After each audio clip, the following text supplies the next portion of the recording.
Welcome back, Awakened Intuitives, and welcome to any new Awakened Intuitives. Natalie here. We are back to do a pick a pile spread reading. It'll be a 3-card spread, or I'm so sorry, a 3-pile spreads. There will be 3 spreads, okay, to choose from. Anyway, this is for the solar eclipse coming up October 14th, 2023. Also, we have the new moon. So it'll be in Aries, the new moon. We will be doing the singing bowl to ground and get centered. And then we'll do the general energetic messages. I'll read you some information. I do have some solar eclipse frequency music playing in the background that I do not own the rights to. So I will have all of the timestamps in the description below if you want to skip anything at all and go straight to picking your pile. I'm going to start off by reading some information about the solar eclipse and new moon, and then we will do the singing bowl general energetic messages, then pick our pile spreads. So don't forget to like, comment, subscribe, and share. If you're interested in a free personal reading, my email's in the description below. If you are interested in donating, there is a PayPal link below in the description. And thank you so much for being here. I appreciate you guys with your comments and your insights, your thoughts, your beliefs.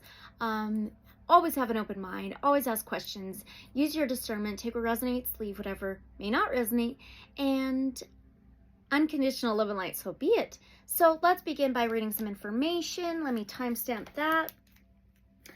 Info. Whoop. Okay, so, oh, that's not it. We're over here. Okay, let's see. Info. And we'll do 210. Okay.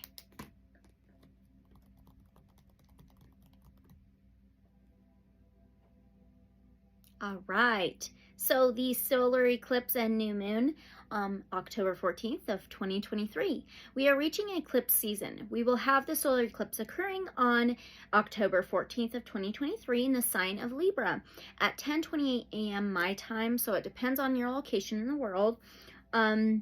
Around the same time of the solar eclipse is the new moon, 11:55 a.m. my time, occurring in the sign of Libra as well. Libra rules the 7th house of relationships, partnerships, fairness, balance, seeking. Later this month, on October 28th, depending on your location in the world, there will be the lunar eclipse occurring in the sign of Taurus. So the solar eclipse is an annular solar eclipse, and the lunar eclipse is a partial lunar eclipse. This solar eclipse will be mostly affecting cardinal signs, which is Aries, Cancer, Libra, and Capricorn. The Libra eclipse will affect mostly the fixed signs, Taurus, Leo, Scorpio, and Aquarius. We will focus this reading mainly on the solar eclipse, Ring of Fire, and the new moon, and come back later for the lunar eclipse. So spiritual meaning for solar eclipses is about rebirth, completion, clearing, and letting go. Solar eclipses represent a very powerful time of healing, karmic and potent energy. From foreverconscious.com, this will be linked in the description below, this link.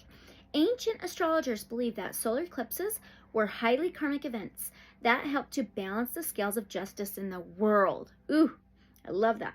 They were considered portal openers, helping us to raise our consciousness and access higher frequencies. Solar eclipses were also linked to the rise and fall of leaders. During a solar eclipse, there is a shift in the vibration and frequency of energies on Earth. May feel out of sorts, extra sensitive to emotions around you. Animals may show erratic behaviors leading up to and during an eclipse. It was observed that before a solar eclipse, spiders would dismantle their webs and build them up again once the eclipse has passed, okay? When darkness falls due to a solar eclipse, it can help activate the pineal gland, the third eye, which can bring spiritual awakening, okay? Solar eclipses is when there is an alignment with the sun, moon, and earth. Can represent dissolving of differences and coming together as one. Emotional wounds may be healed. Solar eclipses bring heightened energy. Earth may be stirred up, could see volcanic eruptions, tsunamis, earthquakes, etc. So now the new moon. New moons represent new beginnings, a new cycle, a time of self-reflection. A great time to set clearer intentions and plant new seeds, ideas, plans into place for the future. The best time to manifest is on a new moon. Of all cycles of the moon, both both solar eclipse and new moon being in the sign of Libra, we will be focusing on seeking balance, truth, justice, karma, clarity. The difference with a solar eclipse and a lunar eclipse is with a solar eclipse, the moon blocks the sun from our view. And with the lunar eclipse, Earth's shadow obscures the moon, okay? So now let's begin. This will be a 3-spread reading. There will be 3 different spreads to choose from. We will pull each spread 1 card each that you can intuitively choose from for your spread reading. The spread we'll be using is called the Circular Spirit Mat, okay, based on the 12 astrological houses of the zodiac wheel. Using this from Elena Fairchild's new oracle deck called Medicine Heart, Shamanic Wisdom of the Divine Feminine. After we choose the cards for the spread, I'll take a picture of it so you can see what the spread looks like with your cards. Now let's read the spread information out of this book, this oracle deck. So far, I am loving this so much. Very, very in-depth, very good. Okay, so this is what it's going to look like, okay? Oh, first I want to read a little bit of the new moon information out of Living by the Moon, the Complete Guide by Stephanie Gailing. Just really short and simple. Where would that be? Was it back here? I think so. This is such an awesome little book to reference to for the moon phases. So new moon is intention. The new moon is a time to envision what you want to create. It can be a project, a way of orienting, a new routine, anything you think you would enhance your life. At this moment, you craft an intention, something you'd like to manifest over the next month. This is the aim that will guide you throughout the entire lunar cycle, okay? So just simple, short. All right, now let's read the spread information. So again, this is what it's going to look like, each spread, okay? Okay, so this is the frequency between the root chakra, base chakra, and the earth star chakra. So I will count down from 3, ding it 3 times, sing it, then ding it a 4th time. Okay, so if this is loud, maybe you want to turn it down just a little bit. Okay, so 3, 2, 1.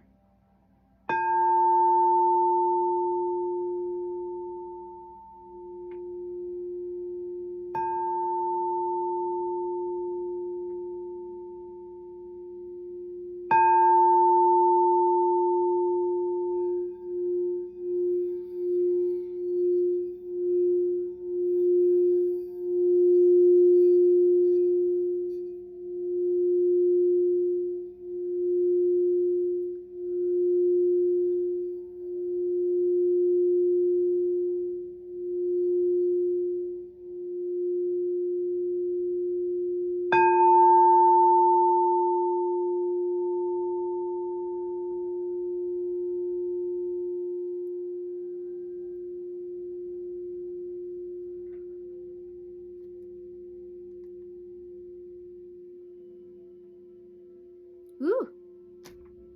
That grounded me. All right. Okay. So, all right. Welcome to the general energetic messages. So this is just setting the stage of what to keep in mind, looking for keywords and energies before we begin with each spread's reading, okay?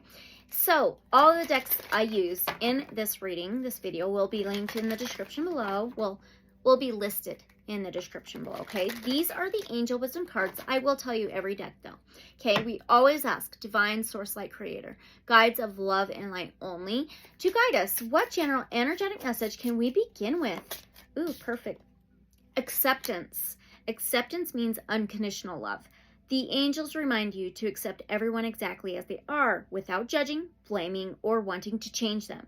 When you are totally accepting, you bear no malice or enmity towards anyone or anything.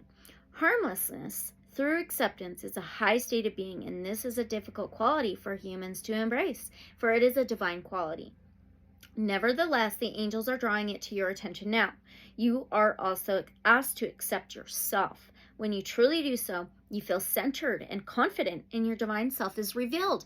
Ooh, this goes very well, solar eclipse, solar energy. Okay, affirmation. I accept myself and others. So there's that one.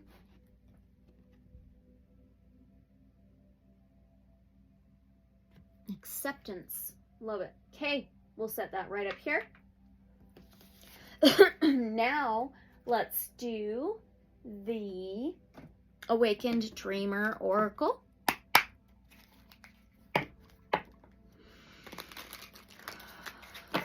Divine Source, Light, Creator, Guides of Love and Light only.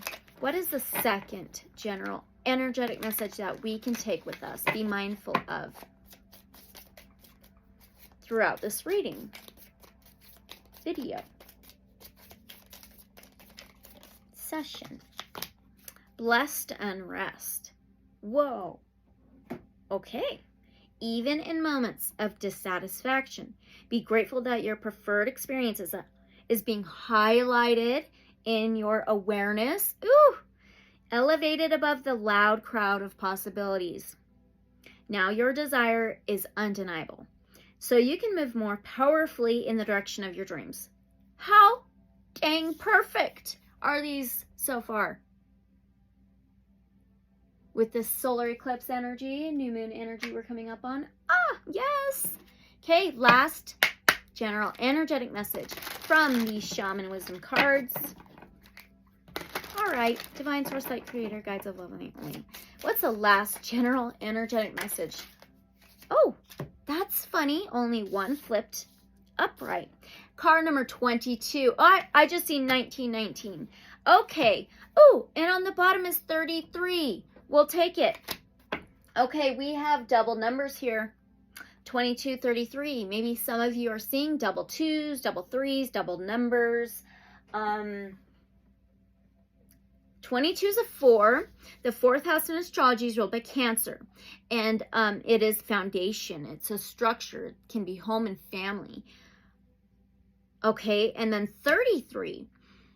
33 is a 6. The 6th house in astrology is ruled by Virgo. It is the health, the body, wellness, daily routines, work, boundaries, organization. And we have 2 words here that start with a B. So BB. Okay, badger and beans. So the badger says west, feminine, fire, solar, Aries, Leo, Sagittarius. And then beans says masculine. So now we have a feminine and masculine. Masculine, south, Mercury and air, Aquarius, Gemini, Libra energy. So we have fire and air here. Wow. Okay, we'll keep all of that in mind. Badger says, I am badger. I am assertive. My teeth are sharp and barred. Don't expect me to back down. I fight for what I want, and I usually get it. I may be difficult if you cross me, but my care and custody of that which I defend is strong and assertive. That is so solar energy. I clearly define the lines of conflict and power struggles. I am quick to express my feelings, especially if I feel threatened or concerned. My judgments are keen and swift. I'm assertive. If I burst into your day, you'd better take me seriously. I fight for my rights, and so should you. You may need to defend the principles you say you believe in. Be prepared to stand up for what you say you believe. It is time to walk your talk. In addition, you may need to get your feelings out. Cry, blow your top, bare your teeth. You'll feel better once you let go. Now turn your anger into passion for the work at hand. Badger digs to the root. Badger medicine says, digest the root, get to the bottom of things, assimilate everything you need to know for healing. That is total solar sun energy. It's very important to be grounded and get grounded and centered during this time of the solar eclipse. We may feel a little out of sorts. The people may be standing up for justice and truth. A lot of people may feel the need to stand their ground and let out some built up anger. So we may be seeing some things like that. Okay, so we will set that right up here. All right, now 33 beans. Beans reminds me of planting seeds. Intentions. This reminds me of the moon energy a little bit. But Mercury. So I am beans. I am vitality of your life. Together with squash and corn, we are the life force. Beans, squash, corn. Sun, moon, earth. Okay. I always return more than I take. I feed the earth. This is a time for new or renewed relationships. Solar eclipse in Libra. New moon in Libra.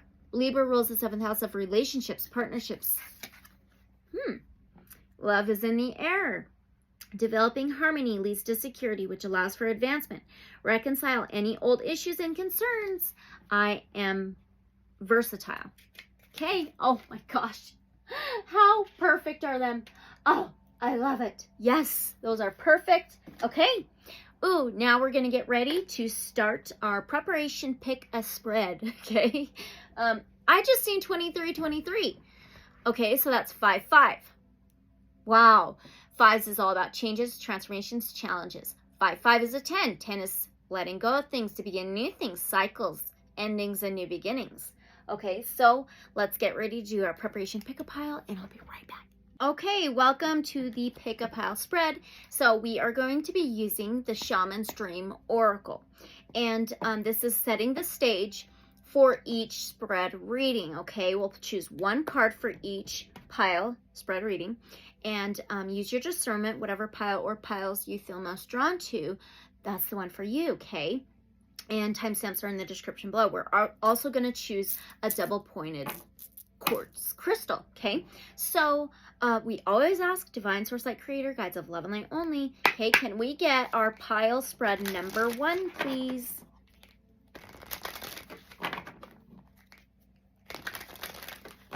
Can we get pile spread number 1?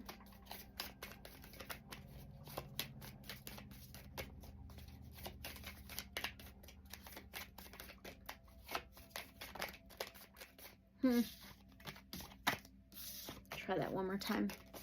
Pile spread number 1.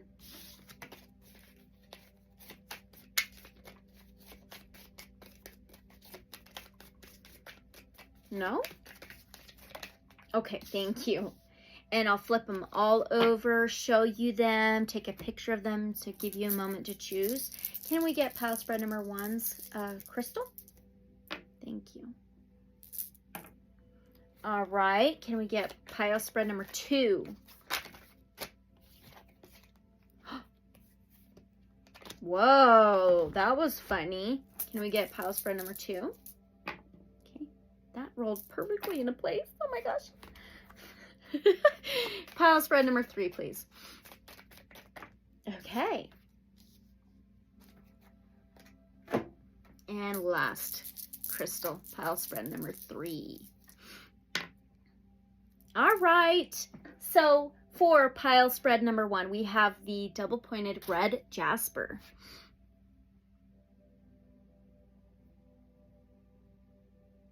Along with card number 50, Spirit of the River, movement toward adventure, okay?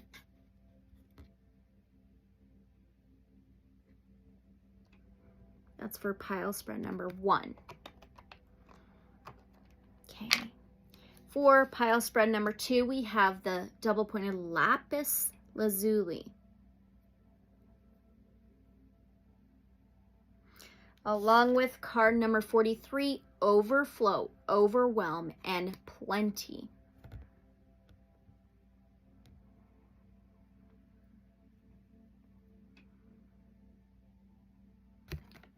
All right, that's for pile spread number 2. Now for pile spread number 3, we have double-pointed rose quartz. Along with card number 4, caterpillar opportunity. All right, so that's for pile spread number 3.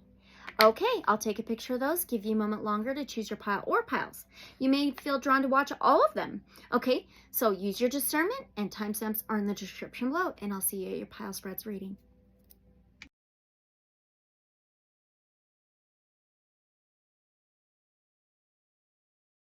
right, welcome pile spread number 1. You chose the double pointed red jasper, okay? Along with card number 50, Spirit of the River, movement toward adventure, okay? So this red jasper reminds me of the root base chakra foundation, your structure in life, the stability, the confidence, the leader part of you. 50 may be significant. It's also reduced to a 5. 5s are all about changes and transformations and some challenges, okay? Because during changes and transformations brings challenges, right? The 5th house in astrology is ruled by Leo. The 5th house represents love, pleasure, creativity, and amusement. It is fire. It is reds, right? So it goes really well with that red jasper. So Spirit of the River. River is water. Cancer, Pisces, Scorpio are water signs. Maybe those are significant in your chart very strongly.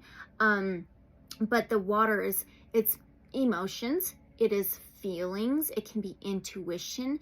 Going with the flow is very important in life, right? It seems that when you may be reminded to not swim against the current, swim upstream, to go with the flow, and it's going to be movement toward adventure, toward spontaneity, toward new cycles, good flow. This is the change. This may be the challenge, okay? It could be within your foundation, within taking your leadership position in your world, your life here. So there's that. We'll keep this in mind. I do need to set this aside so we can do your spread reading. Oh, it almost fits. Will it stay? Dang it. Almost. Well, we could probably just do this. That's okay. All right. So I just want to show and share. This was an added card with the Medicine Heart Oracle, okay? Remember, this is the spread we're going to use. It's called the, what was it? The Circular Spirit Mat with this 12 astrological houses, okay? This is by Alina Fairchild. And then we'll also be using the Dreams of Gaia Tarot by Raven Fallon. Okay, this is the pocket edition. All right. So this says, this is an added card, okay? I manifest the path of my heart, creating love and freedom for all beings. Okay. So I will set this aside. Alrighty, so now I need to make sure I do this correctly. I'll pull all these cards, place them how it shows, okay? And I'll take a picture of how your spread looks like, okay? And just take what resonates, leave whatever may not resonate, use your discernment. So for the first house, this is the emerge and initiate, birthing new things, and how you are seen, how you birthed into this lifetime. So it's how you emerge and how you initiate things, okay? Divine Source Light Creator, guides of love and light only. Okay, I'm gonna move this so we have room.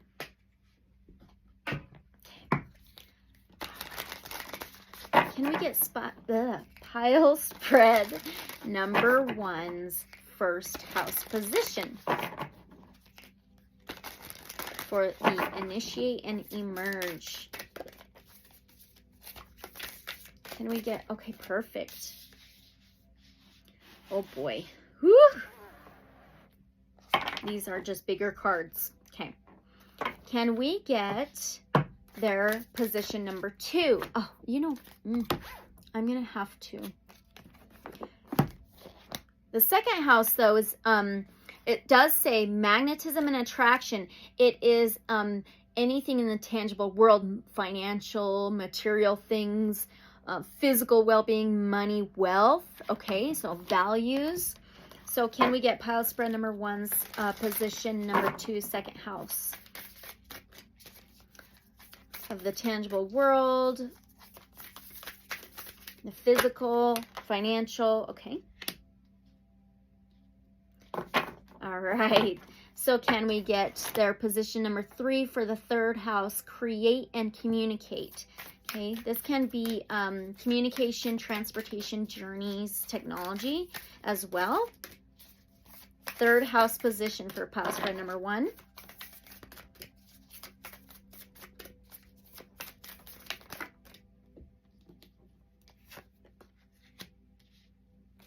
Okay, for the 4th house, it does say ground and preserve. This is also structure, foundation, home, family.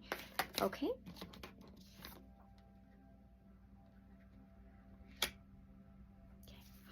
All right, for pile spread number 1, can we get their 5th house? It says dare and express. This is also love, pleasure, creativity, and amusement. Thank you.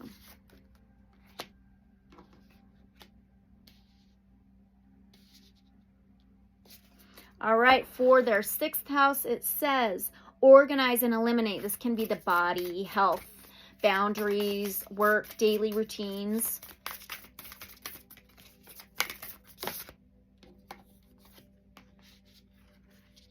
Okay.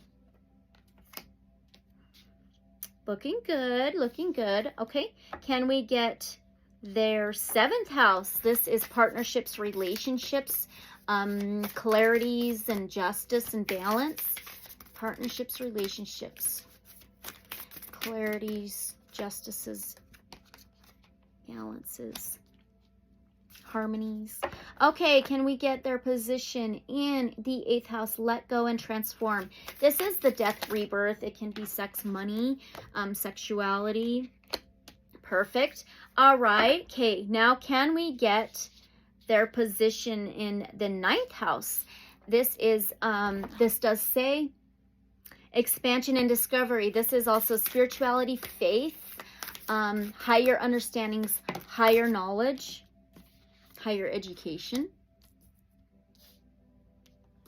All right. Woo, it's getting big. Okay. All right, can we get their 10th house position? This does say determination and accomplishment. This is also career, public image, social status. Career, public image, social status. Their 10th house position for pile spread number 1. Ooh! I'll flip them all over to show you, okay?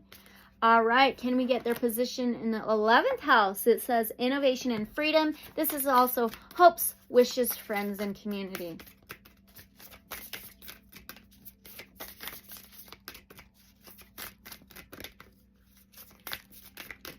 Almost. Is that it? Ooh, there we go. Oh, no. Just one, please, for the 11th house. Okay. All right, finally, the 12th house position. It does say the redemption and spirituality. This can be the dreams, unknown, unseen illusions as well. The subconscious, hidden realm. Ooh, here we go. Oh my goodness. Okay, so let's flip them over and see what you got.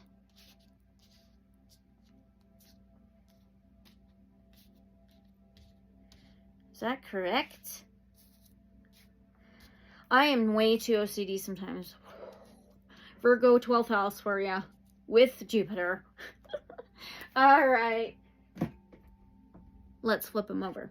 So for the 1st house, remember, this is how you are seen. This is how you came into the world, how you emerge in things, and how you initiate things, okay? So this is a card number 43. Okay, you may be connected to pile spread number 2, but doesn't have to be. It says honor Eluga at the southeast. All right, so we're going to just do one at a time because I also have a tarot question for each one. So this is totally new for me. 43 is a 7. Okay, 43 may be significant, 7 may be significant. Remember, the solar eclipse and new moon is in Libra. Libra rules the 7th house of relationships, partnerships, unions, harmonies, justice. So, keep going. Honor Elegua at the southeast. All right. There's some roses here. This is, I am getting, it's a lemur too. They have the black and white striped tail. There's doves of purity, love. There's some balance of the shadow and light self here, okay? This is how you initiate and emerge into things, into your world, into situations, right? So it says, the shamanic call to the soul can be masked within a crisis requiring evolution, as a problem to be solved and as a creative opportunity all at once. Be in the midst of the muddle with faith that although you may not yet see how, there is some greater benefit that will eventually manifest and ensure your soul's true progress towards its divine destiny. You got the spirit of the river, movement toward adventure, remember? Okay, this is the change. This is also creativity. Let go of trying to figure it all out. And instead, tune into what feels true for the current choice point before you. One step at a time is all that is needed. In our Divine Feminine Medicine mandala, the direction of the southeast is the place of evolution. This is the energy place for recognizing the patterns and beliefs that sabotage the soul and disempower you as a human being, and then figuring out how to heal, create, and evolve into more constructive ways of being.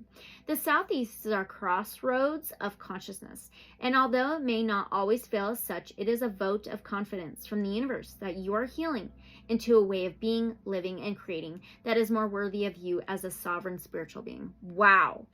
Esu Elegbara is a divine being arising from the 5,000-year-old religious cosmology of the Yoruba, an ethnic group inhabiting West Africa, particularly Western Nigeria and parts of Benin and Togo. First of all, it says from the 5,000-year-old religious cosmology. You had card number 50. So this fifth house is very connected with your first, this position of creativity, love, pleasure, and amusement. This is how you initiate into things, emerge into things, how you are seen, okay?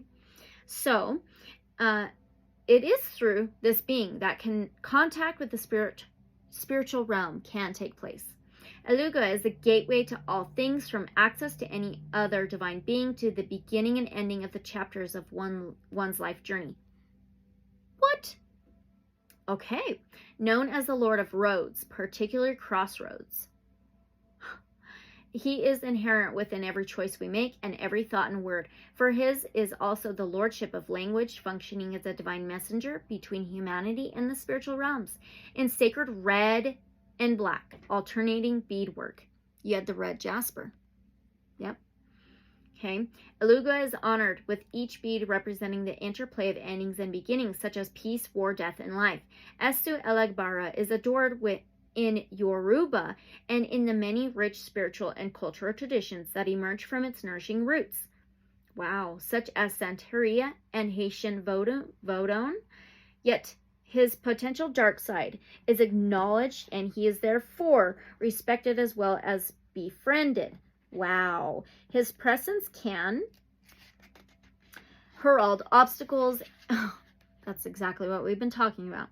And the unexpected, which may at first be considered negative, but are actually opportunities to grow. As the cosmic trickster, this being is recognized as a divine mediator between good and evil, and he is not averse to creating strife. Although that may seem perverse, remember that there is always a valuable lesson and therefore a hidden gift that comes through the unpredictable dance of spirit in our lives. Esu Elegbara disrupts for divine purpose, although we may experience him as the things that go airy when we weren't expecting it. His intervention can be seen as a psychic adjustment with physical effect to keep us true to our purpose, path, and potential. Wow. Very interesting. Something about your roots, right? It does start with the seed, the first house, a new thing, and then you grow them roots, right? And you grow them strong roots to be able to grow that plant and harvest later on, whether it's blooming the flowers or picking the fruit, you know. So those are accomplishments and dreams. So emerge and initiate into things. So now what I want to do is use the Dreams of Gaia Tarot, okay? Oh, come here. Oh. All right. So my question for this Divine Source Light Creator Guides of Love and Light Only is, in what way can our pile spread number 1 focus their new beginning on, okay, within this first house? In what way can pile spread number 1 focus their new beginning on in this first house location? The first house of their life. Oh my gosh. Okay, we have... Is this a card number 7? It is! It's a card number 7. So now you have 4377 in your first house. Wow. Oops. I put those backwards. That is so interesting. So I'm still learning this. This is fire. I believe this is wands. Let's double check. So wands, oh, yes, I believe so. Yep, it is the 7 of wands. Oh my goodness. So Aries, Leo, Sagittarius, okay. There's 2 kitties here on each side of the bowl of water that has a lotus flower in it. Lotus is new beginnings rising up from the muddled, what was it talking about? What was muddled? Something talked about muddled, right? Anyway, it could have been in the general energetic messages. So this is standing your ground. This is taking a new action, new passion, a new desire to stand your ground, to stand up for yourself, to reclaim your power and divine protection. Protect yourself, protecting everything you've built, even loved ones. So I do want to read it out of the guidebook really quickly. Oh my gosh, so this, in what way can you focus your new beginning on in your first house position of how you initiate, how you are seen, how you come into the world? This is you being seen. This is you sharing, I almost said shedding your light into the world. Holy cow. It does say divination, signs, heeding intuition, looking within, seeking answers, discovery, awareness, and trust. Heed your intuition. Feeling of recognition, inexplicable coincidences, moments that repeat, personal interpretation is crucial. Only you know the answer. Look beyond the surface, observe, and be aware. Wow. That is wild. Okay? So again, that is within the first house of emerge and initiate, the new horizons. Starting new things, how you are seen, how you approach things, your perceptions of the world, the new beginnings, okay? Oh my gosh, how cool is that? Okay, I can't wait to take a picture after they're all flipped over and we do all the cards so you can see at the end. Okay, so now for the position in the second house for you, pile spread number 1. The second house is anything in the tangible world. It does say magnetism and attraction. It is tangible things, material things, finances, possessions, values, long-term successes. You have card number 41. It says Sacred Law of the Northwest. Wow. So you got southeast, now you got northwest. Interesting. 41's a 5. Okay? Well, the 5th house. You got 5 a few times already. It is of Leo, fire energy. Yes, the sign ruling the 5th house is Leo. It is love, pleasure, creativity, and amusement. So there's 3 koala bears here. This reminds me of all of the seeds you have planted, all the beginnings, plans, ideas, everything you have started. And there's a strong foundation, strong roots. And all these flowers are blooming now. And it's just like flourishing. It's so beautiful. Okay, so let's find that in the guidebook for your second house. How exciting. And I see like moon or sun here behind her. It says the soul recognizes the choices that will facilitate alignment with its authentic path and the spiritual dimensions from which it originates. Such integrity is not externally motivated, but internally driven. At a certain stage on the path, the soul will no longer rely on societal beliefs as the best barometer for conduct and will cultivate a more mature, spiritually aligned inner code that resonates with its particular understanding of sacred law. To find your way through any matter of concern, take your time to reflect upon your choices until you sense that which resonates with your heart. Many things as yet unseen will flow as you remain in alignment with your soul's inner code. In our Divine Feminine Shamanic Medicine Mandala, Northwest is the place of sacred law. We might also call this natural, universal, or spiritual law. The laws of the universe provide equitable cosmic governance for all beings. Spiritual law applies regardless of one's opinion, belief system, or cultural or religious upbringing, and the evolving spiritual integrity of the soul aligns naturally with its principles. Sacred law is egalitarian. It is just and equitably at play always, although from the human perspective, it may not always appear that way. So what I'm getting here is the spiritual and physical part of your life. This is in the second house. So everything that we succeed here, like a raise, a new job, a new car, a new home, things like that in our physical reality starts in the spiritual. It's first succeeded and accomplished in the spiritual. It's then manifested into the physical. So, awesome. Okay, so now it is not often possible to perceive the overall scheme of cosmic checks and balances. Ooh, and how or when they manifest on each soul's path. Fairness and justice exist innately within the spiritual dimension nonetheless, and the eye within the universe divine heart sees all. Although the workings of higher law cannot often be fathomed, they are trustworthy even when the law requires the soul to grow through periods of limitation or testing to build capacity for certain tasks and hollow out sufficient internal spaciousness within which miraculous grace can then manifest. Very interesting. Koala's soul medicine is complex. The adorable arboreal dwelling marsupial is a totem for resurrection and renewal, as well as a custodian of sacred law. The primary diet of koalas is eucalyptus leaves.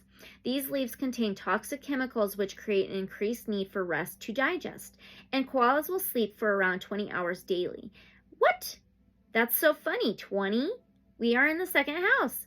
When processing complex, difficult, or toxic experiences, koala encourages the wise approach of slow and steady to thoroughly digest the challenge and become able to withdraw the benefit and release the remainder. Going with the flow. Okay. There is little inherent nutrition in eucalyptus leaves, but koalas know how to pick and choose the juiciest leaves and will vary their diet depending on what is available, to include wattle, laurel, pine, and paper barks. When koala appears, there may be situations in your life that are requiring an inordinate amount of time and energy, yet yielding very little benefit in return. Oh, yep. Okay, you may encounter circumstances of limited nourishment at certain times in your life that require you to be creative and selective to make the most of what is available to you. Know that you can expand your energy sources to include that which is more beneficial too. So koalas feed at night and rest during the day. When koala appears in the oracle, it can indicate that a deep soul healing process is underway. Oh my gosh, and your dreams are actively nourishing your process.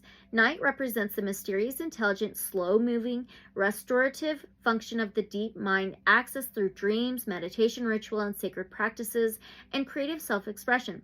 This contrasts daytime, which can represent conscious activity, logical strategy, and making things happen through willpower. There are times when healing requires that we trust in the facets of our being that operate below and beyond our conscious awareness and surrender the more masculine, task-oriented, conscious approach to instead allow the feminine genius to perform her instinctively corrective, irrational healing magic. Koala invites the divine feminine principles of natural healing and restoration through rest and dreaming into our process, teaching that there are times when logical, rational approaches to life are inadequate for the task at hand. So, how perfect does that go with solar eclipse, sun energy, light, and new moon, subconscious. New moons are dark, shadow energy.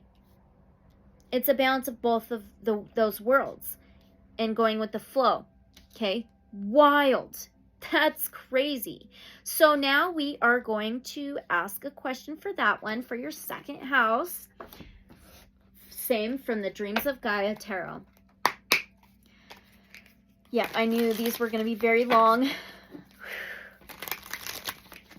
Okay, Divine Source Light, Creator, Guides of Love and Light only. For their second house, our pile spread number 1, how can they be aware of the changes regarding this second house placement here? Okay, that was a mess. How can pile spread number 1 be aware of the changes regarding their second house? All right, I believe we have a major arcana here. And I believe this is card number 15. So this is a major arcana of the devil. This is Capricorn energy. Capricorn rules the 10th house of career, public image, social status. Capricorn is very hard working. And I was wondering about that with you in your second house, of like you trying to manifest a good income or a job or working on a home, anything like that in your tangible world, okay? What you're trying to manifest into the physical reality. So Capricorn, the devil, it is an earth sign. It is anything that is like fear, doubt, worry, anxiety, any kind of strings attached, living too much in the physical, okay? Because it's earth, it is all of the things that society, community, it can be like worshiping money, material things like that, okay? But let's read this out of the guidebook. So how can you be more aware of the changes regarding your second house, okay? You may want to detach from this is how things are supposed to be because this is how society lives, etc., okay? So let's see. Here we go. It does say abundance. Wow. It's in your second house. Crazy. All right. Abundance, consciousness, giving, receiving, energy, love, and appreciation. This tarot deck is very, very, very different from any others, okay? It says abundance is a state of plenty. Abundance is a feeling. Abundance surrounds you. Have faith and conviction. Complete trust is required. Is that focusing? There we go. Your rainy day is today. Ooh, determine your goals and reasons and set intentions. A state of contentment not influenced by external factors. Exactly. Okay. Relax and enjoy yourself. Generosity ripples outwards. The more you give, the more you receive. Appreciate and be grateful. Okay. Wow. Okay. So what I'm getting is recognize all the fruits you have been able to nourish yourself with, all of the obstacles you've overcome, and all of the successes, the obstacles you've overcome, the challenges you've overcome, all of the achievements, how far you have come. Because see the growth, right, of all the flowers, the blooms, the eucalyptus leaves? See the basket full of fruit? She's not focusing on all of the accomplishments she's already fulfilled, okay? Abundance is all around. Oh my gosh, I love it so much, okay? So there's that. That's for your second house, okay? Anything tangible, material, financial, anything in your earthly reality. All right, so let's move on to position number 3. The third house is... This is create and communicate. This is also communication, transportation journeys. It can be technology. The communication, it says mental shifts, education, immediate community, writing and communications, expanding horizons, freedom of movement and change. Wow. Okay. You've got card number 37. Oh, I was going to show you. Hold on a second. So this Major Arcana, number 15, was on page 37.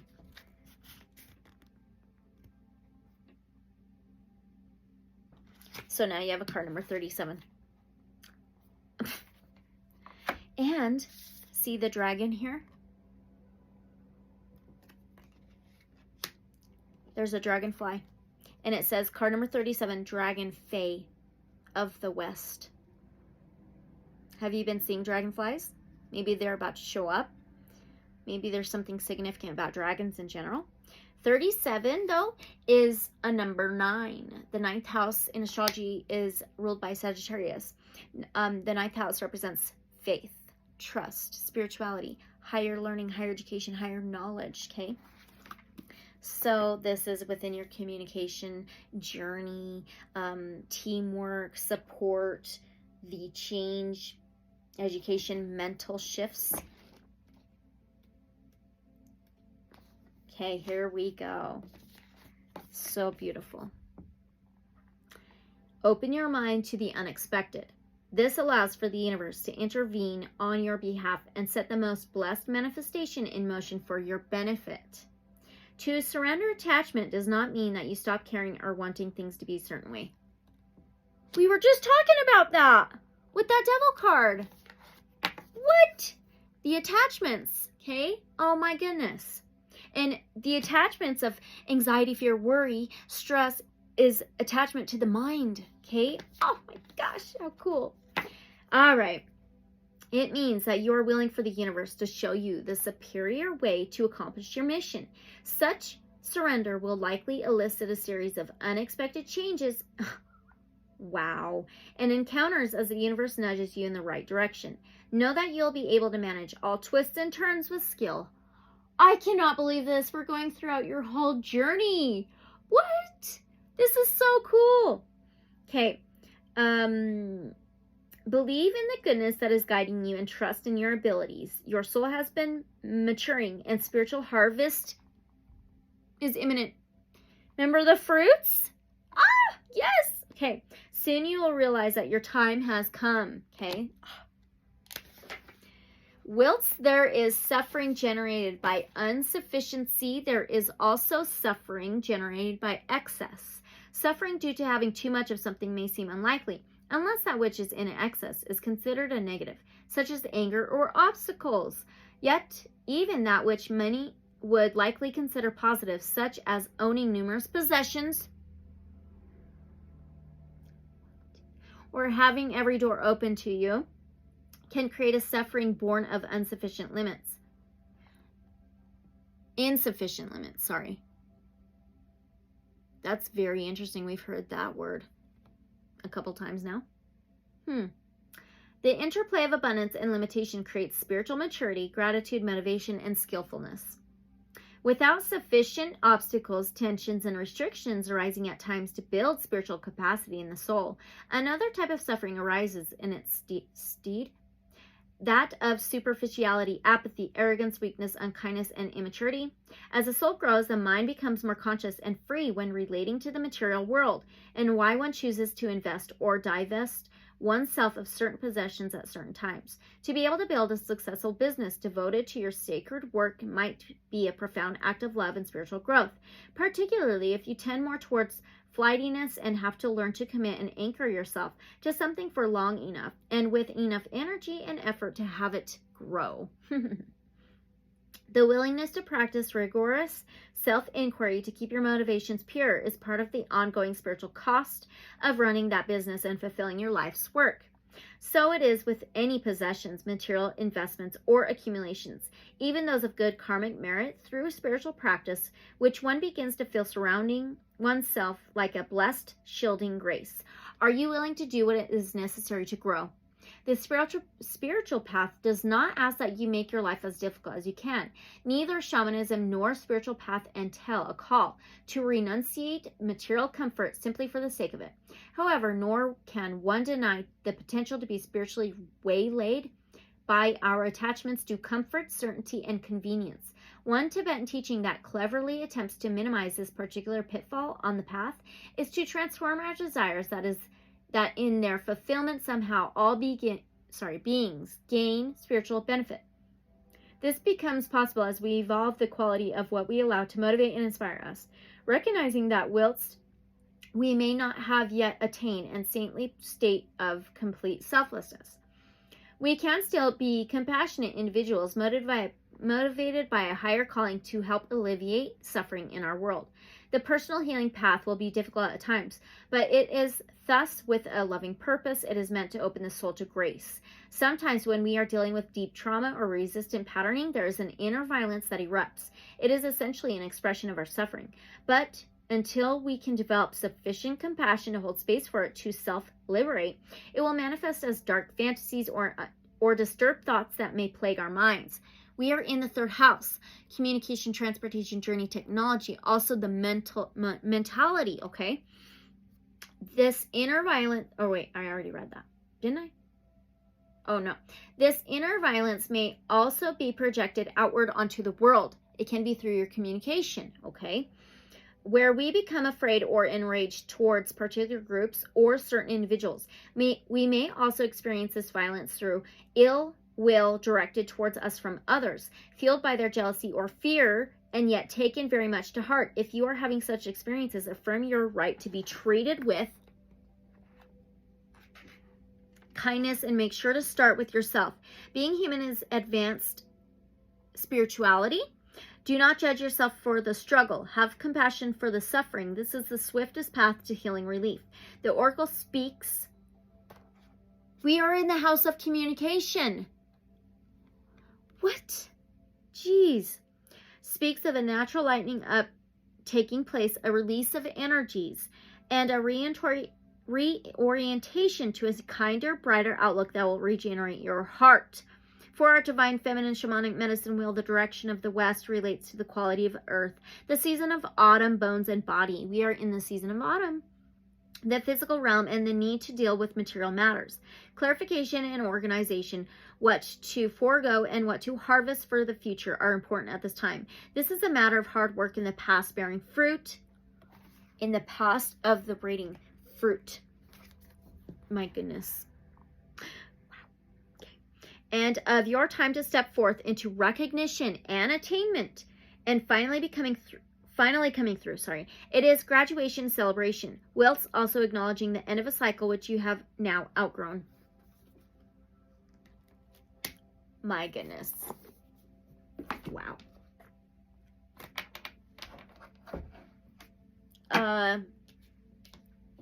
Holy moly. Oh my gosh, that is so crazy. Okay, so let's move on to the question. All right, pile spread number 1. Divine Source Light Creator, Guides of Love and Light Only. For the third house, what will be obvious to pile spread number 2? Ooh. Okay. What will be obvious to pile spread number 1 with this third house to look out for? What can they be able to look out for that is obvious for this third house placement? What will be obvious to them with this third house to look out for? Okay, we have a 6. 6. Oh, is this 6 of air? Ooh, he has a bowl of fruit. Or is this pentacles? Oh, wrong book.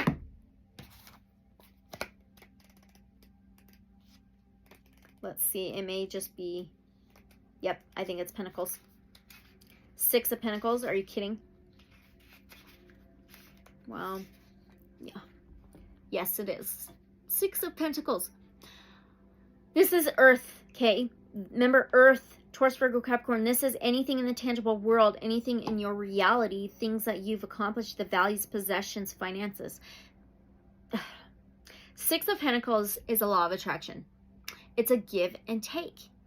It is generosity. It is charity. It is receiving the fruits, harvesting, spiritual abilities. This is crazy.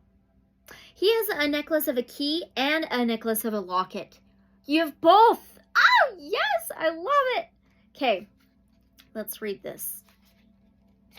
So, what is going to be obvious to you within the third house to look out for, okay?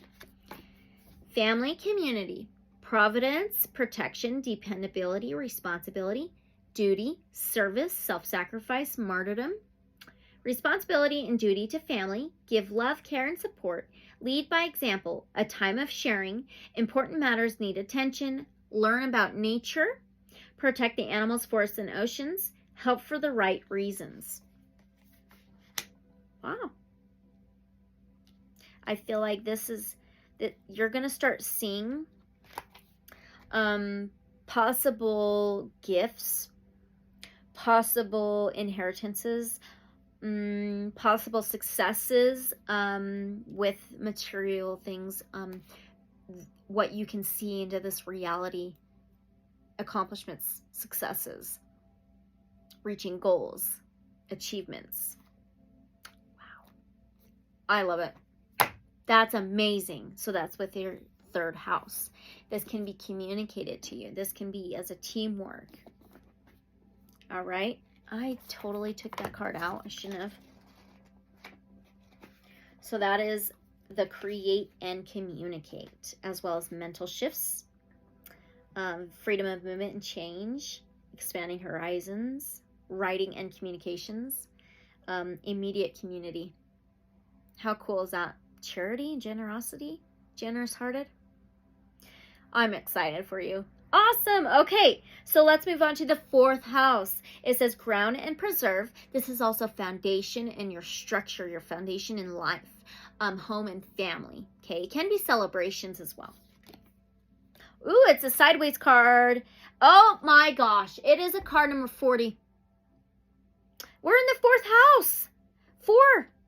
So now you have 44. Oh my goodness, you may be seeing a lot of double numbers, synchronicities, alignments, yin-yang type stuff, balances and harmonies. Oh my gosh, she's holding a lotus. Amazing. Okay, so ground and preserve. It also says divine mother, core self, birthing something of value, children, home, protection, slow and steady. Okay. Nourishment, nurturance. All right. Oh my goodness. The fourth house in astrology is ruled by Cancer. It's a water sign. Water flow. The crab. The fourth house is that home, family, structure, stability, solid foundation.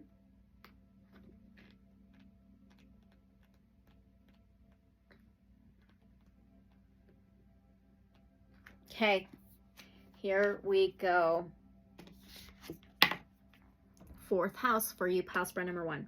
Your dreams are your own, yet they are part of a greater collective human dreaming. Your healing journey is your own, yet it is part of a greater collective human healing. Your individual spiritual sovereignty is distilled through intentional navigation of the collective energy fields of humanity's thoughts and feelings. So what I'm getting here is whatever you heal within your, whatever you heal in your life, your foundation, your structure, you heal within your home, within family, possible lineages, generations to come, possibly, okay? You can support collective consciousness and awakening to love rather than allowing it to hold you spiritually captive to the lesser way of fear. Break free from any collective madness by seeking the sanity of sacredness within. Through affirming your spiritual independence, you'll more readily create your contribution to uplift the collective into the wisdom of the heart. So whatever you heal, you help heal the world. Okay. At the southwest, southeast, northwest, west, now southwest, That is so funny. In our divine feminine shamanic medicine mandala, we enter the place of dreaming. Collective dreaming creates our experience of our world, society, ourselves, and each other. Such dreaming is an amalgamation of humanity's unresolved pain and hopes for the future. It is formed by ongoing ideation of a conditioned mind, continually projecting onto reality and constantly interpreting events to be good or bad, rather than openly and directly experiencing life free from positive or negative interpretation. In Buddhist understanding, there's a concept of naked reality. This is life unclothed from the projections, interpretations, constructions, and stories the mind would seek to impose upon it. As we do the inner work of healing and spiritual practice, we become increasingly aware of the dream. We become aware of the projections of our own minds, as well as the minds of others, realizing the endless mind play generated by humanity.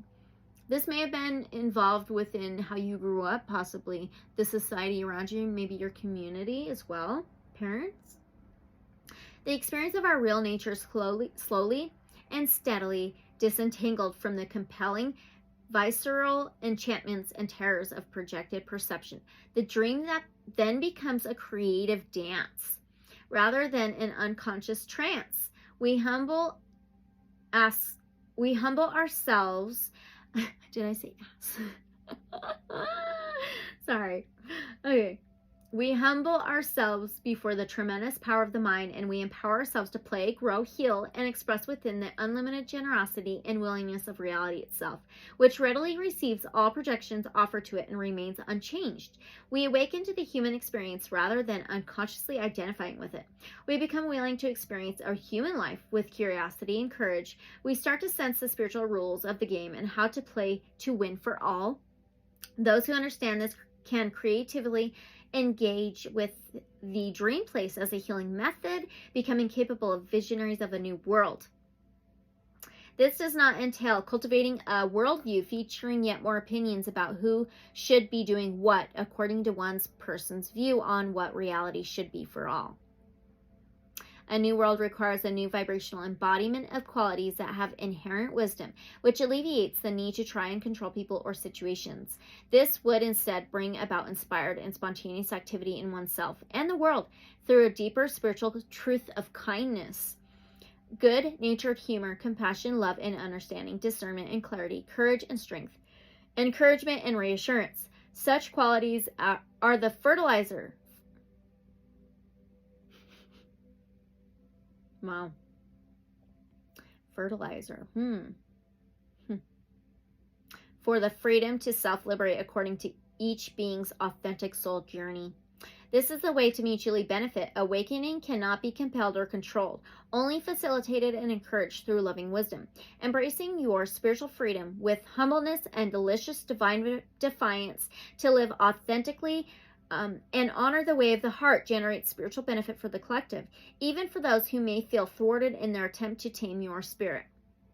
Navigating the relationship between personal energy and the content of the collective mind begins with the individual.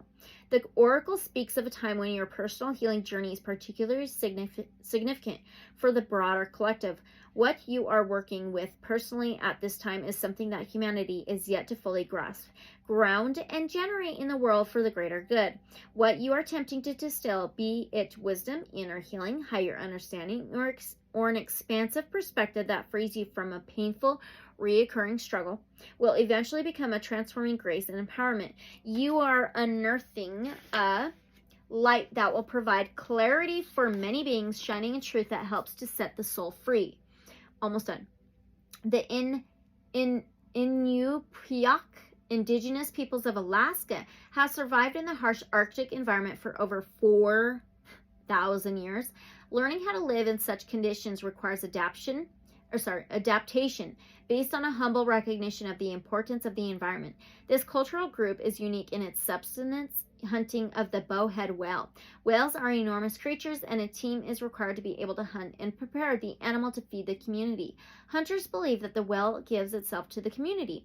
In Inupiaq culture, the bowhead whale is seen as a perfect creature, and the hunting process of such a divine creature is sacred. Hunters go through initiation and learn how to take spiritual responsibility for the killing of the whale, taking in not only its potential for nourishing the community physically, but also its spirit and its pain. From the taking of a life through hunting to the less obvious but numerous deaths of small creatures through harvesting of plant foods and building of shelters, even humanity's most basic needs demonstrate an essential symbiotic relationship with the natural world and a spiritual need to reconcile with inevitable cause of harm. The Inupiat demonstrate this need to accept the nature of what it is to be human, to be alive. In that culture, sharing in the physical world, such as sharing meat, is linked specifically to the circulation of children in the world and of interrelationship between all societies, which includes animals and humans, adults and children, both living and dead. Sharing in a daily life is anecdotally related as the most important quality. Sharing is a way to mediate and metabolize the complexity of lived experience and of death, and to support life, such as through provision of food and the raising of children that represent the future of the people. The oracle speaks of an inner realization of a deeper connection with life, and a freedom in the soul to bond with your own humanness and to share the substance of your soul with the collective. Recognizing the inevitable spiritual challenges of being human does not need to generate despair. It can free you from species self-hatred and help you feel compassion for all of life, including yourself, whilst inspiring you to honor your life journey as a sacred link in the chain of life with humility and courage. This is within the 4th house of home, family, structure, and stability. Are you kidding? Wow. What else did it say for the 4th house? Divine Mother, core self, base of the issue, intuition and psychic sensitivity feeling, intense creativity, birthing something of value, nurturance, nourishment, children, and or business and or projects, the home, protection, dreams, and determination, slow and steady, indirect movement, but you are making progress, ground and preserve. All right. This is so crazy. Each pile spreads reading is going to be like over 2 hours. This is nuts. Oh well. I feel it is totally needed. Okay. All right. Divine Source Light Creator, Guides of Love and Light Only. What can pile spread number 1 expect within their 4th house during this time? What can they expect within their 4th house? Ooh, during this time of the solar eclipse, new moon. All right. We have an, I think this is 10, 11, 12. Air. Let's see. I believe air. No. What? Is this air? It is air. 12 of air. This is so different. That's okay. So air is Aquarius, Gemini, Libra energy. This is the mind, the mentality, the thoughts, the beliefs, and communication. Okay. So very interesting. There's like these 2 crane type birds and then 2 white feathers on each side. This is so cool. Antlers. And she had all the braids connected to each other. It's like community, family, generational, ancestors. So the air, let's see. 12 of air, very different. Okay, this is called the Scribe of Air. Oh. So this is the Knight of Swords. Okay.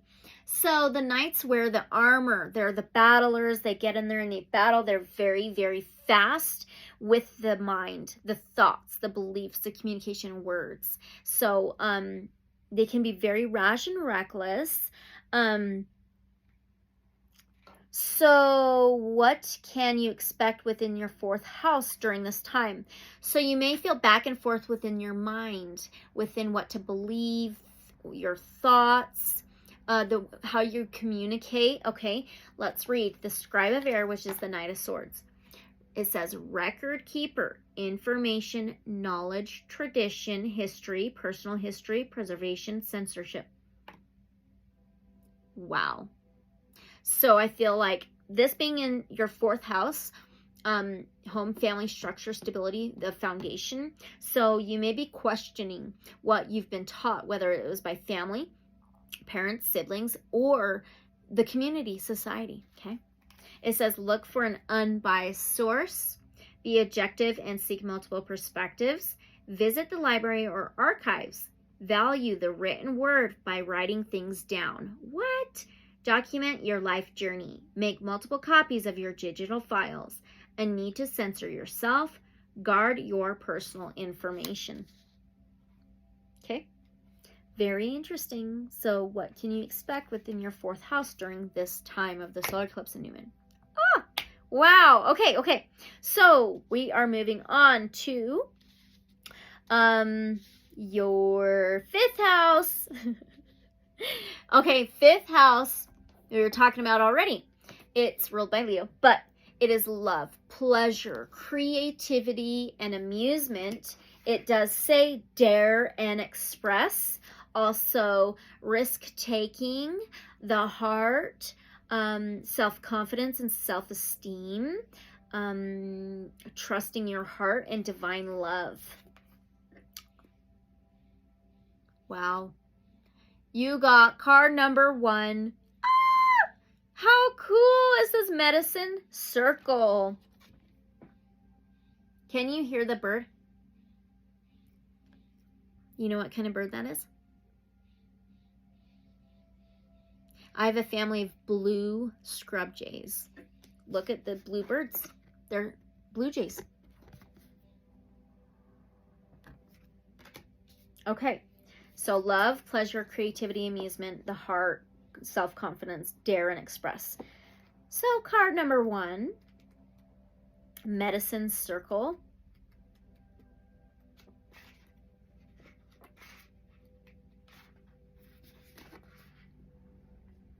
Starts on page 44, by the way. Okay. Medicine circle protects you. This is about your heart, right? Love, pleasure, creativity, and amusement. Holding you safe within sacred healing space. Within this circle, you can become clear within your own heart and mind and then ask the universe for signs and support. There is guidance for you to help you resolve a matter of concern and discover the divine pathway meant for you. The universe knows what you need and is leading you there even now. Enter fully into your sacred healing journey, and you will recognize the gift, the guidance, and the way. Through diverse cultural expressions around the planet, the sacred circle, the medicine circle, is a symbol and a place for healing. It is a spiritual map for the maturation of the human soul in harmony with natural law and the soul's innate higher purpose. Medicine circle is the threshold into the divine abode, the dwelling place of the sacred from which spiritual nourishment flows to empower the heart. Within it, all things, no matter how difficult or confusing, can be contained, processed, and liberated into beneficial form without beginning or end. This circle teaches humanity the wisdom of cycles and represents new phases arising from the old. It holds the power to contain and process, to liberate and create. Remember, spirit of the river, movement toward adventure. 50. Goes so well with that. Everything has within it the divine potential to become a gift, even that which may at first seem unwelcome, difficult, or confusing. Your soul needs sacred space to accomplish such transformational and medicinal magic. Sacred space gives your body and mind a chance to disengage from clinging or aversion and become neutral, open and willing to understand from a higher perspective, and thus spiritually nourished. It allows for a more conscious, constructive, and creative approach to what is happening in your life. Wow. Let your heart be encircled by sacredness. There is no need for despair and every reason to hope for transformative beauty and invest in the power of the healing journey needed to provide it. There are innumerable spiritual resources available to assist your soul in every way. You are a human with innate divine dignity, and your spiritual birthright is a sacred path to divine fruition. Open your heart to the perennial reality of grace and guidance that exists for you. Ever warm and welcoming, waiting beneath the fluctuations of the mind and emotion. There are times when in our humanness, with all its complexity and challenge, we forget that we are deeply connected to infinite supportive sources of creative energy, love, and healing. Oh my gosh. There's a difference between being strong and independent and cutting oneself off from life-enhancing, heart-nourishing energies. You can turn to the spiritual dimensions with the full and frank acknowledgement of your strength and your fragility, and allow your exquisite human vulnerability and courage to attract spiritual grace. The Oracle speaks of encouragement and reassurance, of trusting in the sometimes disconcerting workings of fate. Realize that from the raw material of fate, your soul has the power to craft divine destiny. You will not be thwarted in your sacred pursuits. You'll be challenged. But the challenge is the method through which you shall arrive at greater clarity, skill, and spiritual alignment with protective power. Believe in the beauty of what your heart is capable of attracting and manifesting as you continue to commit to your process. Though you may not yet realize it, something good is destined to arise from all that is transpiring. The Oracle foretells a time of powerful healing that will result in significant spiritual growth, readying you for a new cycle. Prepare for the imminent shift by consciously and compassionately disrupting the patterns of habitual expectation. You can bring to consciousness the assumptions that would unnecessarily limit you. There can be innate violence in disruption, even that which is well intentioned, and the heart can soften this through tenderness. Be gentle with yourself. Allow the vulnerability inherent in our humanity and the heroism of choosing to be fully alive. Empower yourself to accept spiritual assistance whilst believing in your considerable capacity.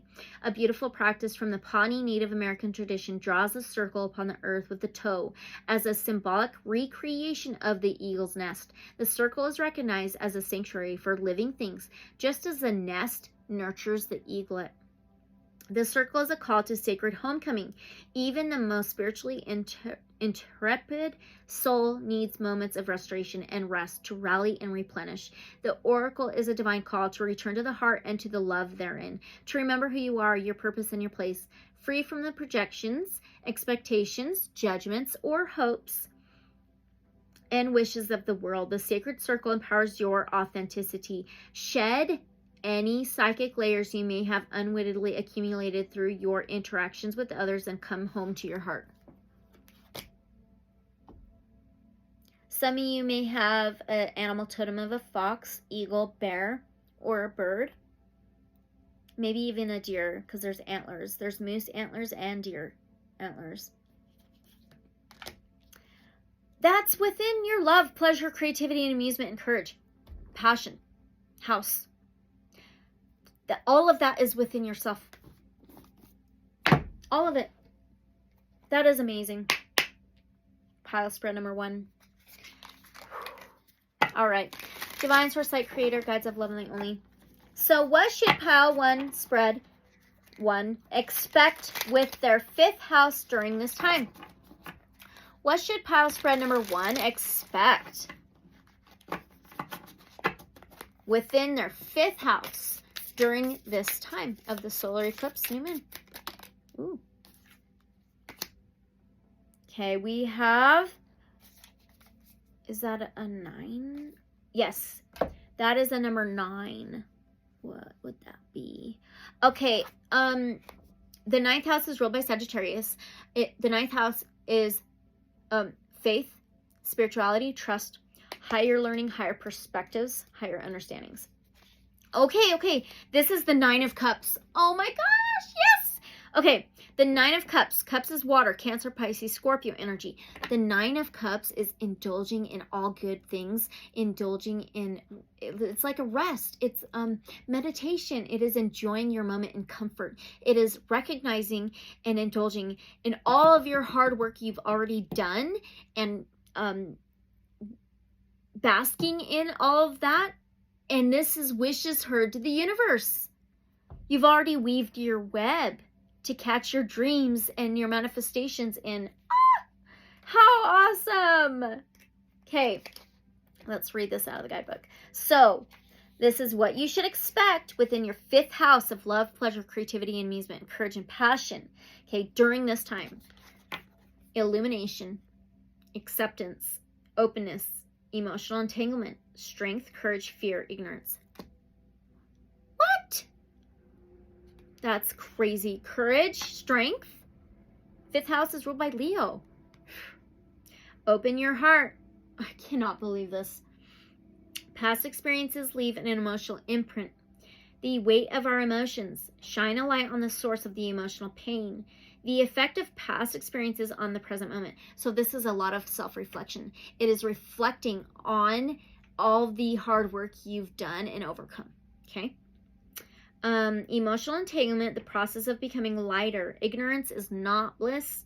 Break the cycle, remove the emotional hooks. Okay? And what's funny is, remember, this was Medicine Circle card number 1, and this is on 101.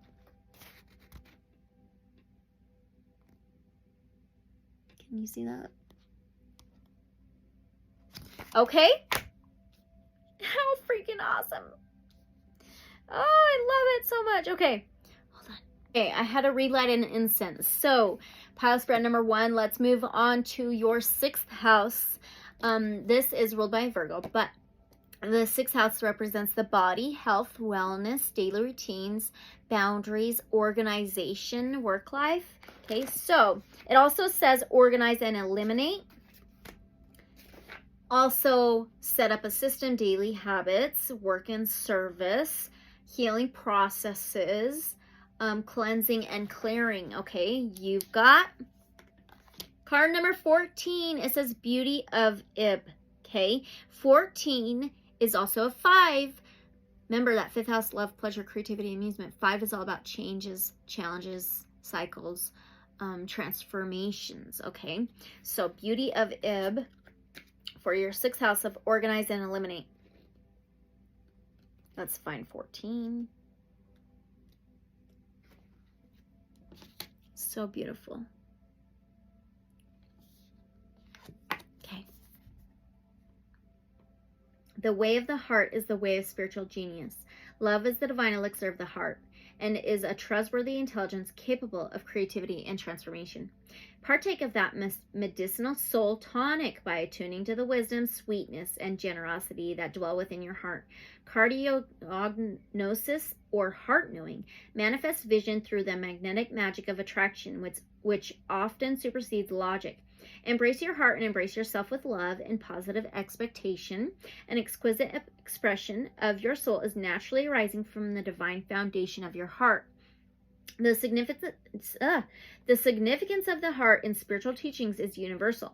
Love, forgiveness, wisdom, and compassion are widely accepted as qualities of the heart throughout diverse cultural and spiritual traditions.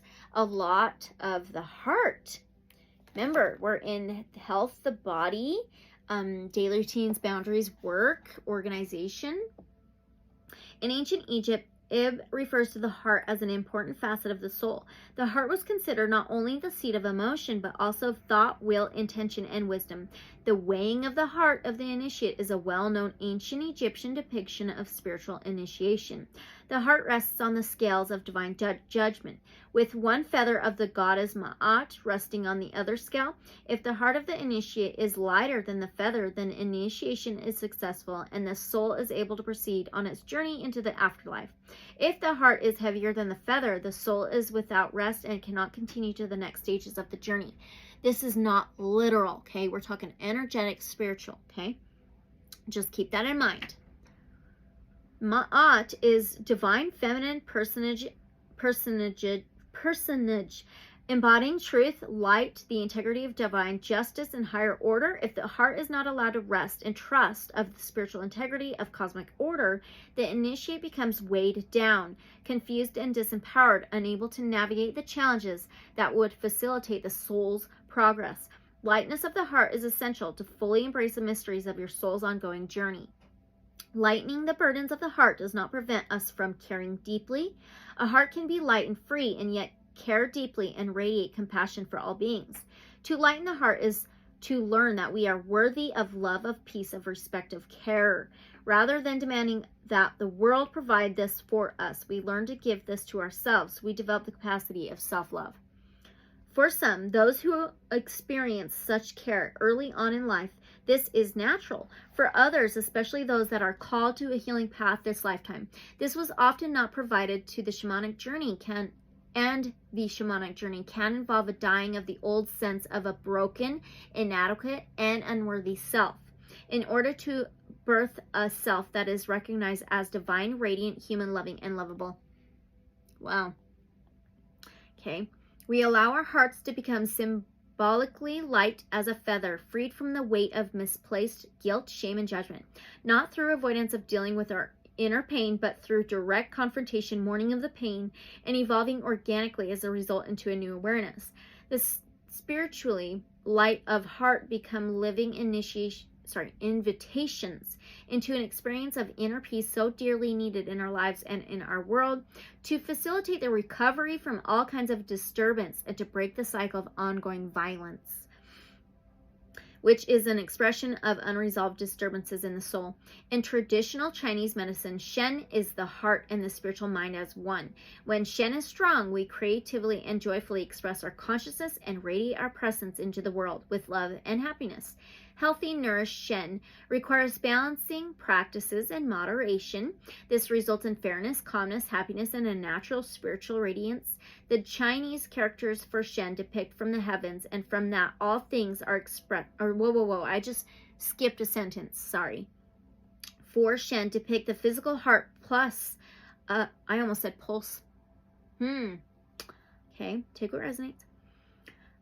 Plus a divine quality, like lightning striking from the heavens.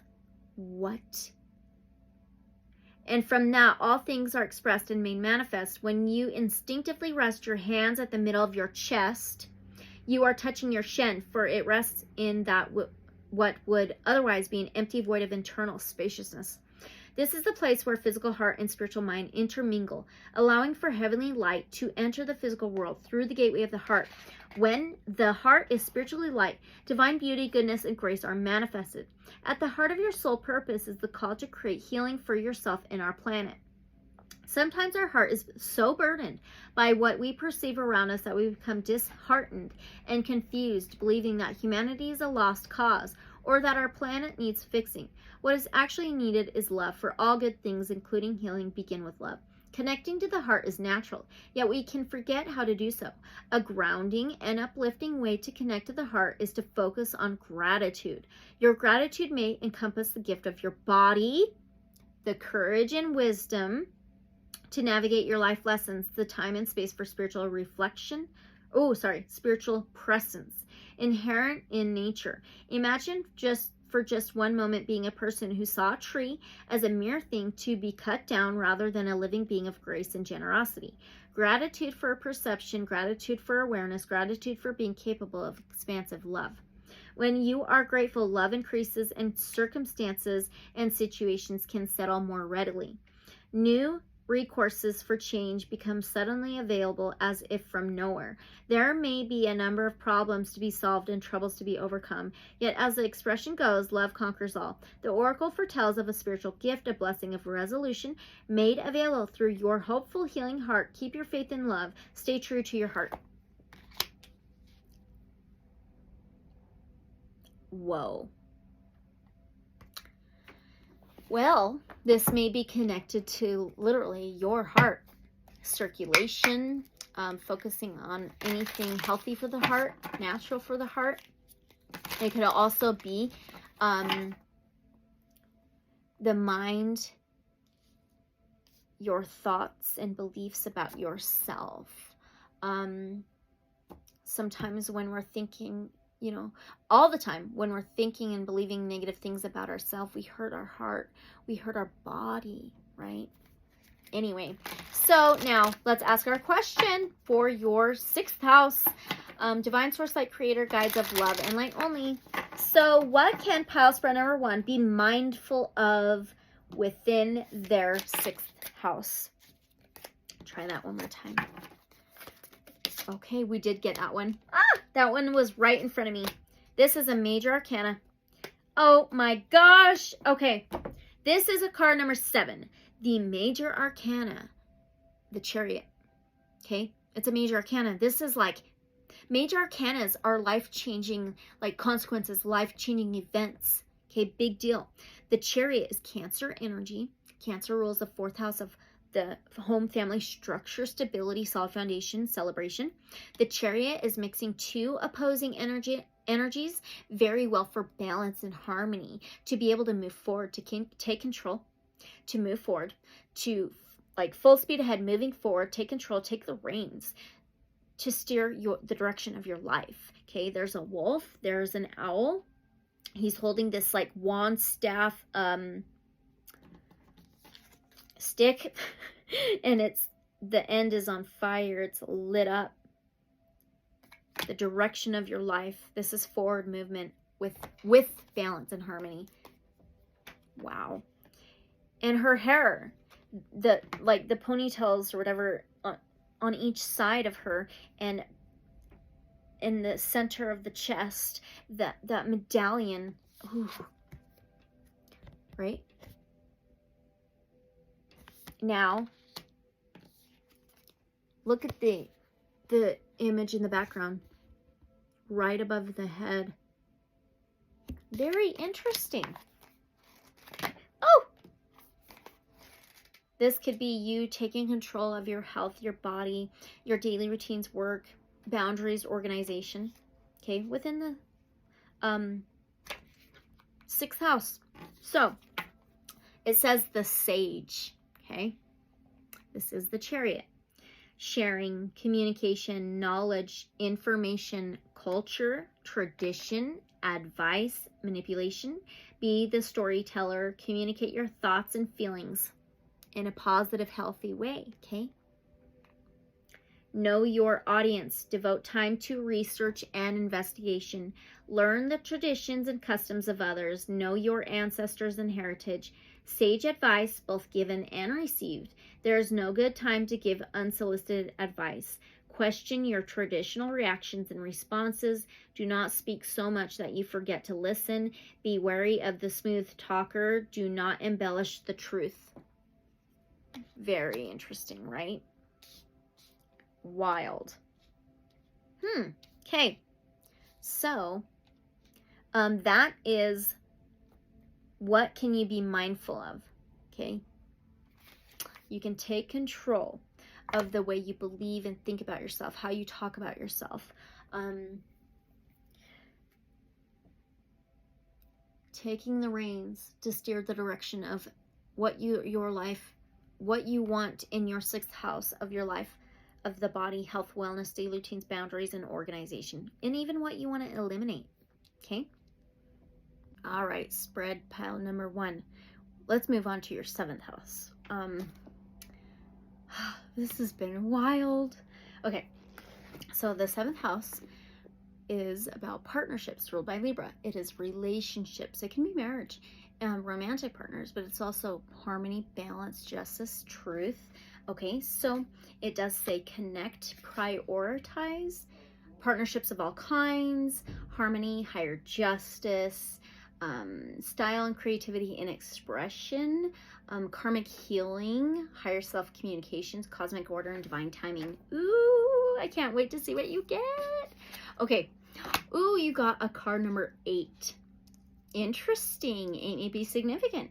8 is the infinity symbol. It is the balance of the spiritual and physical, the dark, the light, the harmony and justice.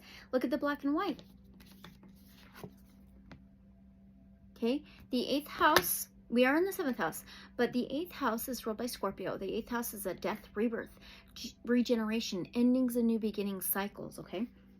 So let's go to 8. Oh, I just seen it. Oh. I know I just seen it. Yep, okay. And it's Mer Tet Au. Mer Tet Au. Okay, here we go. Don't mind my boy. Okay, when facing a choice. Choices. Okay. Consider the responses available to you. What response would fill you with spiritual power? If you cannot yet sense a constructive, spiritually aligned pathway, shift your attitude to enter a state of positive expectancy from which greater creative resources will become apparent to you. There's a way through a current dilemma that will open your heart to joy, but first you may need to disengage from fear or doubt. Wow. Give yourself permission to determine what your own inner state of being shall be. In the religious and healing practices of African Caribbean Vodou, an important distinction is made between that which should be tied or bound, mer, and that which should be left open, of vir. Novice women attending Vodou ceremonies. Is this supposed to be voodoo? Vodou? Vodou? A knot in their hair or on their clothing. This is in the 7th house of partnerships, relationships, romantic partners, marriage, tying a knot. Whoa. This can be a decision, a choice for you. Okay? All right. On their clothing, as a reminder, this closes the energetic circuits and prevents possession by spirits summoned within the work. For 40 days during a period of training, Vodou initiates wear a tied headscarf and are reminded by their spiritual mother to marta'o, or tie your head. In the ancient Egyptian tradition celebrating the power, mystery, and magic of the goddess Isis, her protective amulet, known as the buckle, girdle, or knot of Isis, is another example of the psychic use of knots as protection. There is a tremendous wisdom inherent in this understanding, especially for those naturally tending towards a sensitive, permissive, inclusive, or psychically permeable constitution. On the contemporary spiritual path, the soul is encouraged to focus on opening. We are encouraged to open our hearts, open our minds, and open to creative possibilities. Yet the soul also needs containers, balance, and boundaries in order to heal, grow, and awaken. Oh, wow. There needs to be understanding of that which nourishes and is wise to allow to flow, and that which needs to be clamped and cut off. Wisdom is expressed in balance. In the spiritual traditions of the Himalayan region, particularly Nepal and Tibet, numerous enlightened divine beings are depicted with nooses and ritual knives as spiritual weapons to bind or sever negative forces that would threaten to derail the spiritual progress of the aspirant. Spiritual growth certainly makes us kinder and more compassionate, but it does not necessarily make us nicer or more accommodating. Sometimes, if one has been taught to put the will of others above their own well-being, spiritual maturity has the effect of strengthening and stimulating our capacity for sacred refusal. Sometimes no is a divine word of blessing, protecting both the prospective enabler and enabled from sabotaging themselves. In situations where intentions are perhaps not so good, being based in ill will and laced with the destructive forces of jealousy or envy, then such discernment and capacity is essential.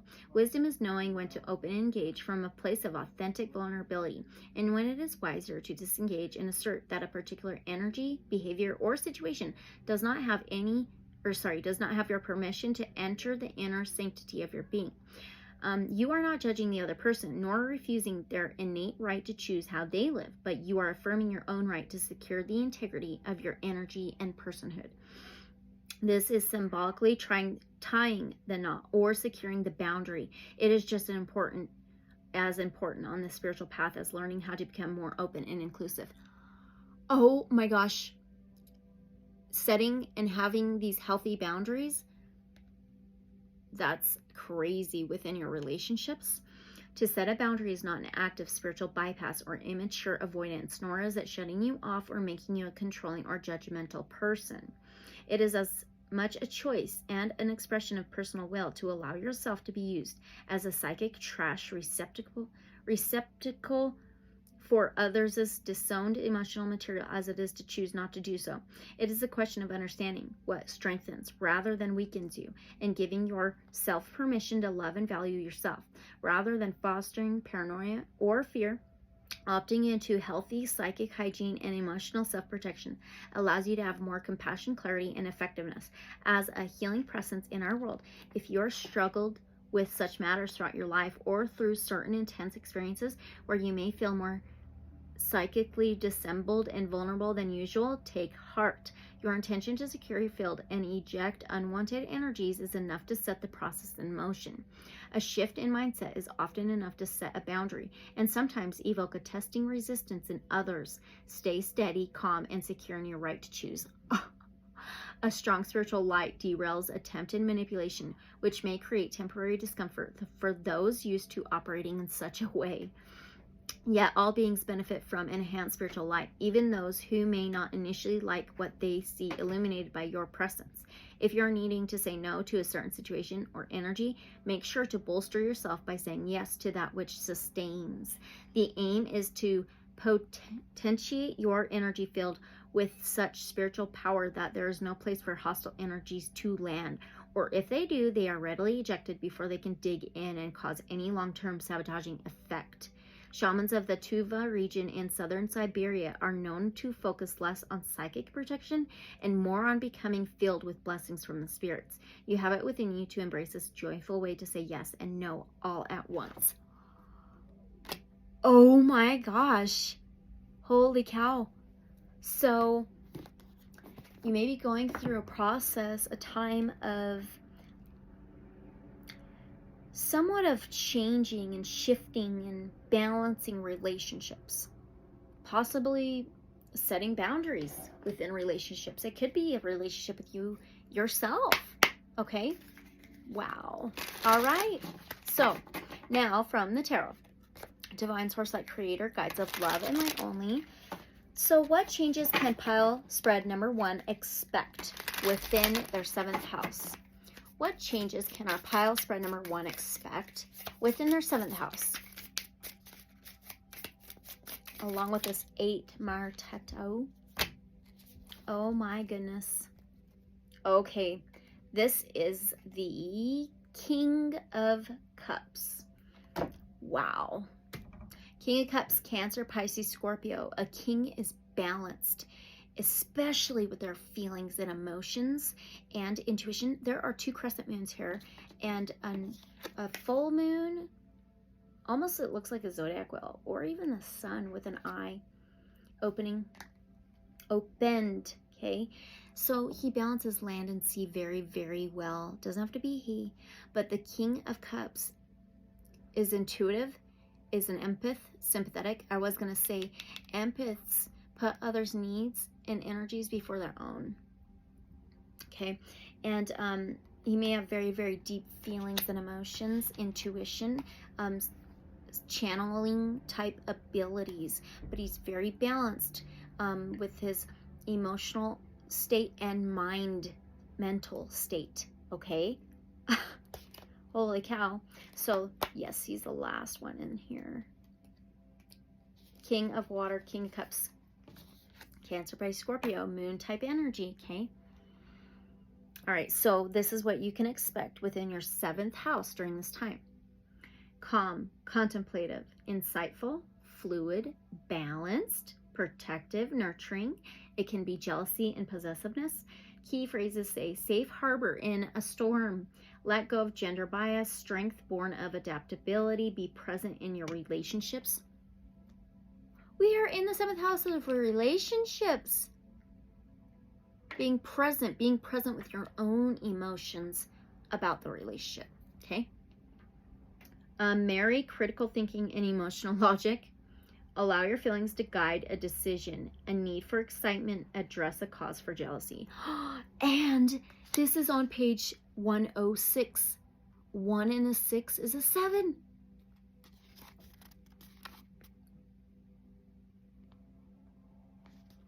Seventh house. Okay. Oh my goodness. So what else did it say for the 7th house? Oh, I dropped my book.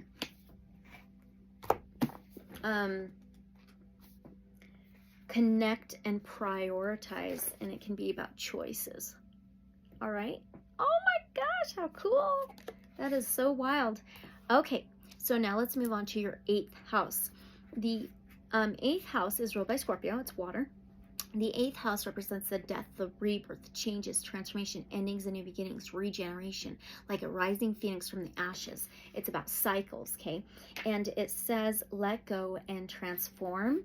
Also says transformation, sexuality, resources from others, including financial and property, shadow work for healing, secrets and mysteries, deeper forces at work, hidden agendas, tune into the unconscious. What'd you get? Oh my gosh, card number 19. Ooh, and it's Lu. So there's more braids. There's 2 deer on each side of her with the antlers, crown chakra, and the more the blue jays. Wow. Crown chakra very heightened here in the subconscious, in the mysteries, the mythical world, okay? The unknowns, unseens, the hidden realm. Now, 19 can be a 10. 10s are about cycles as well, letting go, endings for new beginnings, because it's a full circle of fulfillment and completion. It can be reduced to a 1 as well. The 1 is always a new beginning, a new cycle, a new life. We are in the 8th house. This is wild. So let's go to 19.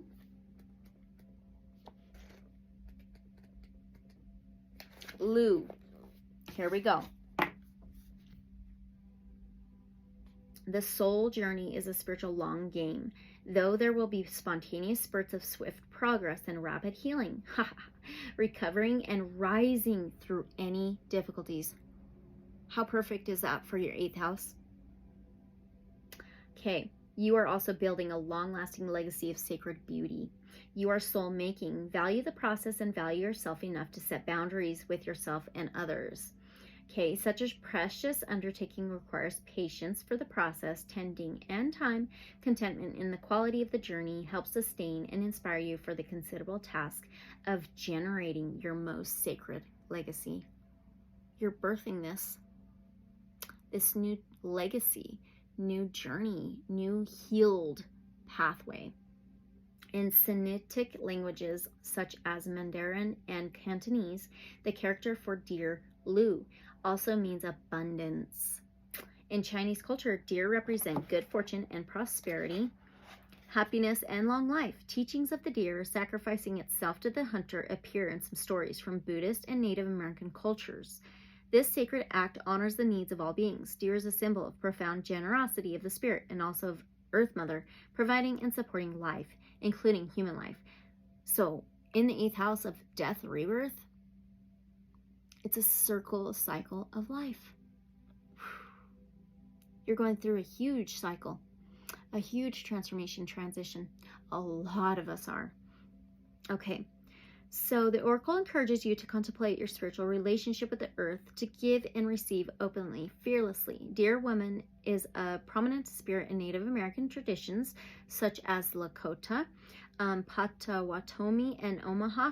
Dear Woman may appear in animal or human form and occasionally as a combination of both. She is a complex creature, protective of women and supportive of conception. She can also be a seductress that will trap the undisciplined spirit of fatigued male hunters, rather like the sirens of the sea who beguiled men and led them to devastation. The 8th house can be sexuality, money, sex, too. So really interesting. All right. I just wanted to say that. She can be a gentle protector, a fierce opponent, and a powerful figure who guides humans towards greater spiritual maturity and reverence for the feminine. Dear Woman's mixture of kindness and fierceness is an expression of compassionate wisdom, also found in the semi-wrathful divine beings of Hinduism, Buddhism, and Tibetan shamanic religion of Bon. Wisdom steadies our awareness and insight into a situation and prevents emotional manipulation from taking root and clouding the truth. This is a change. You're going to be seeing a lot more clearly. Okay. All right. Dear Woman reminds us of the need to stay focused on the task at hand and be mindful of the potential for unintentional self-sabotage when we are fatigued. We need to learn how to stay the course, to rest, and when to return to the work. Wow. so we do not turn away from what we are called to do. There are times when gentleness is most effective and times when a fiercer boundary is required to subvert negativity, when the response arises from a neutral and expansive compassion rather than as a reaction driven by personal wounding. Then the response can serve the souls of all involved. Deer is also associated with creation myth and considered sacred to the Dambi tradition of the Kono people of Sierra Leone in West Africa, where the ancient word for deer is the same symbol that depicted the first human. Descendants of the Aztecs, the Huichol ethnic group of Mexico, revere the deer as a spiritual symbol. In some creation stories of Mexico, deer were the first parents of the human race. In Japan, the deer is a messenger of the gods and associated with love, yearning, and also abundance. In Christian symbolism, deer can be compared to the soul, with Psalm 42 poetically declaring, "As the deer pants for streams of water, so my soul pants for you, my God." Whoa. The appearance of deer calls forth a deep need for spiritual relationship with both the natural world and the celestial realms. Deer reminds us that our human nature is divine, that earth is sacred, and spirit is part of us. For humankind to awaken with wisdom, we need to honor and respect the spirituality of our body, of our soulful humanness. The superficially disparate aspects of human beings, mind and heart, spirit and body. 8th house, are you kidding? This is so perfect. Can be realized as connected and supportive of each other, neither dominating nor subverting the other. All legitimate and essential aspects of self-supporting our soul-making. If you have felt bound by outer or inner conflict, the oracle foretells liberation into integration. Creativity is the driving force behind your grappling. Stay the noble course to completion, whilst cultivating both strength and gentleness of mind and heart. The Celtic horned god Cernunnos is depicted as a divine being in the form of a man with antlers. Antlers are fast-growing tissues of the male deer, the stag, which shed annually. Wow. We keep getting shedding. Antlers are symbolic of the masculine power for embracing growth and demonstrating the courage for swift rebirth. We are in the house of 8, the 8th house of death, rebirth, of transformation. This is so wild. Okay. I'm quite impressed. All right. Mystery teacher, which aligns him with the divine feminine wisdom of cycles. In his symbolism of the stag's antlers, rapid progress through a phase of growth and re-emergence is augured in harmony with the feminine rhythms of your soul. Change can happen swiftly when you trust in the natural flow of your path. There's no need for force. Ancient fossils date blue jay birds back about 25 million years. These intelligent birds are adept at survival through fidelity, community, dedication, and playfulness. Known as the clowns of birds for their bopping and bouncing song and dance numbers, they are also fiercely protective of territory. Blue jays demonstrate the survival need of knowing how to have fun, whilst also keeping a pragmatic eye on what needs to be managed and protected. Clever, comical, boisterous, and dedicated, these birds follow their own inner rhythms. Their migration patterns can vary from year to year, and there is no known logical reason why. They are attuned to a deeper and more subtle rhythm that promotes the thriving of their community. Listening to your inner rhythms rather than doing something simply because it is the way you have always done it can benefit the soul at this time. These birds change appearance dramatically and rapidly, molting and looking like bar-headed, fluffy, gray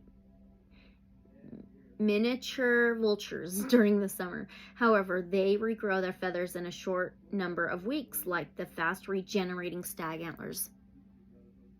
Oh my gosh, the blue jay heralds fast and dramatic recovery, even when from what may seem like a dire loss of that which is good and beautiful in your world. Whatever issue may be troubling your mind or heart will not last long. There is a great guiding and protective wisdom that will ensure you evolve swiftly and flourish on your soul journey for a long time. Are you kidding? Oh my gosh. That is freaking insane. That is within your 8th house. It says transformation, initiation, sexuality, resources from others, including financial and property, shadow work for healing, secrets and mysteries, deeper forces at work, tune into the unconscious, hidden agendas, passion and power. It also says let go and transform. This is death, rebirth, endings for new beginnings. Oh my gosh, that is crazy. Pile spread 1, that's perfect. This is looking so cool. Okay, all right, now let's do your ask your question, the question I have for you for your 8th house. All right, Divine Source Light Creator, guides of love and light only. So, how will pile spread number 1's life change within their 8th house during this time? It's going to be completely reborn. How will pile spread number 1's life change within their 8th house during this time? Okay, I see this one. This looks like a number 9. Ooh, is this a number 9? I believe so. This is really beautiful. There's her mind, third eye opened, her mind, and then it shows her heart connection. There's going to be a balance and an alignment with your mind, your heart, your crown, your heart, through to the third eye, throat. There's this higher connection, higher self. Okay, so is this 9 of Cups? I believe so. Let's just double check here. X, or it's IX. So, yes, it's the 9 of Cups. Wait a minute. Did we get that right? Oh my gosh. This is so weird. Remember, I thought this was 9 of Cups. That's not. That is a Page of Cups down here for, whoa. Okay. Okay, first of all, this is very interesting. So this is the 9 of Cups. 9 of Water, Cancer, Pisces, Scorpio. That's that indulgence in all the hard work you've done. And your wish is coming true. Your wish is being fulfilled. You've already wished upon a star and it's about to come into fruition. Okay, let's first do that. I can't believe this. You needed that as well for your 5th house. You needed the 9 of Cups for the 5th house as well. But we're going to go back to the 5th house here in just a minute. This is so weird. Okay, for your 8th house. Okay, so, oh, that almost fell. And that's the Spirit of the River, Movement Toward Adventure, card number 50. 5. So this is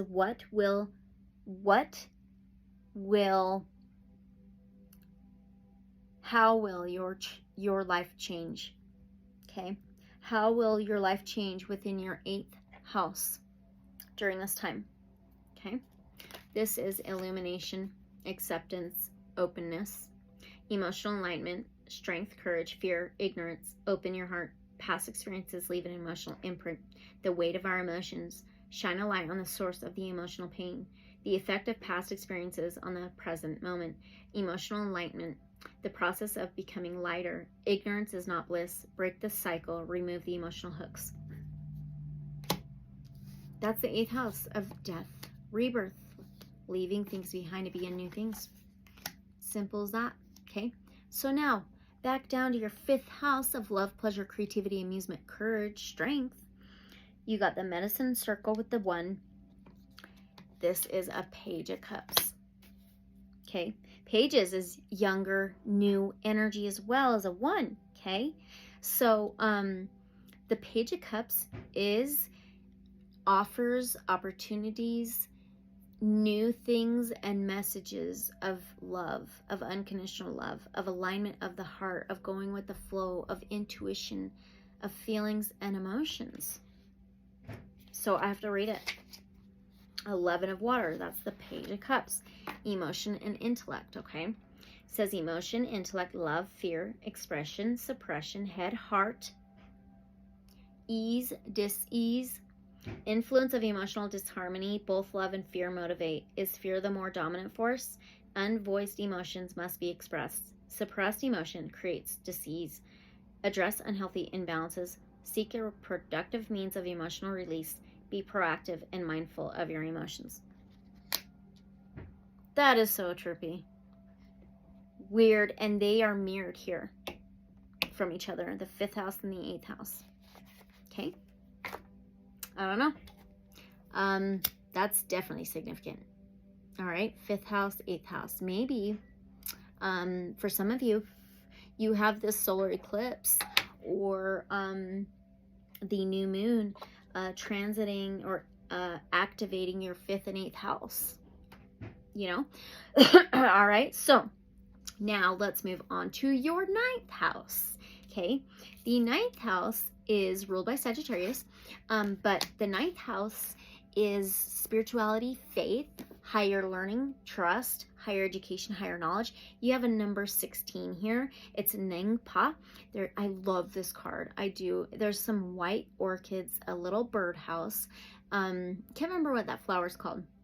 It's really all over the place in California. Anyway, there's a rooster, which I have a rooster, so I love that. And it's like her crown, it's so trippy.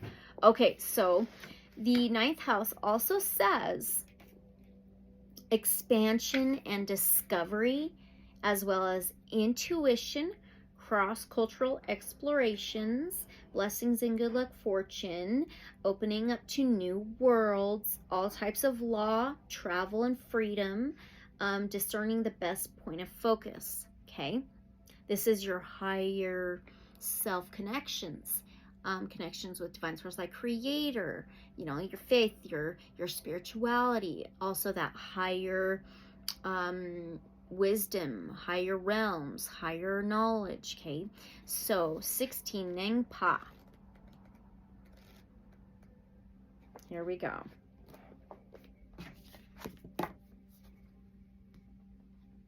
To heal inner pain, the soul may need to investigate the darkness within. Shadow work. New moons are about that. It's about self-reflection. And solar eclipse. That's crazy. Yeah. Okay. Venturing directly into our suffering can help us understand underlying issues and what will ultimately bring peace. Purposeful descent into suffering to liberate pain is a transitory process. Pain is not a place to permanently dwell, but rather a place to pass through in order to transform one's being and one's life for the better. It can be difficult to find the courage to enter our suffering, and also difficult to find the courage to not become stuck or embittered.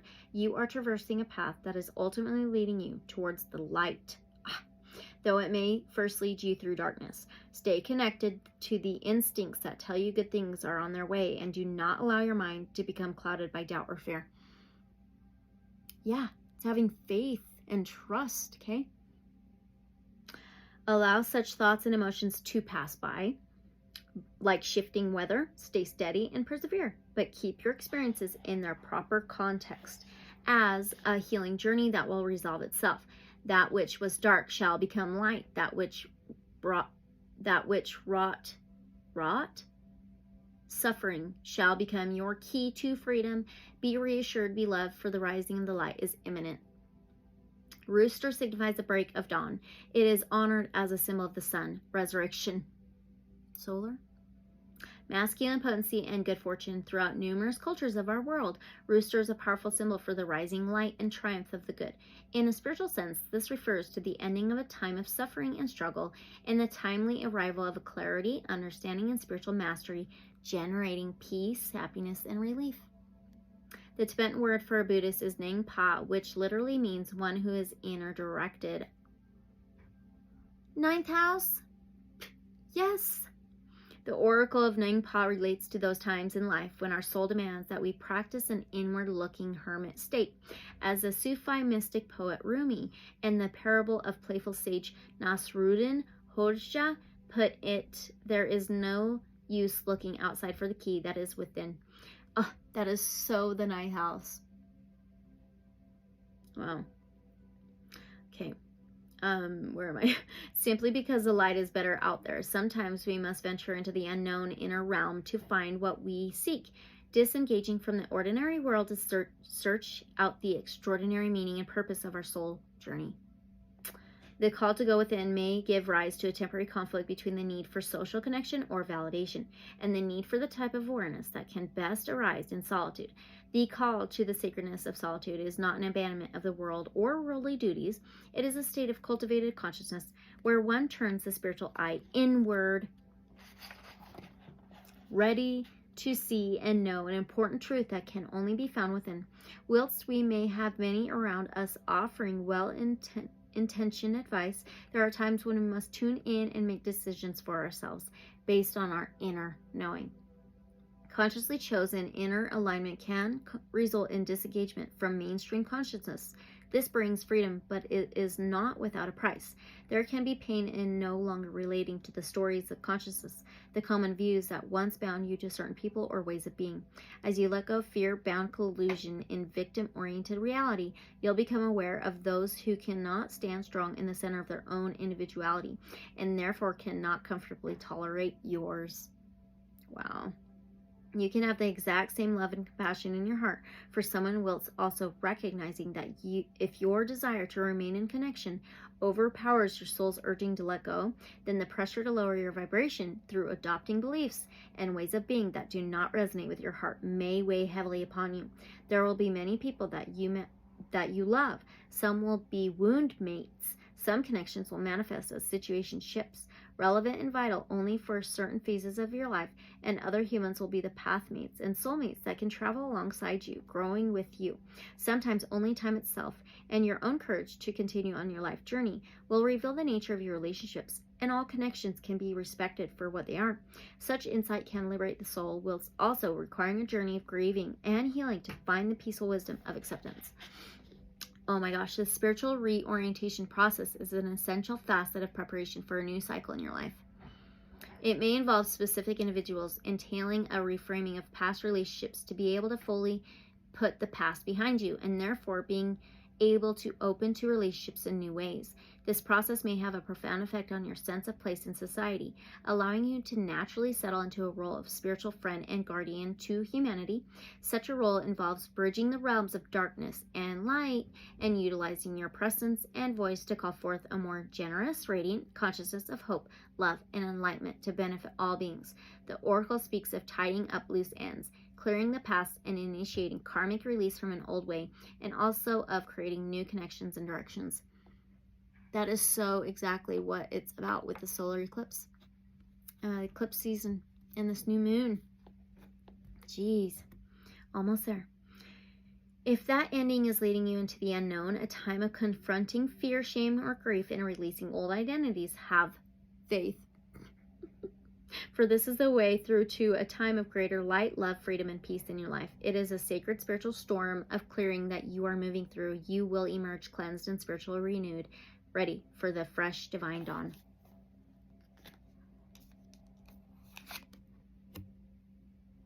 Wow. This is so freaking cool. I love it so much. Yes. Okay. So good. Now let's move on to the question we have for you. That's so perfect for the 9th house for you, okay? All right. Oh, and the 16, that's 7.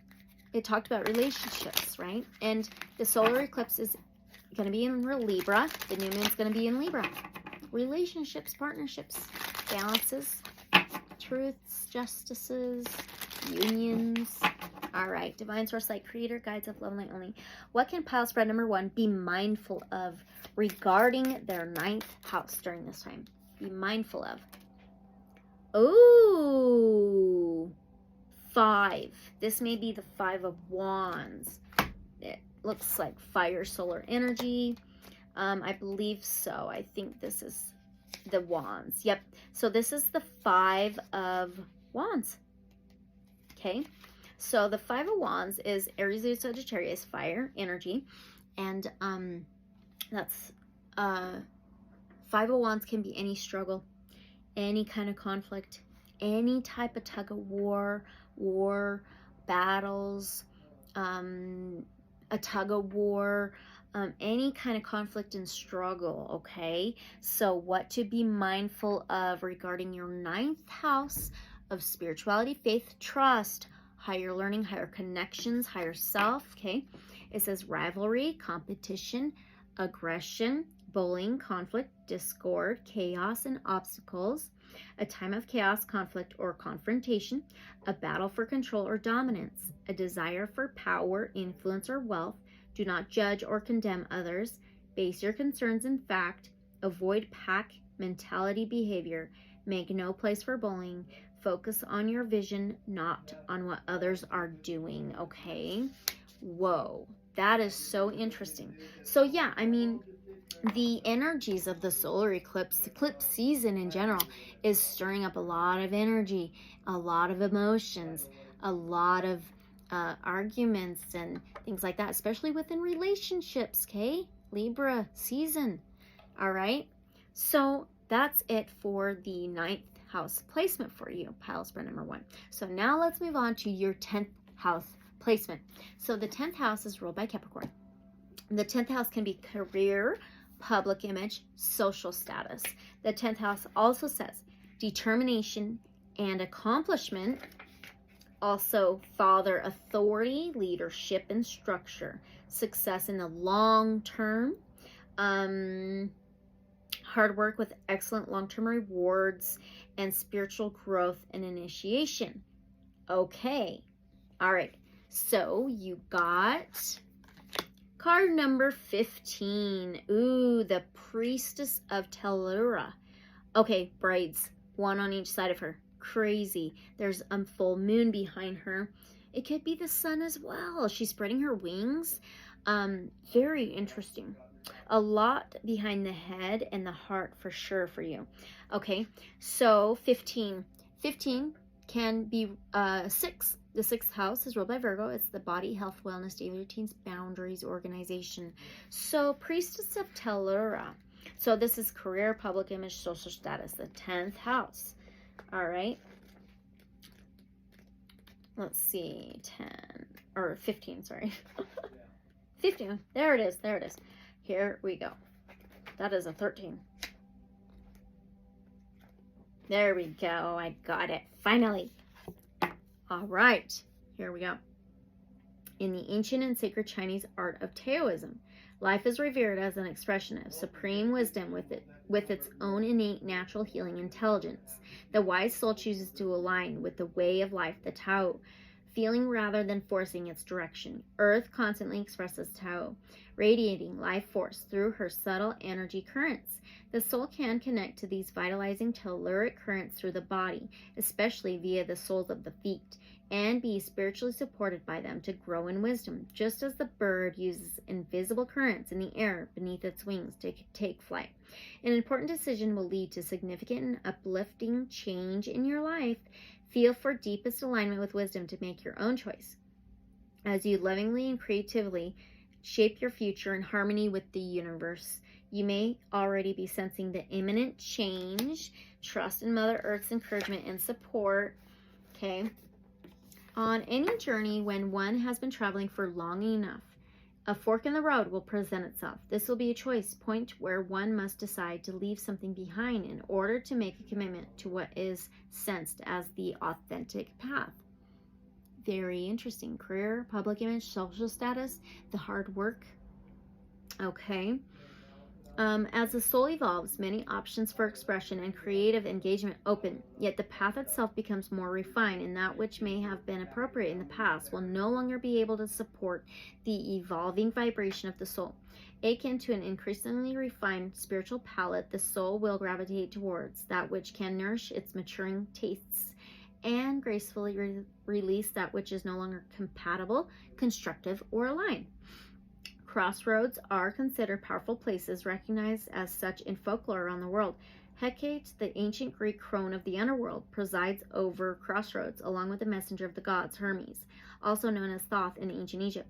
The Yoruba trickster wisdom deity, Esu Elagbara, is also found at crossroads, and in India, the widely developed elephant-headed deity Ganesha is invoked at the beginning of any new direction in life.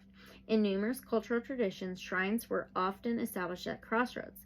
These points of intersection represent the meeting of worlds, both physical and spiritual. They mark the liminal spaces filled with uncertainty and potential that are part of any meaningful journey. For some of you, this could be like your public image, your status, social status, the society you're in, community you're in, career, job, the work you do. This could be pulling some physical and spiritual in together. Okay? So, the flow of energies, liminal spaces, can either support or impede the soul's progress. The Congo cosmogram, known as the Yawa cross, represents a continuity of human life. Intersections between the worlds are depicted as being at the center of the ongoing journey of the soul. Humans face spiritual crossroads during significant choice points in our lives. When aligned with love, such choice points can dramatically transform the course of our lives, whilst generating spiritual benefit through multiple dimensions. How can one navigate such uncertainty with wisdom? Logic is useful, but it is not a substitute for the greater creative play of life's wisdom. If we place too much emphasis on intellectual analysis, we may undermine the guiding intelligence of the heart, which senses and responds to telluric nudges to move in a certain direction. The soul has the capability to grow through any choice made, yet some decisions will honor the authentic path of the heart more than others. You are at a point in your life journey where such a decision needs to be made. Okay? You may come at a crossroads, at a choice, a decision to make within the 10th house. Okay? Where am I? The choice of the heart is that which holds the highest vibration. It may also be the path that demands the most of you in terms of healing, evolution, courage, and a leap of faith. It may simultaneously seem like the path of least certainty and the path with the most potential promise, but it is not a gamble. It is the most real and true choice for your soul. Such a choice is twofold. It is a choice to affirm something and to release something, and both must be dealt with. The affirmation can be easier, more instantaneous, the leap of the heart that simply says yes. This fills me with joy. Before the mind has a chance to process the sobering reality check of what will be required of you to access the evolved inspirational reality. Do you need to confront a fear? Do you need to step up a certain practice or activity? Do you need to carve out time, separate yourself from negative influences, or find support systems that can help you bear the discomfort that growth, with all its unfamiliarity, entails? Can you love your own heart enough to be willing to meet these demands and summon what is necessary to accomplish your part of the change process, to allow for destiny to accomplish its sacred work through you? Mother Earth, or Tellura, as she was sometimes known in ancient Rome, will take care of the rest. Whether the choice before you appears subtle or radical, there is a sacred work required to cultivate the readiness and capacity to adjust your course. This is the inner work of the severance of cleaving or siphoning off that which can come with you on your quest from the emotional, psychological, and physical content that must be left behind, because there is simply no space or place for it in the next era of your soul expression. This is the confrontation with the caterpillar, ways that cannot be sustained in the disintegration that occurs in the chrysalis, and neither caterpillar nor chrysalis ways will work for the emerging butterfly. Nature demonstrates the courage needed to abandon oneself into the miraculous realm of transformation, and at the opportune moment you will need to claim your wings. Do not allow fear to cause you to turn back from the beauty that wishes to unfold in you and through you into the world. Earth Mother is powerful, generous, and wise. There is much spiritual protection and natural grace championing your evolution. Your soul is readying itself for spiritual flight. This may be a promotion. This may be a job change. Something, how you want to, what you want to cultivate and what you want to work on. And this is very interesting. Okay, so now let's ask the question that I have written down for your 10th house. Okay, Divine Source Light Creator, Guides of Love and Light Only. So what changes? Don't mind, my fiance is working from home. Okay. What changes will pile spread number 1 see within their 10th house? What other information can we get? What changes will our pile spread number 1 see in their 10th house during this time from the solar eclipse new moon? What changes will our pile spread number 1 see within their 10th house? One card, please. Okay. Oh my gosh. Oh my gosh. You have, I believe this is justice. Is this justice? Maybe not. Maybe not. This could be a Queen of Swords. There's a black and white, shadow, light, self. Okay. This is all about harmony and balance. Spreading the wings, the dark side, the light side, balancing these two things out for alignment, for truth and justice, the crown chakra and the heart. Okay. Oh my goodness. What is this? Okay. What is this? This has got to be swords. It's got to be a queen or something. So it's the swords. Swords is air, Aquarius, Gemini, Libra energy. So this is a VI. 6 of Swords? Oh, this could be 6 of Swords. Duh. Okay, 6 of Swords. Yes, I love this so much. 6 of Swords. So what changes will you see within your 10th house? Career, public image, social status, the work you do. Okay? Well, 6 of Swords is moving out of troubled waters, moving around obstacles, moving over challenges to a more calmer, solid ground. And it's usually with help and guidance. Okay? It says solutions, comparisons, compromise, open-mindedness, mindfulness, illumination, epiphany, personal power, a time of research and investigation. Look at and compare a range of options. Weigh the pros and cons. Be willing to compromise. Don't let rigidity hamper possible success. A moment of epiphany. Step into your personal power and do not discredit what others offer. Wow. May get an offer. Okay. Maybe to work with others. Like-minded, open-minded other individuals. Okay. That is so freaking cool. It could just be some of you working with your guides of love, light, divine source, light, creator, Mother Earth. Okay. Love it so much. So I do want to say also for the 10th house, it says father, authority, leadership and structure, success in the long term, positions of social recognition or acclaim, expertise, fame based on long-standing efforts, spiritual growth and initiation, hard work with excellent long-term rewards, endurance and skillfulness for material and spiritual gain. I love it. That's so awesome. Okay, so now we're going to move on to the 11th house, okay? The 11th house is ruled by Aquarius. The 11th house is hopes, wishes, friends, and community. And it also says innovation, freedom, also progressive thought, healing society, human evolution, new visions of society, social justice, okay, eccentricity and uniqueness, lateral thinking, genius and brilliant insights. What did you get? Ooh, okay, you have a card number 32. 32 is a 5. 5 is all about changes and transformations, some challenges. It's also the 5th house of Leo, love, pleasure, creativity, amusement, and courage. It says wings, blood, and bone. It's the flying fish. See the flying fish on there? Ooh, I like it. Okay, let's find 32 for your 11th house.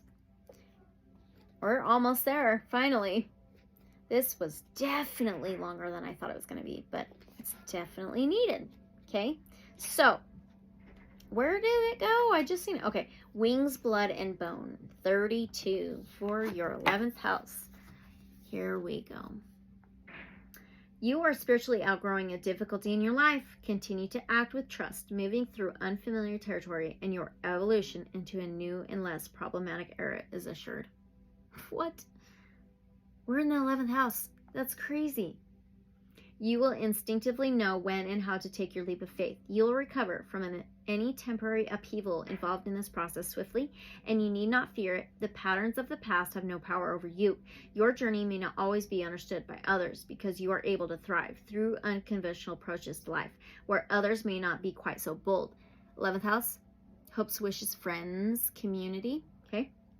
There is a spiritual insight that you will soon access, which will help you see things in a new and more positive light, bypassing potential pitfalls and continuing successfully on your authentic life path. Bizarre and beautiful, winged flying fish is potent shamanic soul medicine for radical creative evolution that opens up new worlds of experience. The flying fish can leap high and glide swiftly through the air before gracefully returning to the waters. Scientists believe this evolved as a protective mechanism so that the fish could avoid predators. This movement pattern holds the medicine empowerment for spontaneously propelling oneself beyond the reach of negativity. Such a radical and unexpected divergence is an expression of protective instinct, intelligently removing you from potential harm on a path that has become dangerous due to negativities. Flying fish can symbolize the leap of faith that arises suddenly and takes us out of our comfort zone, and yet protects and uplifts us. We return refreshed and empowered to continue our authentic life path on the other side of the leap. Fossils of the flying fish date back around 65 million years. 65 million? 65 is a number 11. Now you have 1111. Balance, harmony, union, harmony. Yin yang. Wow. Okay. Although an ancient version of this fish was found in China in 2009. 11. So now you have 11, 11, 11. You may want to look up angel numbers 11, 11, 11. That's crazy. Okay. Whoa. And has been dated back more than 235 million years. Okay, this older breed of fish is not genetically linked to the modern species, even though they demonstrate the same skillful means and evolutionary wisdom. Although there are valuable biological inheritances that arise through genetic bonds of blood and bone lineage, it is possible for the soul to experience powerful resonance with an ancestral lineage, culture, or tradition, even though it may be distinct from the biological legacy of the body's current lifetime. Whoa. Such vibrational kinship will arise on a spiritual level, feeling true and vitalizing for the heart, even though there may not be a biological connection to warrant it, and even if there was little interest earlier in life. When the moment to leap into an otherwise foreign dimension, No. What? Hello. Okay, when the moment to leap into an otherwise foreign dimension is upon the soul, it is as natural as it is unexpected and astonishing. To behold, soul resonance fosters undeniably potent bonds, which, when the heart is open, can transcend the legacies of blood and bone without denying or diminishing them. This connection opens the soul to a vaster reality of unity, expanding the sense of family from one's immediate familiar circle of particular humans to include the entire human race. Such a breakthrough into increasingly expansive, unconditional love benefits every being on the planet.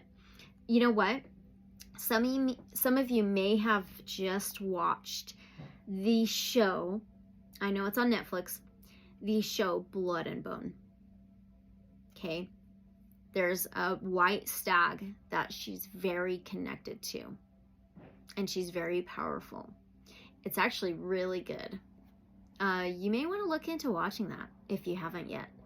Weird. Okay. All right. The teaching is not to dismiss nor underestimate the fierceness of blood and bone heritage, spiritual, cultural, or otherwise. Such a lineage can generate an exceptionally powerful chain of human consciousness, and depending on the level of awareness and spiritual maturity of the legacy, can foster healing and awakening in the members of that clan, which in turn benefits our world. Blood and bone heritage needs to be honored, but its but it ought not be idolized, lest it become a form of ego-oriented pride and entitlement, and a means through which to foster divisiveness and legitimize judgment of others. Such a misuse of the gift of culture and dignity of the planet's diverse ethnicities drags humanity further into the suffering of ego rather than strengthening the soul. It is possible to experience unity of the heart, whilst also honoring one's biological lineage. However, if honoring morphs into biological over-identification at the expense of one's universal spiritual nature, there is an increased likelihood of attachment to the power or story associated with one's particular culture. The soul can then become constrained by culturally constructed identity, rather than empowered to work through the particular legacies of one's biological inheritance to evolve and benefit humanity. Discernment is required to differentiate between honoring and identifying, so that freedom to take one's unique soul journey towards complete awakening is protected. Freedom to follow one's genuine soul calling is the lifeblood of the shamanic soul. For the soul to awaken to its fullest and calling, such freedom must be secured above all else. Being in the 11th house of hopes, wishes, friends, and community, human evolution, new visions of society, social justice, balancing futuristic ideals with valuable traditional wisdom, eccentricity and uniqueness, lateral thinking, genius, and brilliant insights. Oh my gosh, what the hell? That is so wild. Maybe within your friend, your group, the community, the group that you're around, maybe you are just spreading your own wings and doing your own thing, okay, for some of you. All right, Divine Source Light Creator, Guides of Love and Light Only, we are almost done. So, now, what can pile spread number 1 expect within their 11th house with the wings, blood, and bone? You got Justice. Card number 11. Now you've got 11, 11, 11, 11. That is crazy. I just seen 58, 11, but you won't see that. This is crazy. Your wishes and hopes as well. So it's about dreams. The wishes, wishing upon a star. Your wishes coming true. There's these hopes, this wishes, friends, community, justices, balance of yin yang, black, white, dark, shadow, light. Oh my gosh.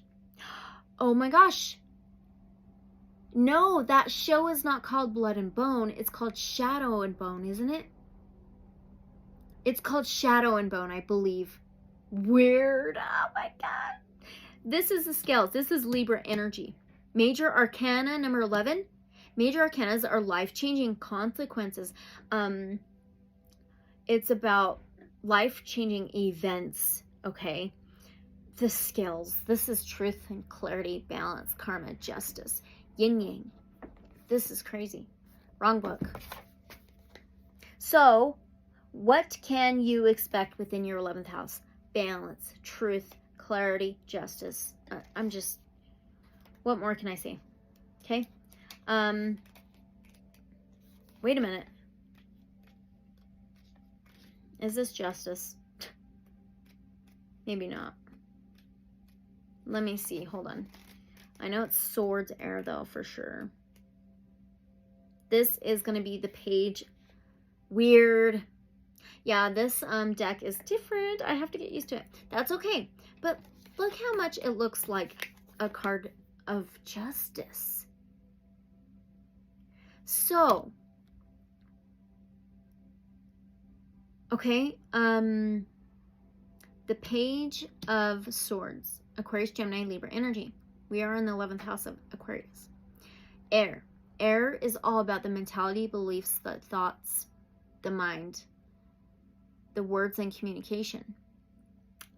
Page of Swords is strategically, carefully tiptoeing to a more solid ground, more stable ground, more structured ground, a better foundation with ideas, light bulb moments, plans, knowledge, information. Okay, Pages is always younger energy, but always something new, an offer, a message, and an opportunity. Okay, so let's go on to the Page of Swords, which is 11 of air. It says body, mind, imagination, reality, fact, opinion, body, mind, open mind, narrow mind. Be open-minded and questioning. You are only limited by your mind. Be discerning. How is your mind affecting your body? How is your body affecting your mind? Facts are certainties. Opinions are not facts. We can only change ourselves. Super interesting. Okay. Let me tell you the rest of the meanings that she has in here for the 11th house. Eccentricity and uniqueness, lateral thinking, power of the mind to cut through confusion and creatively respond. Okay. Wow. Now, last one, 12th house. Okay. The 12th house is ruled by Pisces. The 12th house is like moon energy, okay? So it is subconscious, unknown, unseen, dreams, under the surface, hidden. It could also be manipulations, secrets, mysteries, hidden realms, okay? It also says redemption and spirituality, as well as past lives, the unconscious and dreams, meditation, visions in the body, subconscious mind, mystics and shamans, spirituality in all forms, okay? Spiritual redemption. What did you get? Oh, you got one out sideways. Okay, number 3. Well, 3, okay, can be the 3rd house of Gemini, the 3rd house, communication, transportation, journeys, and technology. 3 can be a teamwork, a cooperation. But it says Song of Sangoma. Song of Sangoma. 2 parrots on each side of her. Okay, let's find that.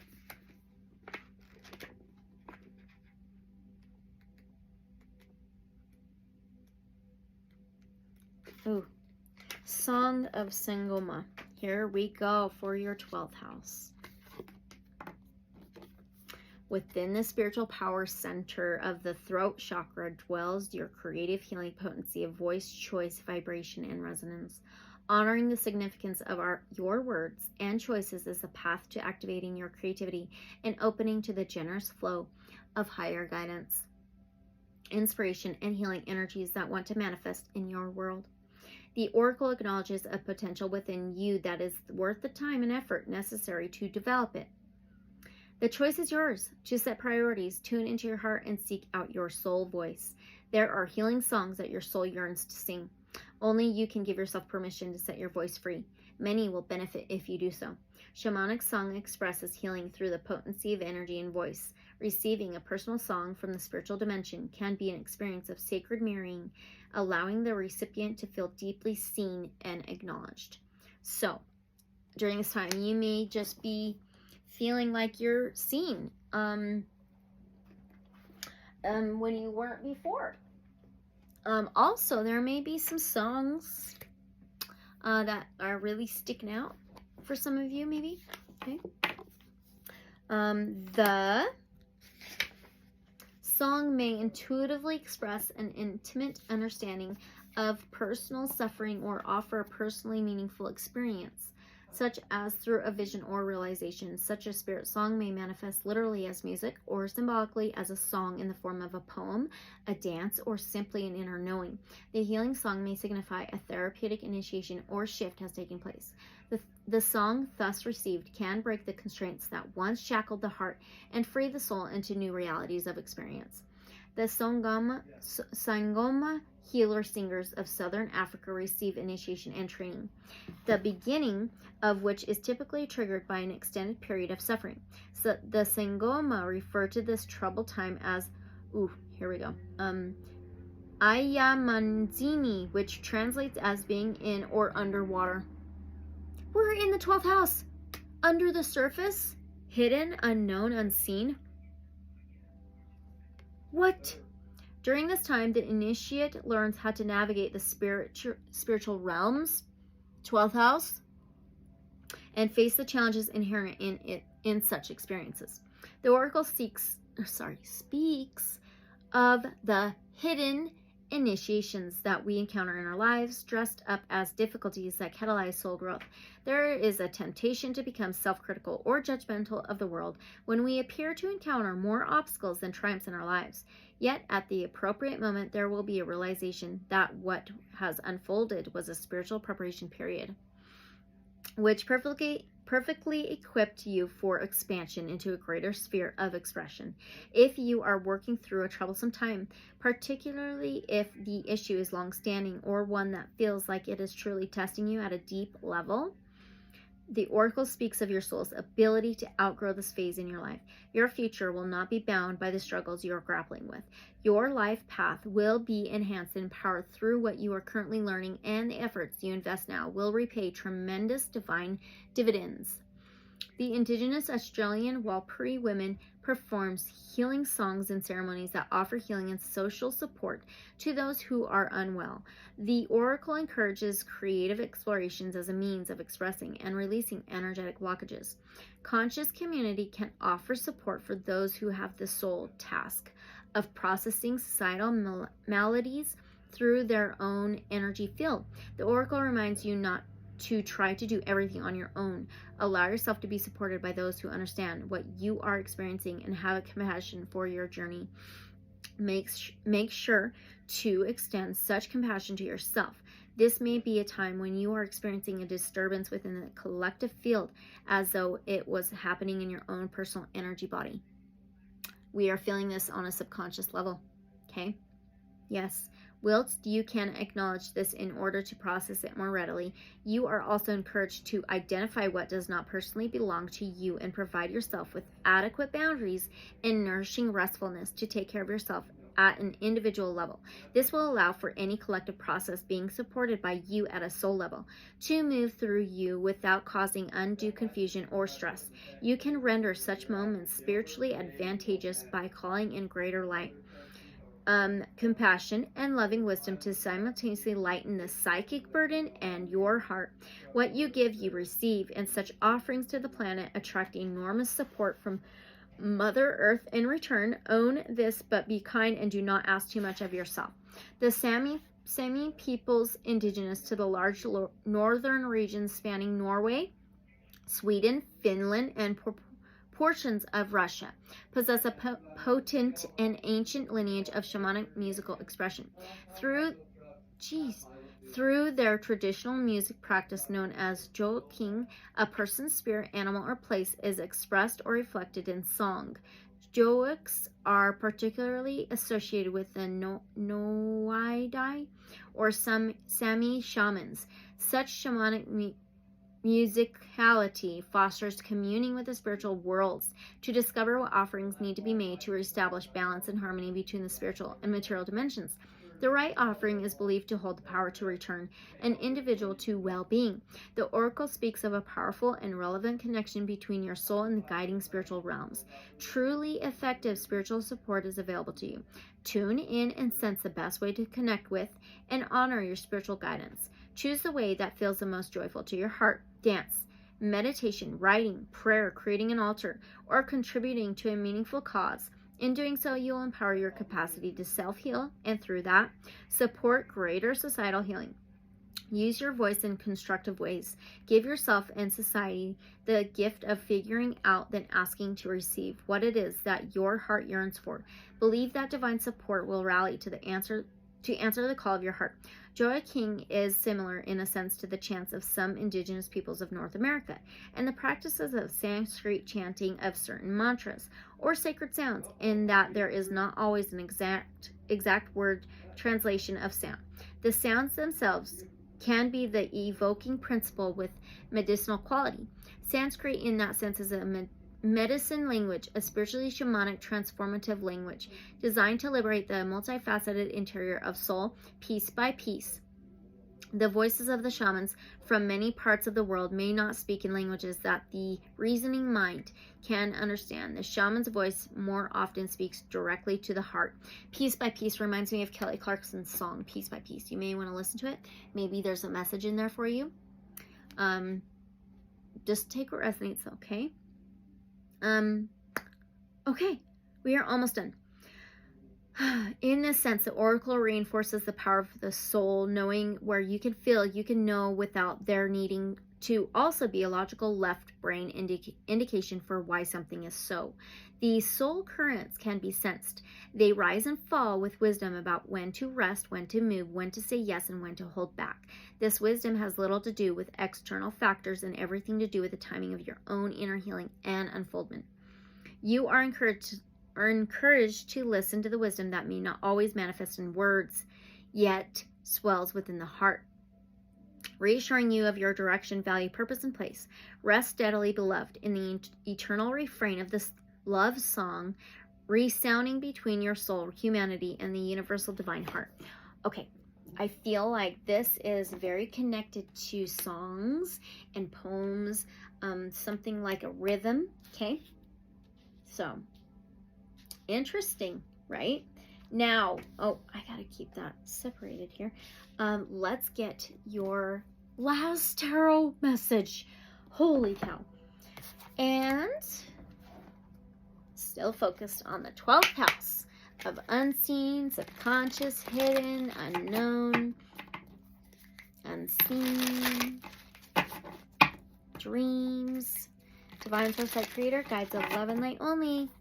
So what part of pile number one, spread number one's life is going to be illuminated to them during this time? What part of pile spread number one's life is going to be illuminated to them during this time? This has got to be a major arcana. It has to be. It has to be. But I don't know. I don't know. There's an alignment here. We are at the 12th house. There's these wings are on fire. The sun energy is behind their head. Oh, this is freaking awesome. All of the chakras are lit and aligned, connected to the stars, the universe. Sheesh, what is this? It could be fire. It could be the Ten of Wands. It is. It's the Ten of Wands. Tens are all about completion, successes. Okay, endings for new beginnings. So, the Ten of Wands, Wands is fire, Aries, Leo, Sagittarius, solar energy here, okay? So, what part of your life is going to be illuminated to you? Solar eclipse, big time here, okay? During this time. So, the Ten of Wands is any burdens. Ten of Wands is anything that you've been carrying on your back for far too long, and that you can recognize it, see it, put those burdens down to get a new start, a new beginning now, okay? I love it so much. Any burdens at all. Ten of Fire, Ten of Wands. Doing, self-mastery, mastery, evolution, enlightenment, light work, light being, and discipline. Mastery of both craft and self. Take command of yourself and life. Take responsibility for your actions.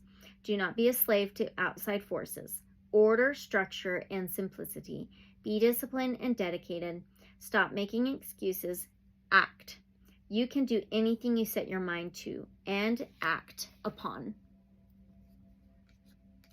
Yes, for sure. That's so cool. Okay.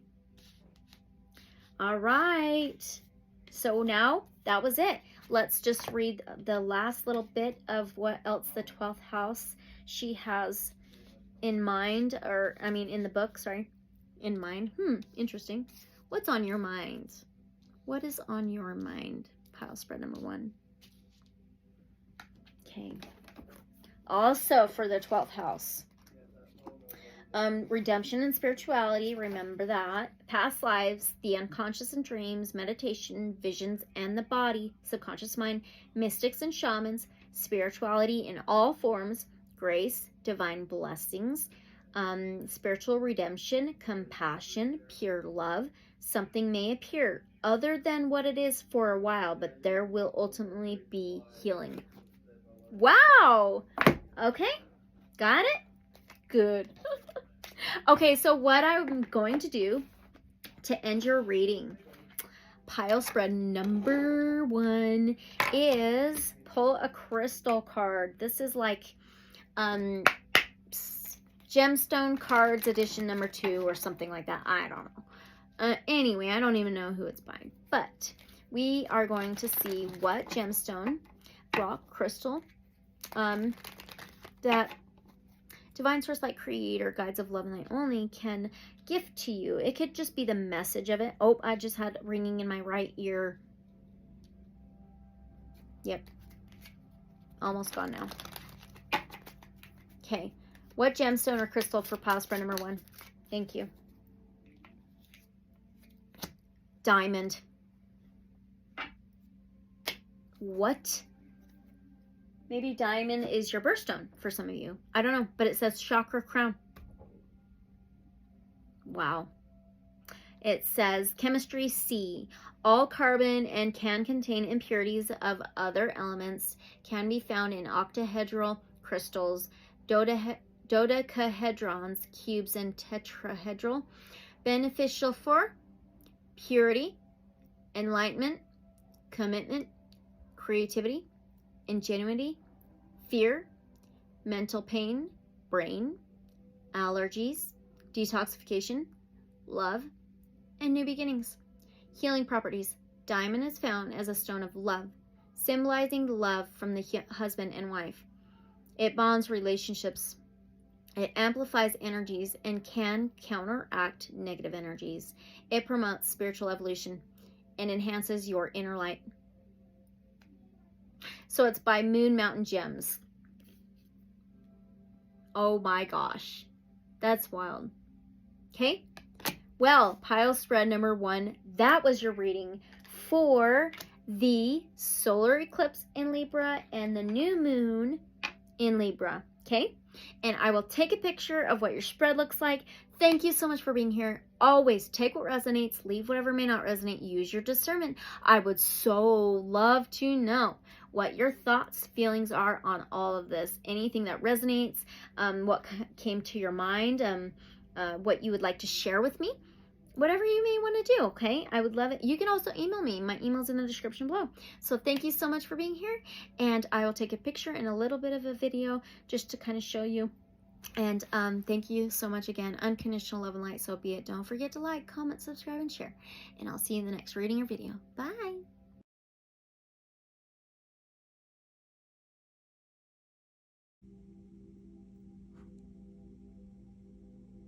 Oh, this one. Sorry.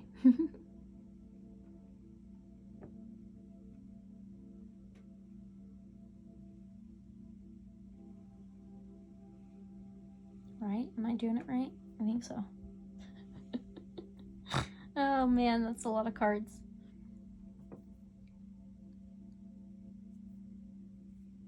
Pretty cool though.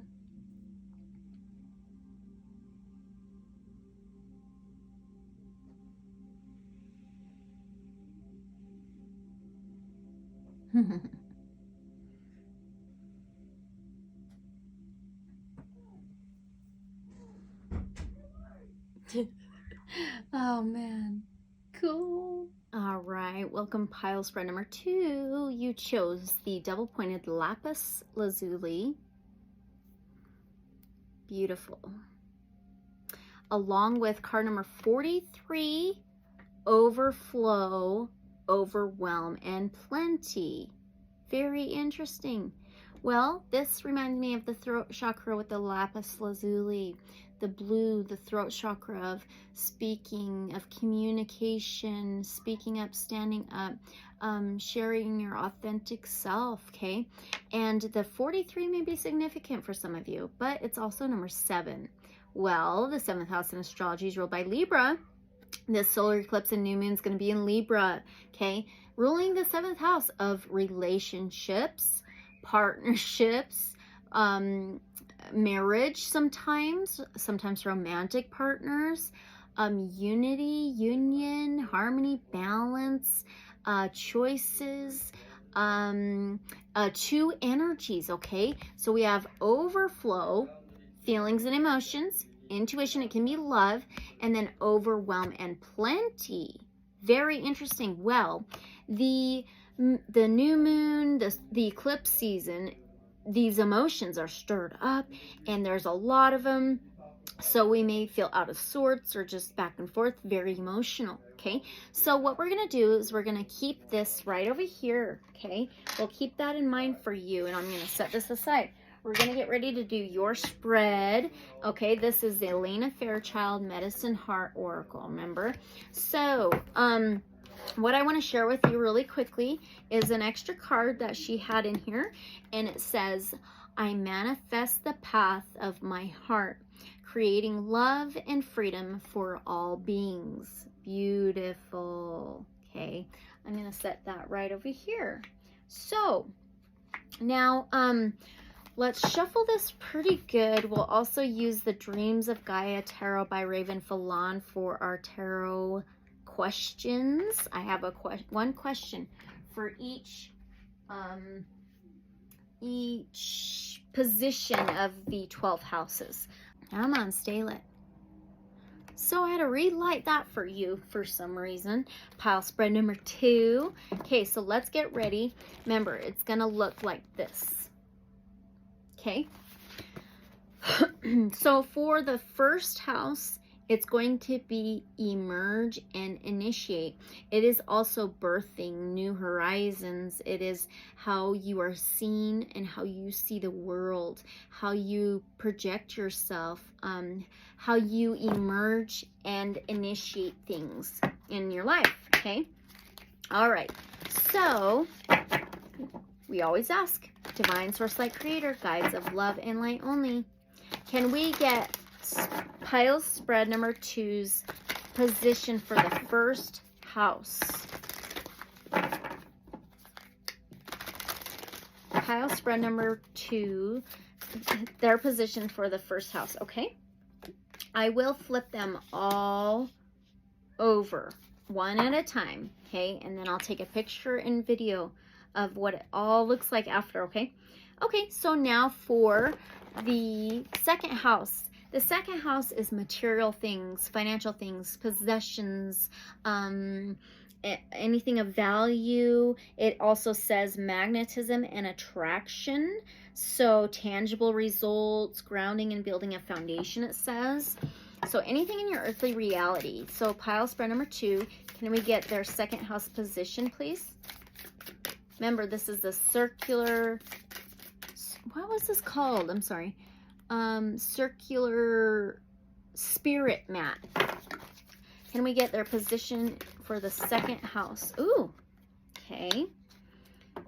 Now for the third house, can we get, oh, the third house is communication, transportation, journeys. It can be technology. It also says create and communicate, mental shifts, education, immediate community, swift changes, writing and communications. For past spread number 2's third house position. Ooh, okay. All right, so now for the fourth house. The fourth house is home, family, structure, stability. It also says ground and preserve, divine mother, core self, base of the issue. Also slow and steady, the home and protection. Can we get pile spread number 2's fourth house position? Ooh, of stability, foundation, structure, home, family. Okay.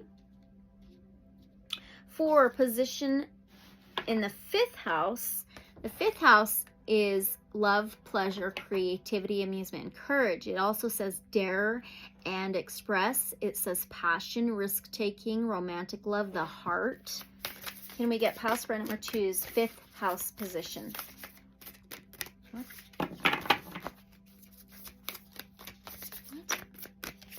This one's messy, sorry. Love, pleasure, creativity, amusement, passion, courage, even confidence. Okay, perseverance. Okay, that's fifth house. Now for the sixth house.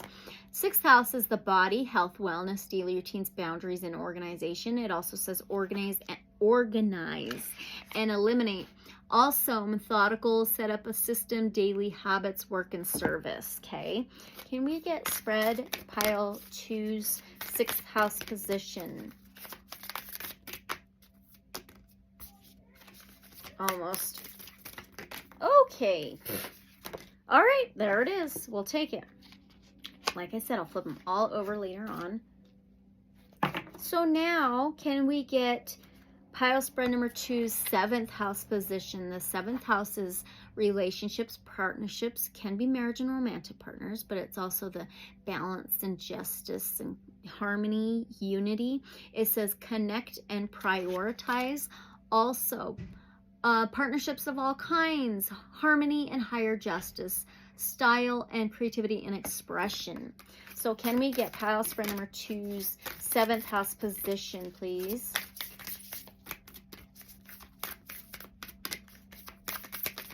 Seventh house position. Okay, perfect.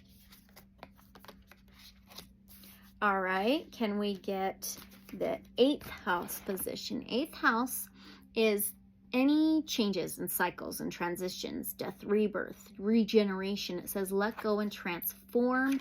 Also, transformation, initiation, sexuality, resources like financial and property, shadow work for healing, secrets and mysteries. Can we get pile spread number 2's 8th house position? Perfect. Okay.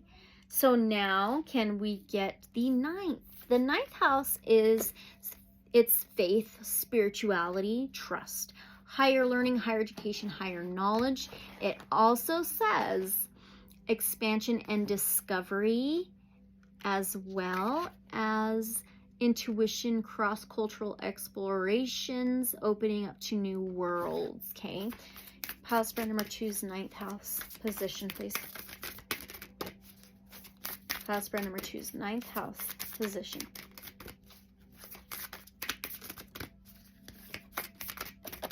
Perfect. All right, 10th house. 10th house is career, public image, social status. It also says determination and accomplishment. Also, father, authority, leadership, and structure. Hard work with excellent long-term rewards. Can we get pile spread number 2's 10th house position?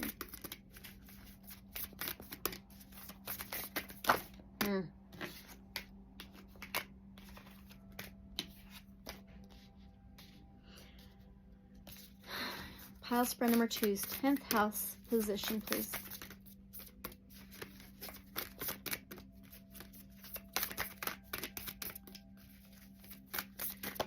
Thank you. All right. Now, can we get the 11th house position for pile spread number 2? The 11th house is hopes, wishes, friends, community. It also says innovation and innovative and freedom, also progressive thought, healing society, new visions of society, social justice, eccentricity and uniqueness. Can we get pile spread number 2's 11th house position? Whoa, it went right into that position. Cool. All right, now for the 12th house. The 12th house is anything like subconscious, the subconscious mind, dreams, unknown, unseen, hidden realms, mysteries. It also can be secrets. It also says redemption and spirituality. Also, past lives, the unconscious and dreams, subconscious mind, spirituality in all forms, divine blessings. So pile spread number 2's 12th house position. Okay, we got it. So let's set that aside. Where can I put you? All right. Ooh, I'm so excited. So now we need to begin with the first house, pile spread number 2. So the first house is that initiation, how you emerge into situations, how you initiate situations, how you see the world and how the world sees you in a way. It's also the birth of things, time to start something new, approaching situations. So you have, oh my gosh, card number 24, Macaw and Coco. Macaw and Coco. There are 2 parrots, one on each side. Each have her hair entangled in their beaks. Very interesting. This almost looks like a full moon or a sun behind her head. So emerge and initiate. So 24 may be significant, but 24 is also sixth house in astrology is ruled by Virgo. It is the body, health, wellness, daily routines, boundaries, and organization. So let's find 24 in the guidebook.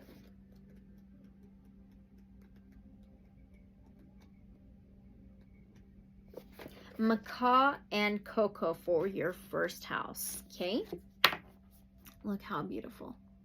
It says, within you shines a radiant spiritual power of vibrational resonance, which can attract all good things into your life.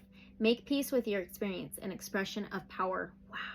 Aligning yourself with your heart and knowing that as you enrich your interiority with sacred practices to support your soul, you will imbue expressions of power with compassionate wisdom.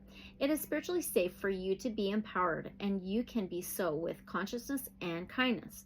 Earth Mother is generous and provides your soul with opportunity, means, and method through which your true self will actualize for the spiritual benefit of all beings.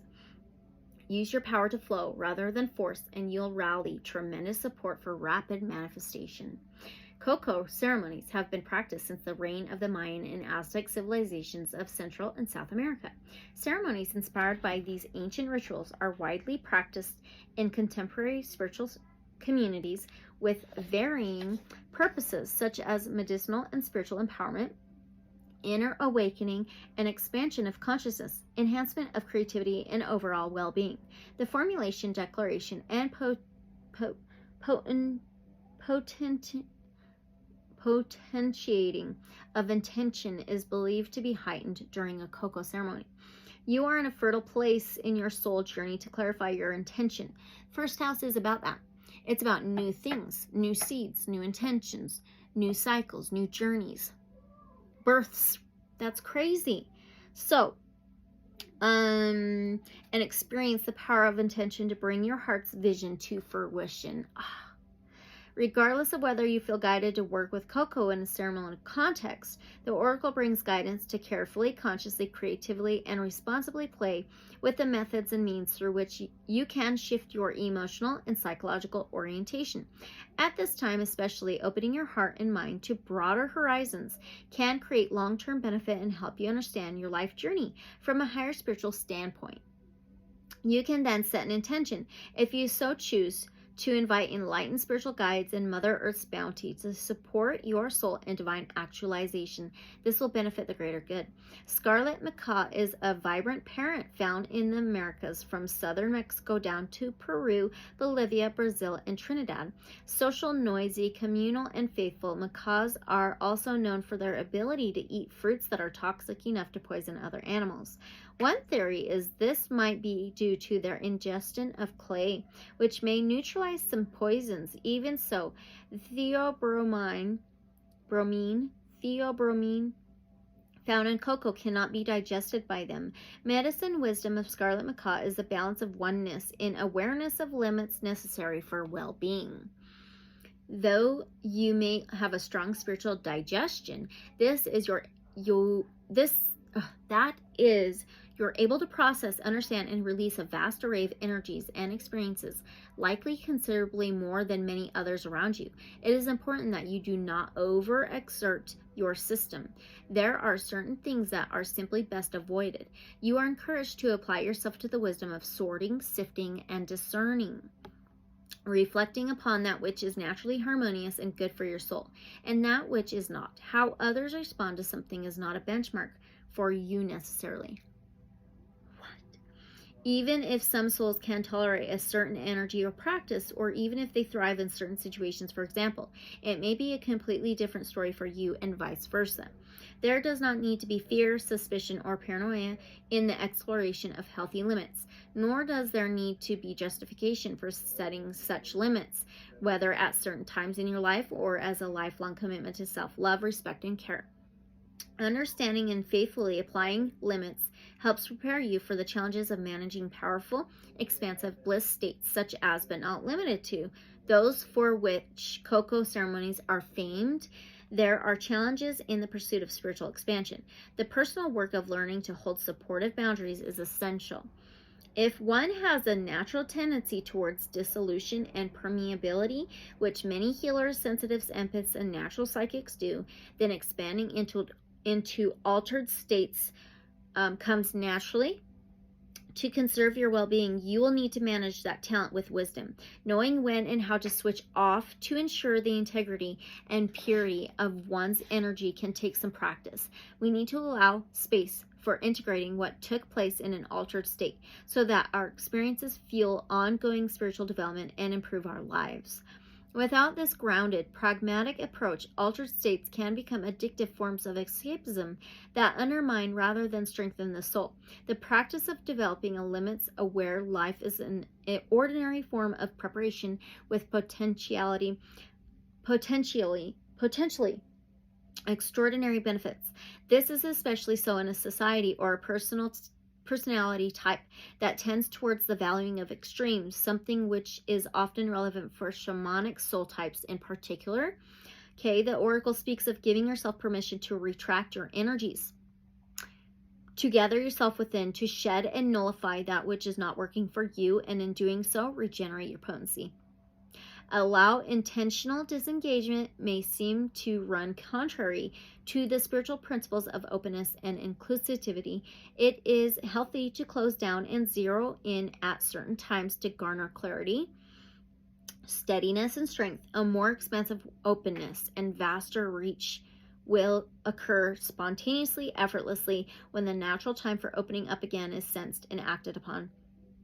The indigenous nations through Central and South America associate macaws with the gift of color and light as a sign of life and well-being. Their dietary and elimination habits support the flourishing of the forest ecosystem, and the soul medicine of this totem is recognition that when we are true to ourselves, what we receive as well as what we release supports the circulation of life.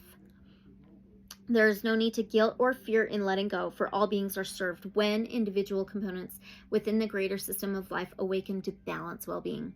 The macaw is sacred to many. The Inga ethnic group and the Caminsta peoples, both of Colombia, as well as the Bororo people of Brazil, recognize macaw as a messenger between humanity and the spiritual worlds of ancestors and the gods.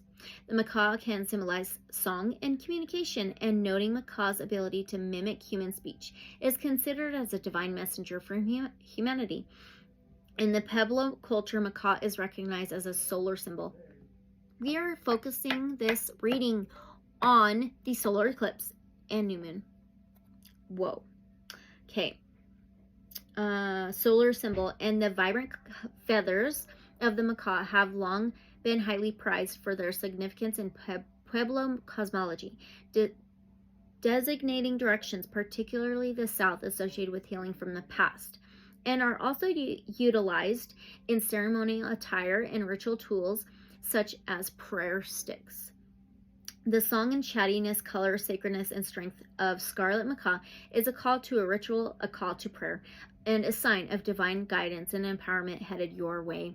If you ask for help and create the space to receive it, significant spiritual communication will come to you naturally, which will ultimately bring happiness, expressiveness, and connection to your world. Okay, hold on. So, the first house, emerge and initiate, birth, new horizons, time to start something new, issues of identity or self, approach to the situation, perceptions and the outer world, how you are seen, masculine energies, vitalization, and blessings to begin. Ringing in my left ear right now. Okay? Whoa. So what we're going to do now is we're going to ask a question with the tarot, the Dreams of Gaia Tarot. What a freaking trip, okay? Divine Source Light Creator, Guides of Love and Light Only. So in what way can our pile spread number 2 focus their new beginning on?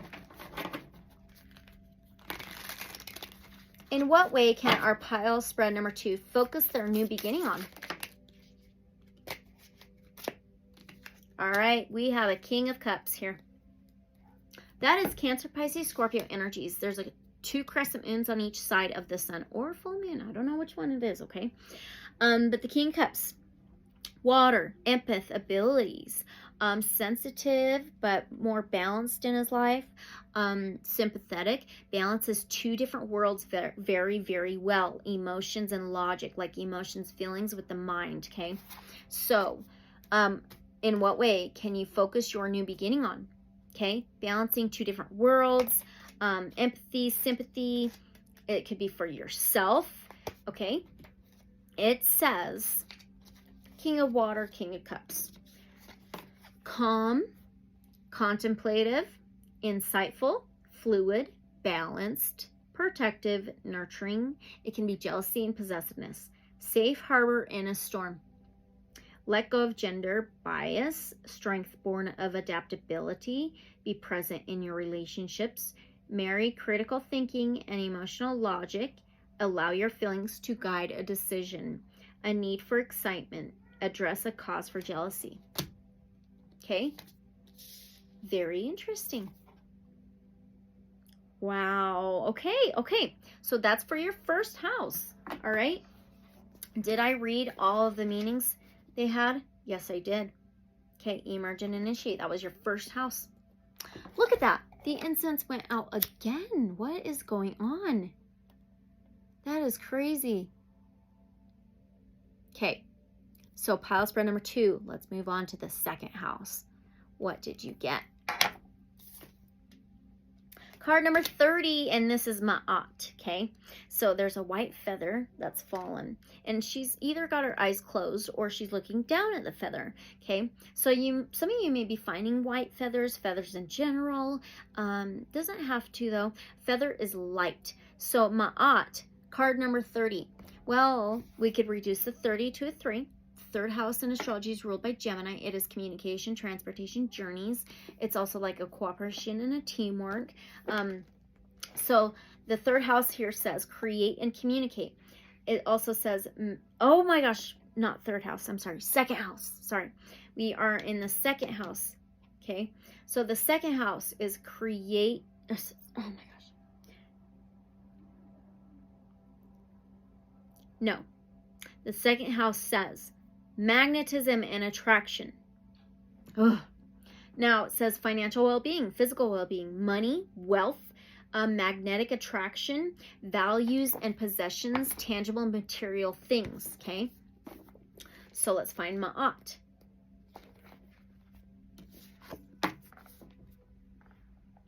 A divine reordering is unfolding in your life, edging your soul towards fruition of your higher purpose. The process may seem subtle at first, perhaps not even consciously sensed, as it seeds in the dark, unknowable, generative recesses of the soul. Yet there will be a moment when you feel the inner stirring, the push to give expression to something that has hitherto been inchoate. It will take courage to commit to the manifestation, seeing through the unsteady beginnings as this newness grows into fullness. There is something beautiful and true meant for you. Do not be afraid to do the inner work necessary to embody and share it. Beloved Egyptian goddess embodying truth, divine order, and justice, Ma'at wears the headdress of a single feather. She is adored by Sekhmet, the fierce lion-headed ancient Egyptian goddess of sacred rage who consumes evil and destroys negativities. Although Sekhmet is a goddess of war and endings, her epithets reveal her true nature. She is known as she before whom evil trembles and she who loves Ma'at. Sekhmet is a patron protector of healers and instrumental in clearing away that which stands in opposition to the will of Ma'at, which is the natural spiritual order of divine justice. The will of Ma'at orchestrates the movements of the stars and planets, the shifting of the world ages, and the progression of these seasons and all other cycles of activity within all phenomena, including the cycles that govern humanity and promote spiritual growth. Ma'at is divine timing. Trusting Ma'at is having faith in the natural, self-correcting, instinctively rebalancing intelligence of life itself, where repair and realignment to divine order requires fierce protection to dismantle particularly entrenched interference. When the wrathful emanation of divine protection spontaneously manifests as Sekhmet, To be able to handle one's rage with wisdom is a gift of the holy fire of Sekhmet, fanned into life by Ma'at's divine feather, rendering one's rage as sacred, demarcates it as a power to be processed in service to soul healing, rather than a destructive weapon to be unconsciously hurled into the world or intentionally directed towards others. Rage without sacred containment is the antithesis of Ma'at. It is a form of violence rather than a tool of liberation. When surrendered into the custody of Sekhmet, anger is repurposed as a psychic healing instrument, cutting through confusion, manipulation, gaslighting, denial, deception, and obfuscation of any kind, whether that be internally driven due to unconscious collision with a soul dishonoring belief system, or an obstacle generated through forces outside of your personal sphere of spiritual responsibility, such as jealousy and ill will. To engage with the train of Sekhmet is sometimes necessary in order to honor the will of Ma'at. In this way, there is no need to fear the rage that will inevitably arise as the body is brought to consciousness, bringing with it the realization that certain things in ourselves, our lives, and our world need to change. With the combined power and wisdom of Sekhmet and Ma'at, we turn within to heal our soul, becoming a catalyst for healing transformation in our world through our embodied presence, rather than avoiding our inner work and attempting to control the world until it conforms to our personal preferences. So I have to say, second house doesn't have to be financial things. It doesn't have to be materialistic stuff, materials, tangible things. It is also your actual reality, the world you actually live in, okay? This lifetime now for you, okay? Now, Sekhmet's fierce compassion holds sufficient spiritual power to dislodge complacency and compliance with the merciless pace of power-driven patriarchy, and reveals the truth of what is broken, out of alignment, and in need of mending. Ma'at sets the correct pace and process for healing, grounding Sekhmet's ferocious wisdom into an expression of protection and love for the soul. This divine sisterhood ensures that all emotions and experiences can be embraced, expressed and worked through, purified and repurposed as sacred fertilizer for soul making. The oracle encourages you to give yourself permission to create sacred containers for emotional expression, whether they be ritual activities such as practices, including in this deck, or practices like journaling that can help the heart zero in on the precise feeling, which can be then danced, drummed, enacted through sacred dramatic interpretation, sung, painted, or expressed through the creation of an altar. Any process that allows for the discharge of the current form of the energy liberates it as a resource for the soul, allowing for vitalization rather than emotional fatigue as the purified psychic fuel re-enters the subtle channels. Whatever you're feeling on an energetic, emotional level, spiritual level, it's like you need to, the advice, it's saying that you are able to pull it into the physical by singing, by dancing, by drumming, by painting, by drawing, right? Oh, so cool. If you were to rest in a place where fear was a distant voice, rather than a compelling or controlling one, what would you identify as needing healing change within you and your life in order to facilitate greater spiritual alignment? Once acknowledged, how does one navigate the expression and release of rage in constructive, even creative ways? When mainstream society's values and attitudes threaten to diminish your connection to your soul, how can you rally without your heart becoming armored, bitter, or vengeful in response? Sekhmet nearly destroyed the world with her bloodthirsty, destructive rage spree. It was only when she became drunk that her rage dissipated, and then the world, purified of evil through her activity, was able to be restored to the natural divine order of Ma'at. The symbolism of intoxication refers to that which alters our state of mind and drops defensive inhibitions, and in doing so reveals truth. In vino veritas, as the Latin saying goes, meaning in wine there is truth. For one to become drunk, symbolically and spiritually speaking, one partakes of that which creates altered states of pleasure, and this can also take place when connected to the body, the vehicle through which drunkenness, symbolic or otherwise, occurs. To be drunk with love requires a shift from fiery rage to the uninhibited opening to love, a task which only the heart can accomplish. No matter where your emotional healing journey may take you or how fierce your emotions may become, if you trust your process, you will enter your rightful divine destination, the peaceful, righteous temple of Ma'at. Whoa. Okay, that's your second house of magnetism and attraction, financial well-being, physical well-being, money, wealth, and or abundance, values, possessions, tangible things, growing and building a foundation. All right. Whew. Now, we're going to ask a tarot question. A question for the tarot. All right. Divine Source Light Creator, Guides of Love and Light Only. So, how can pile spread number 2 be aware of the changes regarding their second house? How can pile spread number 2 be aware of the changes regarding the second house energy with Ma'at? Okay, so we have the Swords, Air. Let's see here, maybe. It may be Air. Yes, it is Air, Swords. Okay, so this is 11 of Air, which is a Page of Swords. So, Swords is Aquarius, Gemini, Libra energy, Air, right? Mentality, thoughts, beliefs. Wait. Yes. Is this right? 10, 11. Yeah. So, pages can be immaturity, young type energy, but it's always something new and offer a message or an opportunity. And Air, it is to move to a more solid ground, strategically, carefully, with higher knowledge, with knowledge, wisdom, light bulb moments, information, books. It can be spying, stalking, watching, but the mind, look at the mind. This is so crazy. Look at that, all over the place.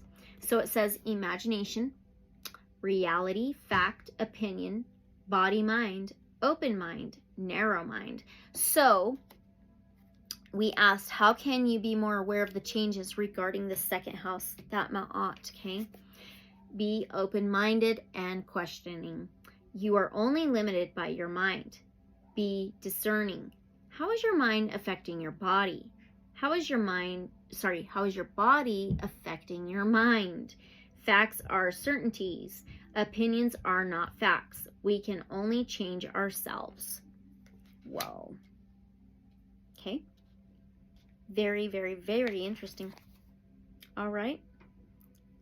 Whew. Very powerful. Okay. So now, we are going to move on to the... First of all, I just want to say really quickly, that's also the second house of long-term success, feminine energies. Wealth and or abundance, magnetic attraction, divine feminine wisdom, okay? All right, so now let's move on to the third house energy. So the third house energy for you, the third house is create and communicate. Third house is communication, transportation, journeys, technology. Also, mental shifts, writing and communications, finding the right information. Card number 32. So 32 may be significant for some of you. 32 is a 5. 5 is all about changes, challenges, and transformations. The fifth house is love, pleasure, creativity, and amusement, and courage. This is wings, blood, and bone. So within your third house, wings, blood, and bone. Caleb, shh, screamer. Here we go. Third house. And this is also like how you can work together as a team. It could be you and others around you. It can be you and your higher self, divine source light creator. So, wings, blood, and bone. You are spiritually outgrowing a difficulty in your life. Continue to act with trust. Moving through unfamiliar territory and your evolution into a new and less problematic era is assured. You will instinctively know when and how to take your leap of faith. You'll recover from any temporary upheaval involved in this process swiftly, and you need not fear it. The patterns of the past have no power over you. Your journey may not always be understood by others because you are able to thrive through unconventional approaches to life, where others may not be quite so bold. Journey. We are in the third house of communication, transportation, and journey, okay? There is a spiritual insight that you will soon access, which will help you see things in a new and more positive light, bypassing potential pitfalls and continuing successfully on your authentic life path. Ooh. Bizarre and beautiful winged flying fish is potent shamanic soul medicine for radical, creative evolution that opens up new worlds of experience. The flying fish can leap high and glide swiftly through the air before gracefully returning to the waters. Scientists believe this evolved as a protective mechanism so that the fish could avoid predators. This movement pattern holds the medicine empowerment for spontaneously propelling oneself beyond the reach of negativity. Such a radical and unexpected divergence is an expression of protective instinct, intelligently removing you from potential harm on a path that has become dangerous due to negativities. Flying fish can symbolize the leap of faith that arises suddenly and takes us out of our comfort zone, and yet protects and uplifts us. We return refreshed and empowered to continue our authentic life path on the other side of the leap.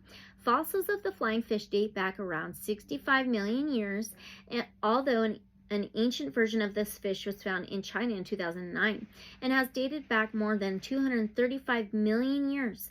This older breed of fish is not genetically linked to the modern species, even though they demonstrate the same skillful means and evolutionary wisdom. Although there are valuable biological inheritances that arise through genetic bonds of blood and bone lineage, it is possible for the soul to experience powerful resonance with an ancestral lineage, culture, or tradition, even though it may be distinct from the biological legacy of the body's current lifetime.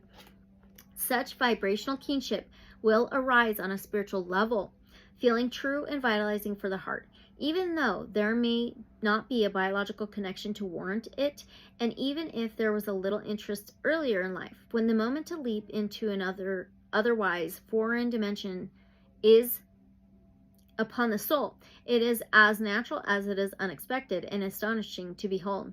Soul resonance fosters undeniably potent bonds, which, when the heart is open, can transcend the legacies of blood and bone without denying or diminishing them. This connection opens the soul to a vaster reality of unity, expanding the sense of family from one's immediate, familiar circle of particular humans to include the entire human race. Such a breakthrough into increasingly expansive unconditional love benefits every being on the planet. The teaching is not to dismiss nor underestimate the fierceness of blood and bone heritage, spiritual, cultural, or otherwise. Such a lineage can generate an exceptionally powerful chain of human consciousness, and depending on the level of awareness and spiritual maturity of the legacy, can foster healing and awakening in the members that clan, which in turn benefits our world. Blood and bone heritage needs to be honored, but it ought not be idealized, lest it become a form of ego-oriented pride and entitlement, and a means through which to foster divisiveness and legitimize judgment of others. Such a misuse of the gift of culture and dignity of the planet's diverse ethnicities drags humanity further into the suffering of ego, rather than strengthening the soul. It is possible to experience unity of the heart, whilst also honoring one's biological lineage. However, if honoring morphs into biological over-identification at the expense of one's universal spiritual nature, there is an increased likelihood of attachment to the power or story associated with one's particular culture.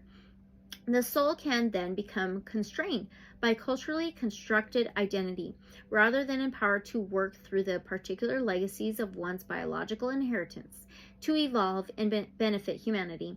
Discernment is required to differentiate between honoring and identifying, so that freedom to take one's unique soul journey toward completion, awakening, is protected.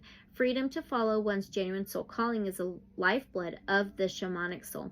For the soul to awaken to its fullness and calling, such freedom must be secured above all else. The oracle speaks of a time when you may need to honor the collective soul journey of your ancestries, but take care to avoid becoming so caught up in consciousness of clan that you derail your spiritual awakening. There are times when the only way to break a negative pattern, ancestral or otherwise, is to seek a spiritual resource from beyond it, integrating a completely different approach to overcome the energetic stasis. However, flying fish doesn't speak of complete abandonment of one's origin. It instead indicates the temporary flight into otherwise distinct realms to gain spiritual inspiration, a sense of deep relevance, personal meaning, and practical resourcefulness gained from a different perspective, and to bring the benefit of that back into one's world. Such flight may be needed numerous times along your soul path. Almost done. The oracle speaks of unexpected yet authentic changes in your path, spiritually inspired and facilitated through leaps of faith. There's something of value within the soul that shall shift, evolve, and be sustained even through those changes. What lifts you spiritually will teach you how to do more than adapt or cope. You will evolve to thrive. If you are in the midst of one of these unexpected diversions, or sense that some leap of faith will soon be necessary in your life, have faith that your soul understands how and when to accomplish this for greatest progress.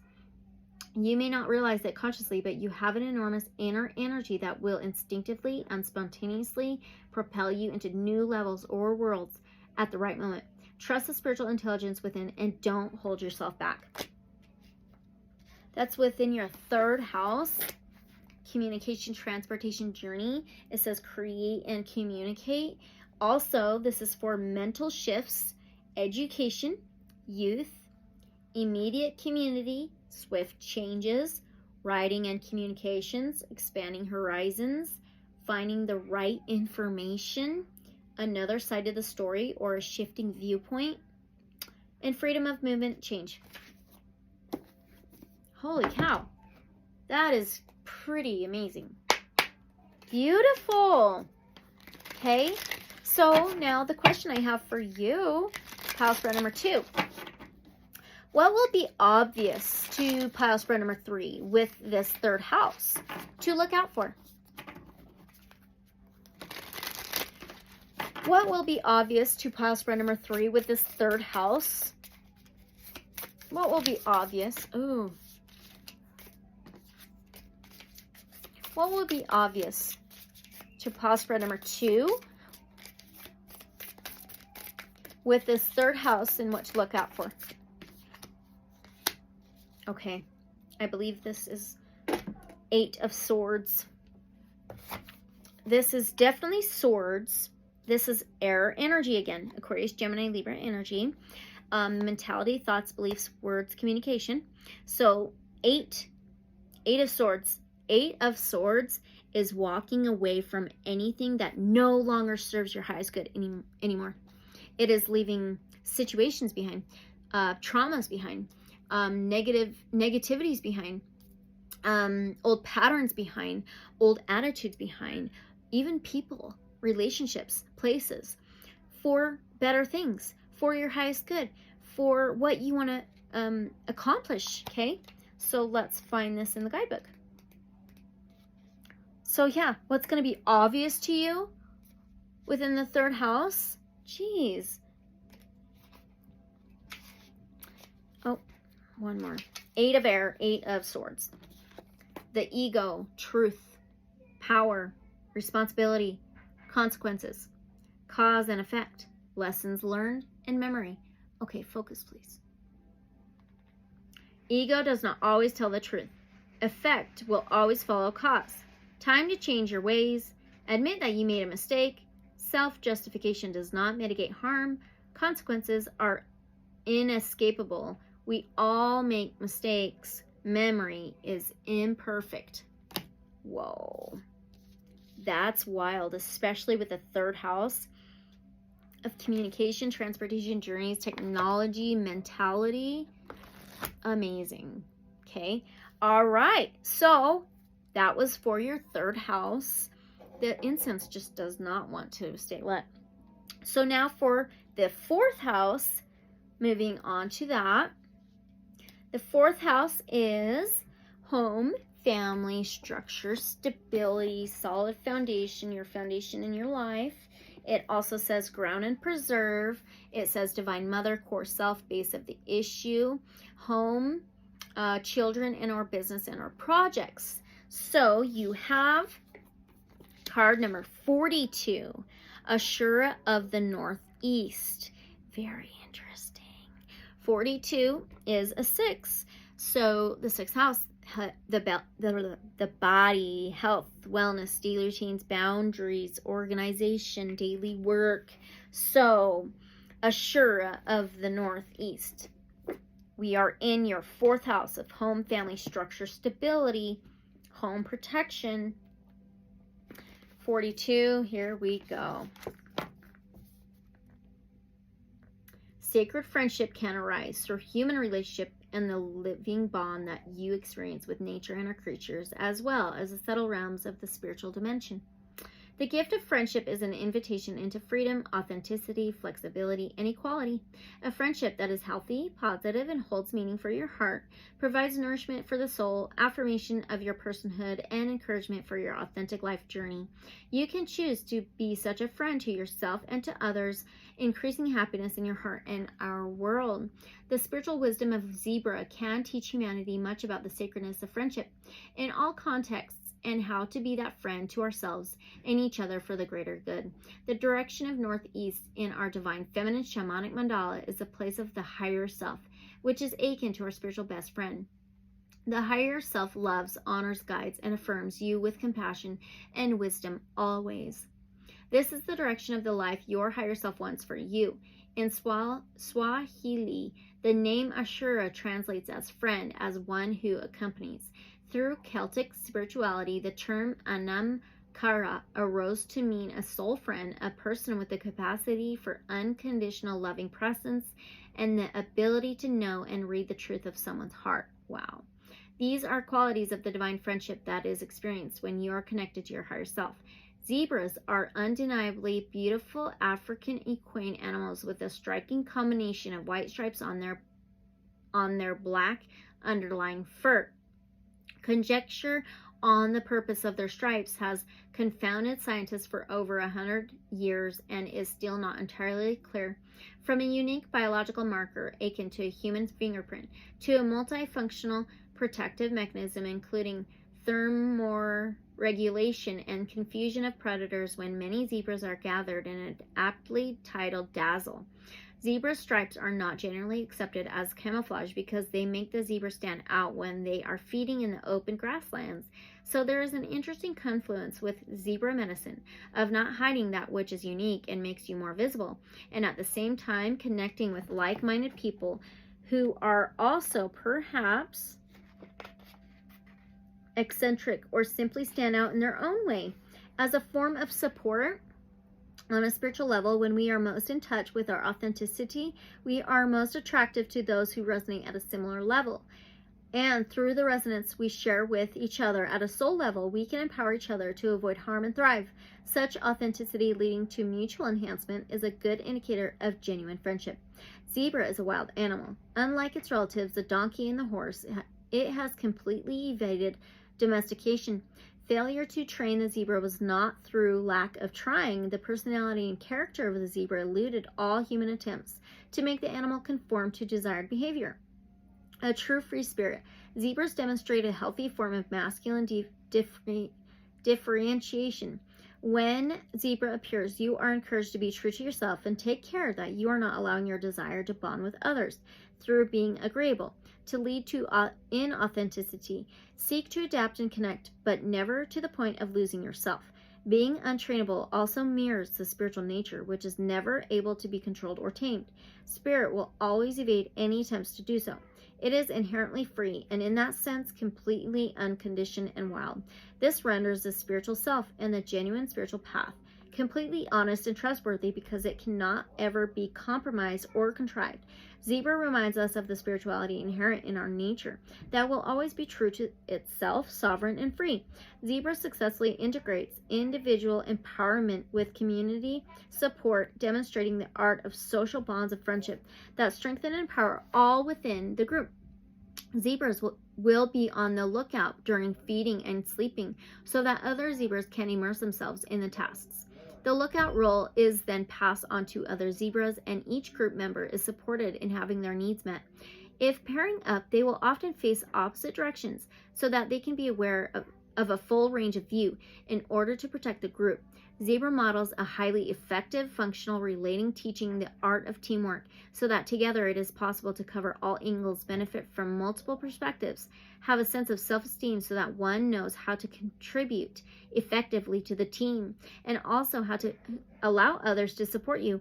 Zebra invites you to work consciously with those who truly have your back, whether they be human beings, spiritual guides, animal totems, or all above. This is within your home, family, structure, stability. Are you kidding me?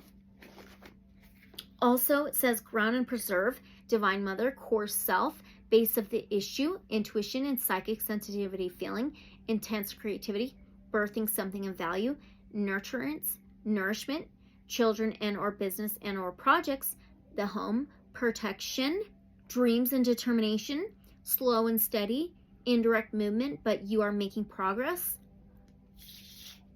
Wow. I don't have to say much. Okay. Whew. Oh no, I don't want to do that. All right. Divine source light creator guides of love and light only. The question we have is, what can pile spread number 2 expect within their 4th house during this time?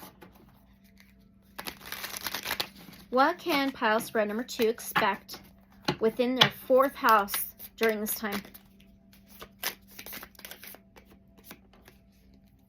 Oh my goodness. That is a major arcana. That looks like the Judgment. Yeah, I think it's Judgment. Oh, that's the wrong book. I believe it's Judgment. This is crazy. It is a number 21. It's got to be. Is it? XXI.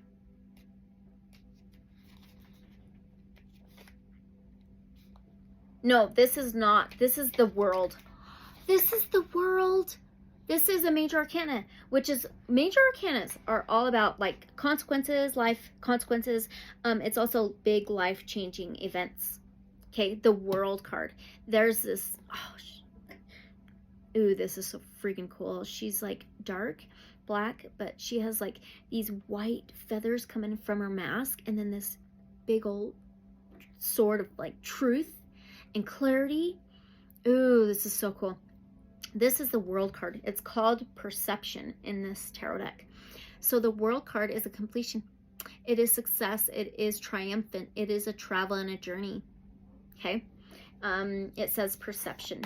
So what can you expect within your 4th house during this time?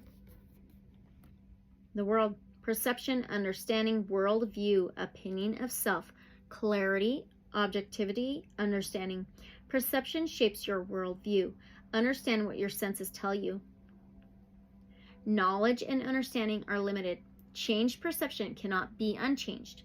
Emotions and beliefs can cloud perception. Take the high road. Seek a new perspective. Challenge your perception. Those who influence our perception have all the facts. Represent yourself honestly. Watch for false perception. Just how perfect does that go with the zebra? Not camouflage, but like it. Whoa. Home, family, structure, stability, solid foundation, your foundation in your life. Holy cow. Okay. So, now we are going to move on to the 5th house. 5th house is love, pleasure, creativity, and amusement. It also says dare and express. It's also passion, risk-taking, and the heart. Creativity.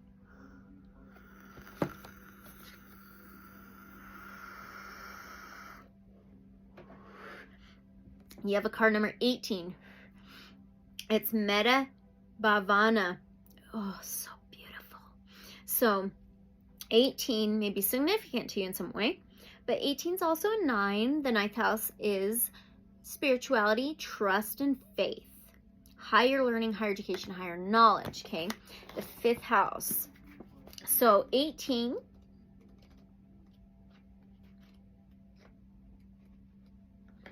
Metta Bhavana, genuine friendship is grounded in acceptance, interest, and care.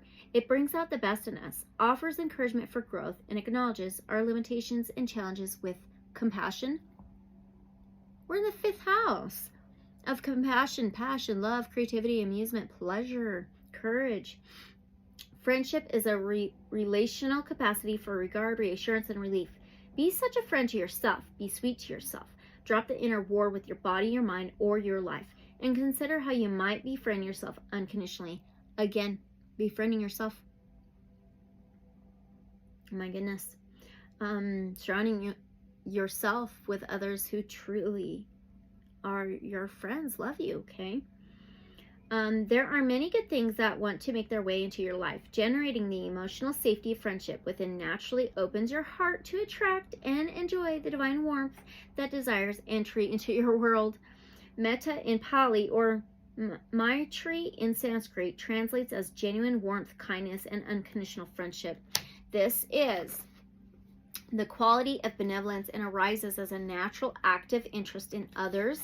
Metta Bhavana refers to the cultivation and manifesting of unconditional spiritual warmth. This is an offering of tremendous sweetness to all beings and includes learning how to be a good friend to yourself. The quality of our relationship with ourselves is the basis for the quality of all other relationships in our lives. Exactly. Yes. Learning how to love yourself provides the ability to love another in healthy, constructive, and healing ways. Self-love liberates you from the fear of not being good enough, transforming your relationship not only with yourself, but also with life and the universe. It opens your heart to believe in beautiful possibilities for yourself and for all beings. Being a good friend to oneself means learning the difference between being accountable to your own integrity and denigrating or disapproving of yourself. The more we want to declare our virtue to the world, the more likely it is that we are feeling a need to prove something, to compensate for a sense of lack within. To become a friend to yourself is to learn to feel the fullness of friendship and of belonging to yourself. Know that you have your own back and that your love is a precious gift, worthy and beautiful, whether it is being shared with others or with yourself. The magnolia is an ancient plant over 100 million years old. Research suggests that the first flowers on Earth resembled magnolia blossoms. Flowers are essential to species diversification, evolving with the highly diverse insect population and helping to propagate life. Magnolia holds the medicine of intelligent evolution that is based on co-creation, support, and nourishment through remaining true to one's original and essential self. Magnolia allows interaction with others who may be very different, so together there can be mutual success. Magnolia teaches the power of a sacred ecosystem. Provided one remains true to oneself, diversification can facilitate tremendous success. The natural blue mutation of the black-masked lovebird is a small African parrot. Oh, more parrots, huh? Okay. Native to Tanzania.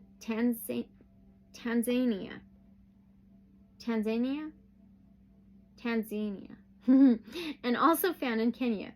These birds do not dwell in solitude. They need plenty of attention from their humans or ideally a mate. Otherwise, they can become aggressive. Naturally curious, social, affectionate, noisy, and prone to clown-like antics. Parrots bring the spirit of play into life and demonstrate the joy of connection. These sweet creatures can become dispirited when denied attention and affection. They mirror the soul's need for love, care, and affection to ensure individual well-being and promote the flourishing of community.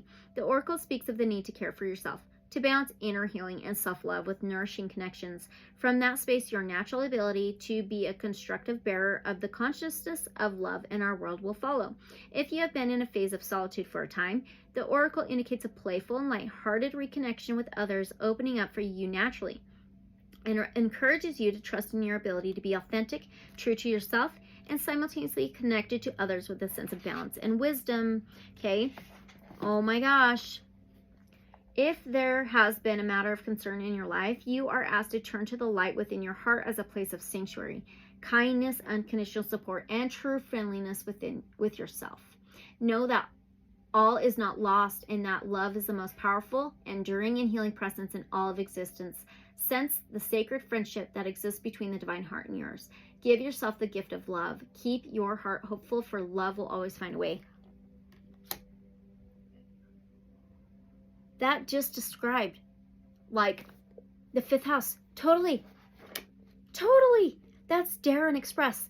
Love, passion, risk-taking, romantic love, the heart, dramatic flair and creativity, self-confidence and self-esteem, the stage, admiration, recognition and or fame, success, self-expression, trust your heart, and divine love.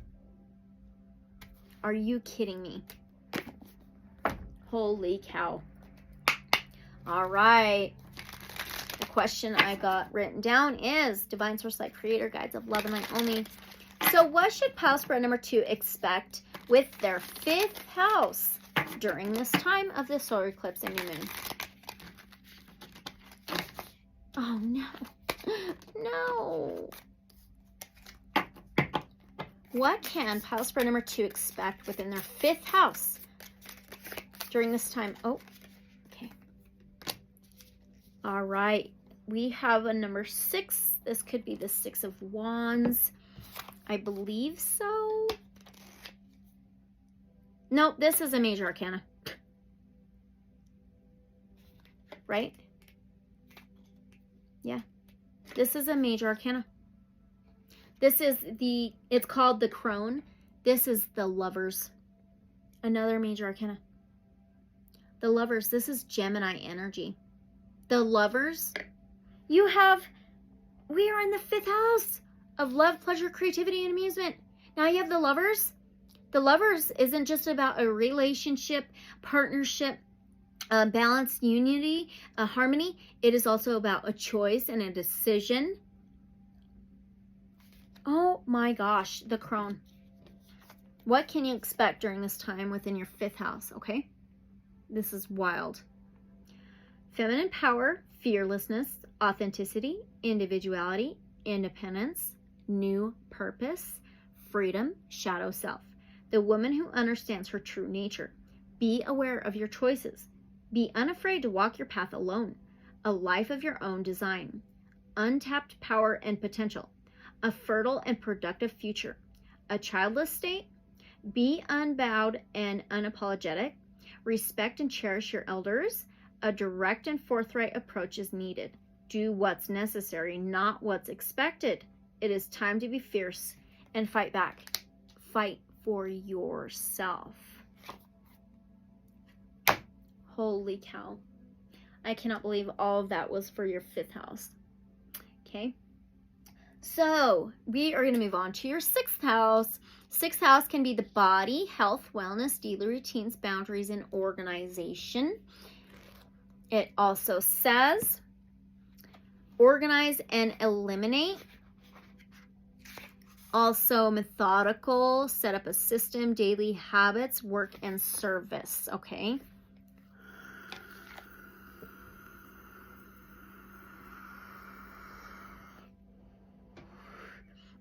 You have another card sideways. It is a card number 35. It says light rising in the east. So 35. 35 is an 8. Well, the 8 is the infinity symbol, right? It is the balance of 2 different worlds. It reminds me of the Lovers. It's also the black and white, yin yang, spiritual and physical, right? So light rising in the east for your 6th house. 35. Let's find that.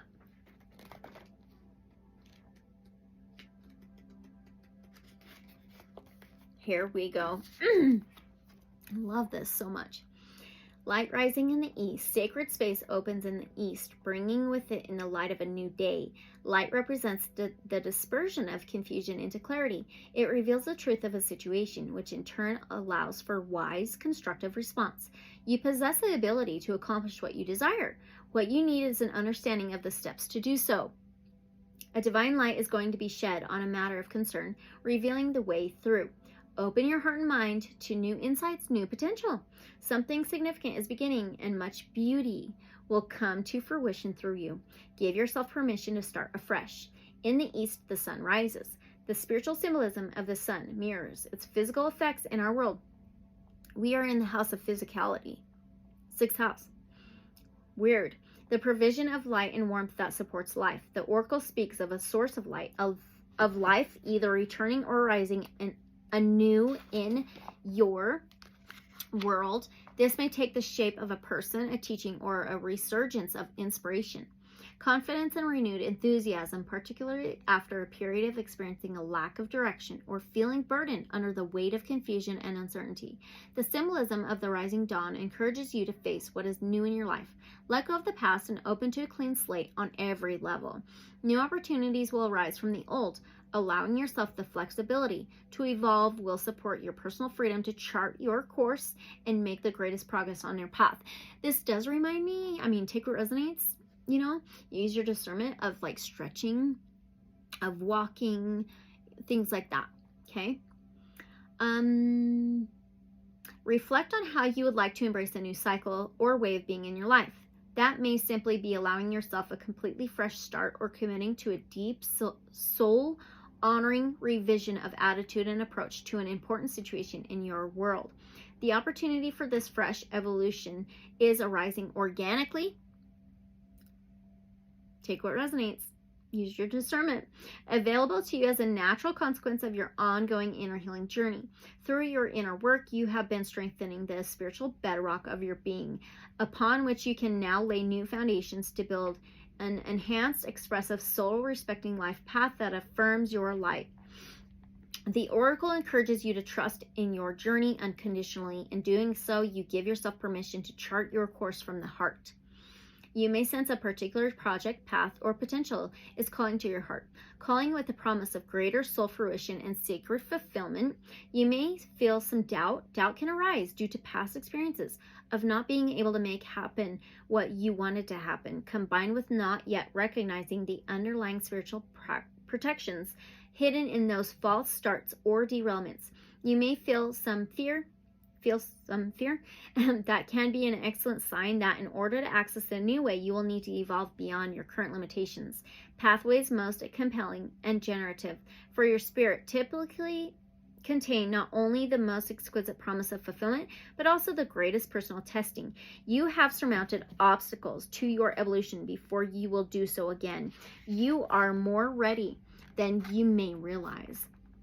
Okay, in these teachings of divine feminine shamanism, the direction of the east in the medicine mandala of sacred space corresponds with the human realm. Heat and light of the breaking day represent human activity of creation, compassion, hustle, and engagement. Spiritual growth must be initiated by humans. This is an expression of humanity's particular spiritual gift and responsibility, that of free will. The spiritual realms are reaching for us constantly, but it is up to us to take the step to request grace and allow it to flow through our mind, body, heart, and soul and into the world. The oracle speaks of the need to take a step. Move beyond wishing. Initiate activity that helps you move closer to the rising light. The rising light is what inspires, uplifts, awakens, and reveals your authentic self. Your step may be the simple action of a prayer asking for divine assistance, or you may already have sensed guidance to be acted on, such as investing in education or training or committing to a regular creative or spiritual practice. A new dawn is destined for you, and you can accept the opportunity by taking a step in the right direction. Okay, the soul can sense the subtle movement of this intelligence like a surfer sensing and aligning accordingly with the movements of the ocean, orienting your awareness in your heart. Remember the 43 overflow, overwhelm, and plenty. Okay, I just keep that in mind. Orienting your awareness in your heart with its intuitive sensitivity allows you to tap into the subtle currents of inner guiding genius. One must be prepared to abandon what has been known to participate in the great mystery of becoming one's divinely designed authentic self. When the soul outgrows what has been, has the courage to endure the not knowingness inherent in transitions, it shall soon become time to celebrate the rebirth. Consider this your divine invitation to the forthcoming sacred festivities. Ooh, wow. Okay, so also within the 6th house, remember, organize and eliminate. It says methodical, set up a system, daily habits, work and service, analysis and discernment, healing processes, sifting the useful from that which needs to be discarded, time to process, physical and psychic metabolism, and cleansing and clearing. Okay? Wow. That was perfect. All right, so the question, Divine Source Light Creator, Guides of Love and Light Only. What can pile spread number 2 be mindful of within their 6th house during this time? What can pile spread number 2 be mindful of within their 6th house during this time? Oh boy, what is this? Oh, there's a lot of these numerical thingies, or whatever you call them. All right. There's an XVIII, so that's 15, 16, 17, 18. I believe that's the moon. Is that the moon? That's the moon, isn't it? 15, 16, 17, 18. Thought, it says. Okay, it says it's thought. This would be the moon, though, wouldn't it? I know this tarot deck is different, but that usually is the moon, another major arcana. We are coming up on the solar eclipse and new moon. All right, the moon is intuition, feelings, emotions. The moon, water, flow, maternal. Holy cow. All right, it says thought. Thought, reality, power, attention, focus, attraction, positivity, negativity, universal law. And this is what can you be mindful of within your 6th house, okay?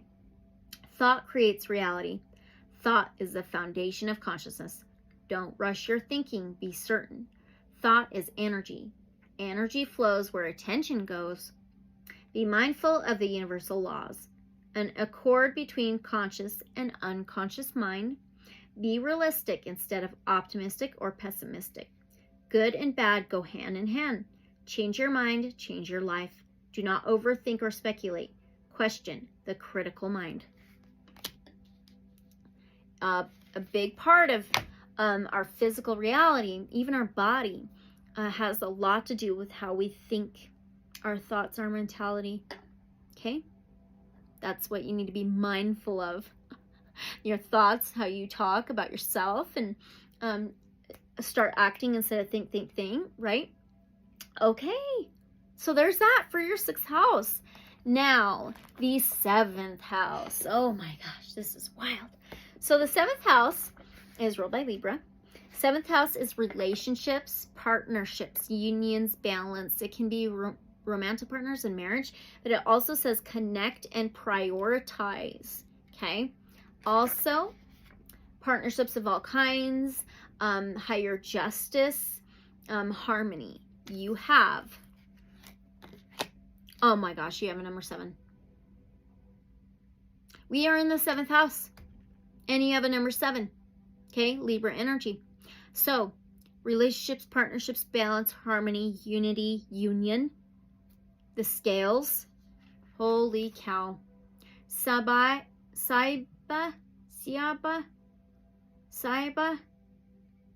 Yaks, Chi. Okay. Let's find 7.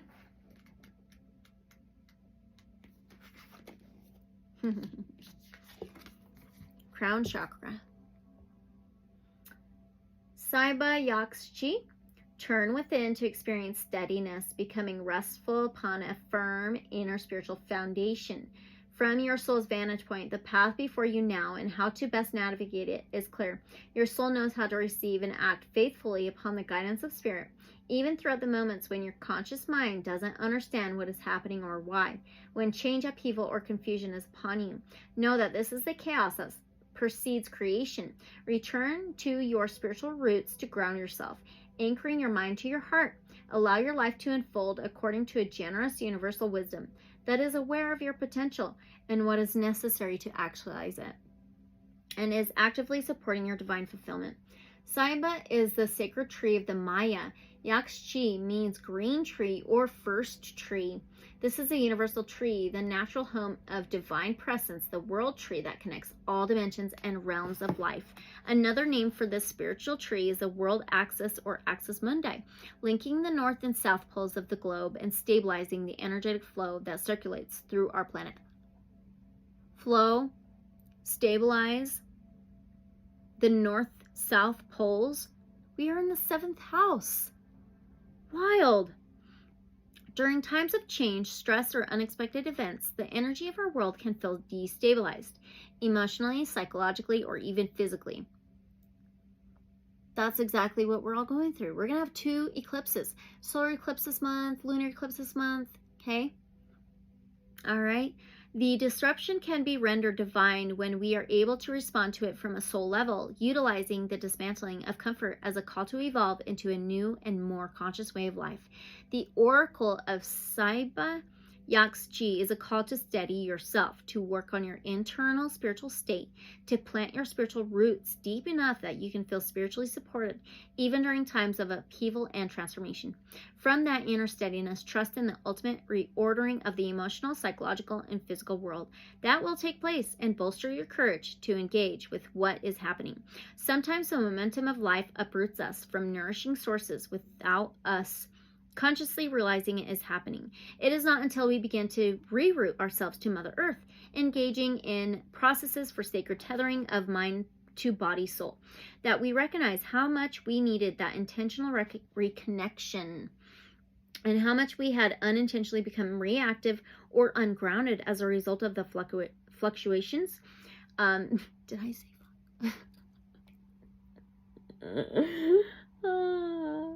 I'm sorry. Fluctuations taking place. When spiritually rerouted, we can more readily and consciously sense the truth of the heart and receive the support and guidance of Earth Mother for our soul journey. The tree is a wisdom teacher for the Congo ethnic group of Western Equatorial Africa. Nusanda fig tree is recognized as a plant of water that indicates a good village site for building. The oracle refers to signs from the universe and that are entering your world about where to direct your energies, what to nourish, where to settle, and plant roots. This can relate to the physical place, but also to passion projects, relationships, and connections and lifestyle decisions. Pay attention to the signs and sense your energetic responses in order to discern the vibrational frequency of various choices available to you. What would most likely nourish and strengthen your soul? What elevates you and opens you to a more beautiful unfolding of your unique life path? The oracle speaks of the gift of precious human life and your spiritual birthright and responsibility to choose how you live.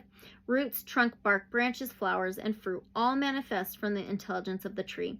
It becomes home for many creatures and sustains clean air to promote life. Trees have the intelligence of remaining true to oneself and one's life purpose, whilst demonstrating multifaceted creative expression. Earth Mother constantly displays the reality of unity within apparent diversity. Take care not to pigeonhole your soul. Your authentic creative journey of self-expression may entail unconventional divergence. Divergence does not necessarily indicate distraction or disconnection. It can simply be an expression of your truth through nonconformist originality, though not always understood and accepted as readily as more familiar expressions. Originality evokes freshness, openness, and freedom. Steady yourself and work on foundation whilst remaining open to new and unusual pathways that resonate for you. Like the tree expressing the life-sustaining dance between strength and flexibility, you can cultivate spiritual resilience, commitment to your path, and an ability to surrender to life's currents. It takes time, patience, wisdom, and strength to nurture yourself and your sacred work into fullness. Surrender and trust in the workings of higher guiding intelligence without abandoning your constructive efforts. Affirm the innate goodness that you know rests within the human heart. Seek it in yourself. Recognize it in others. Know that there is enough power within you to make a difference. Believe in spiritual strength. Believe in love. Remember, that is for connect, prioritize,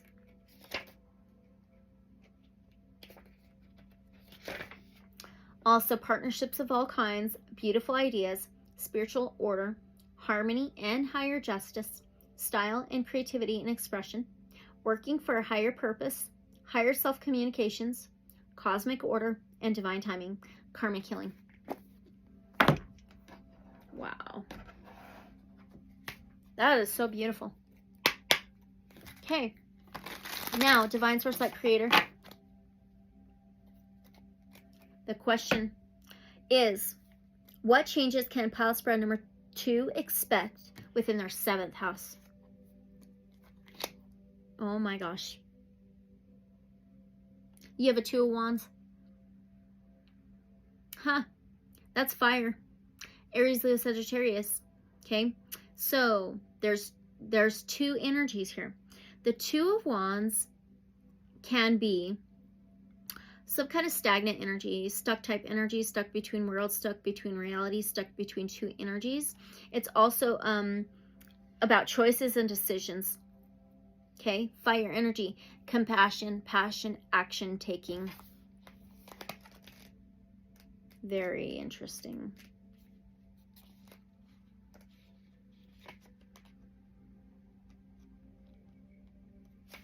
So, this was what changes can you expect within your 7th house. Power, sharing, mentorship, partnerships, equality, teamwork, mutual interests, ambition, control. Align yourself with another. A power sharing situation. 2 heads are better than 1. A time for teamwork and cooperation. Seek one who will teach much needed skills. An equal exchange of energy. Someone who will help you overcome obstacles. A struggle for power.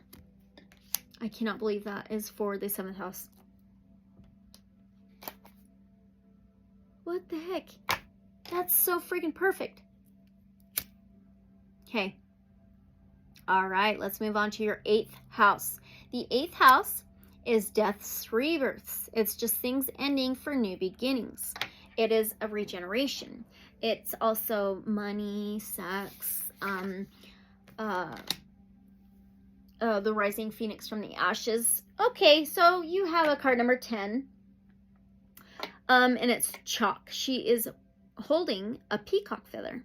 So 10s are also about completions and cycles because it's a full circle, a circle of life. So the 8th house also says, let go and transform, right? Also, initiation, deeper forces at work, hidden agendas, secrets and mysteries. So with 10, you have Chalk here. Almost. Says, you are being called to connect with nourishing forces. To accomplish this, you'll need to step beyond ordinary reality for time. This is changes, cycles, transitions, transformations, regenerations. Sacred, meaningful retreat will vary in duration depending on the needs of your soul. Do not be afraid to turn away from the outer world to commune with spirit and make peace with yourself and your soul journey. In doing so, you can claim the benefits, blessings, and bounties that are rightfully yours. Utilize them to heal yourself and strengthen the quality of your offering to the world. Your path and purpose shall become even more powerfully aligned with your heart. In a diverse range of spiritual traditions, including African, Vedic, Buddhist, and Taoist spiritualities, the body is recognized as having its own innate organization and disruption of which results in suffering, such as illness or emotional dysregulation. White as a color of vibration is believed to hold the properties of purity and higher order, which facilitates realignment to natural spiritual organization of life, and in doing so promotes healing. White chalk holds particular sacred properties. It is created from various combinations of kaolin clay, fossilized shell, ash, and sometimes salt.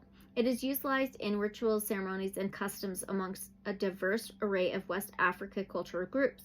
It serves as a purpose as internal medicine and as ritual marking chalk to represent certain symbolic meanings such as initiation, or the presence of spiritual energies. It also functions as a sacred substance for offerings to ancestors. So, Igbo peoples of the Delta State in Nigeria. It is known as Nzu and recognized as a substance connected to royalty, signifying blessings, protection of ancestors, and purity. In that cultural group, white chalk, or Nzu, is utilized in the coronation of the king or obi. Preparation for such an honor involves smearing of white chalk over the body, wearing white garments, and spending a specific period of time, usually 28 days, in isolation. This process allows for blessings to be received from the ancestors. Those blessings are then shared with the congregation upon emergence as white chalk is thrown over the body, over the people in dance. Okay. To be able to receive such goodness, one needs healthy connections with the physical and spiritual realms. To find such connections may require a period of retreat to cleanse oneself of the patterns which prevent such goodwill from manifesting in one's life. There may be a need to clear issues of worth that would prevent one from claiming the innate spiritual dignity and inner royalty of the soul that religious traditions from around the world tell us is the true nature of the divine essence within humankind. The Oracle of Chalk is a call to disengage from everyday reality for a time, to commune with the spiritual world, to request blessings, and to dig around in the recesses of your ancestral inheritance to find what can bless and support you. If you have had karmic burdens of ancestral wounding to heal, you may have to dive deep and travel beneath the wounding to unveil the secret blessings. Every wounding contains a potential blessing if you are willing to work through it spiritually. You are being called to find and claim the goodness hiding in your history of your own soul's empowerment. The potent expression of hospitality, goodwill, and friendship inherent in Zu brings forth a reminder of the need for these things in the world, in your world. How can you contribute these qualities to the world according to your particular talents and temperament? How can you open yourself to receive these qualities? Goodwill is a powerful force that exists in the spiritual and human realms. There's a need to ensure that you are plugged into, that you feel a sense of encouragement and support for who you are and what you are doing. Strengthening that engagement can often be as simple as stepping back and reframing the input from any naysayers, reaffirming your spiritual truth, and the guiding grace of the divine realm symbolized by the sacredness of white chalk. There is a calmness, clarity, and purity within you that you are being asked to recognize, affirm, and express. If you have been struggling with negativities, the Oracle brings a sacred scattering of peace, happiness, and cause for celebration into your world.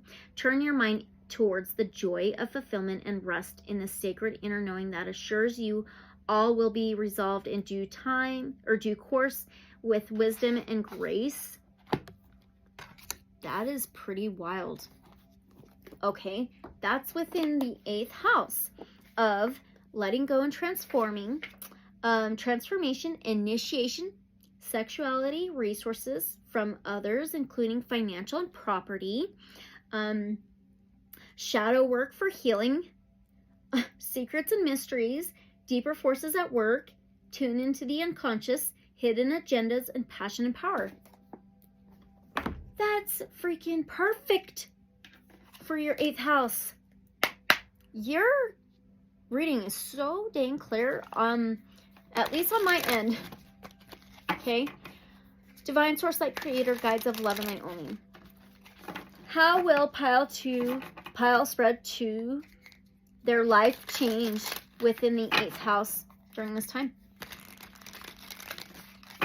From the solar eclipse new moon. How will pile spread number 2's life change within this 8th house energy from the solar eclipse new moon? Okay. Is this swords? Oh, wrong book. I do that a lot. Is this error?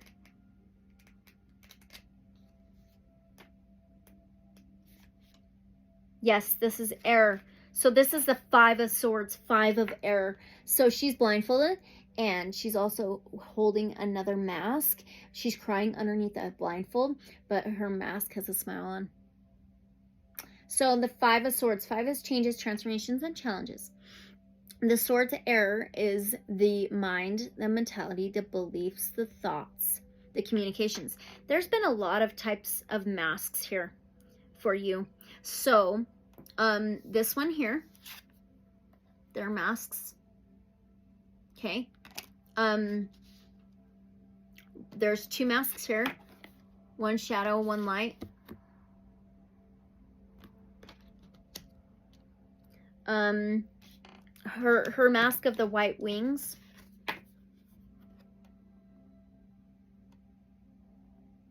Is it focusing? Gosh. And then remember the zebra head. Okay. And then her face is painted white. Holy cow. She's looking down there. Very interesting. So the 5 of Swords can be winning at all costs. It can be actually alienating those around you, not letting others in. That you've got it, you don't need help. Things like that. Her eyes are painted different color. Okay. So, what's going to change? How will your life change within your 8th house? 5 of Swords. Let's read that. Illusion, reality, separation, self-sabotage, self-deception, criticism, conditioning, and healing. This is healing for you. You're being rebirthed from this. A conflict between reality and belief. A time for honesty. Let go of illusion and pretense. Face a painful reality. Advice and constructive criticism are not a personal attack. Drop the mask. Reveal your true self. You are not alone. Forgive others for wearing their masks as well. Wow. That is freaking powerful. Holy cow. Okay. That's for the 8th house. So, now for the 9th house. Give me just a second. It has been a long day of these readings. I still got to do 3, spread 3.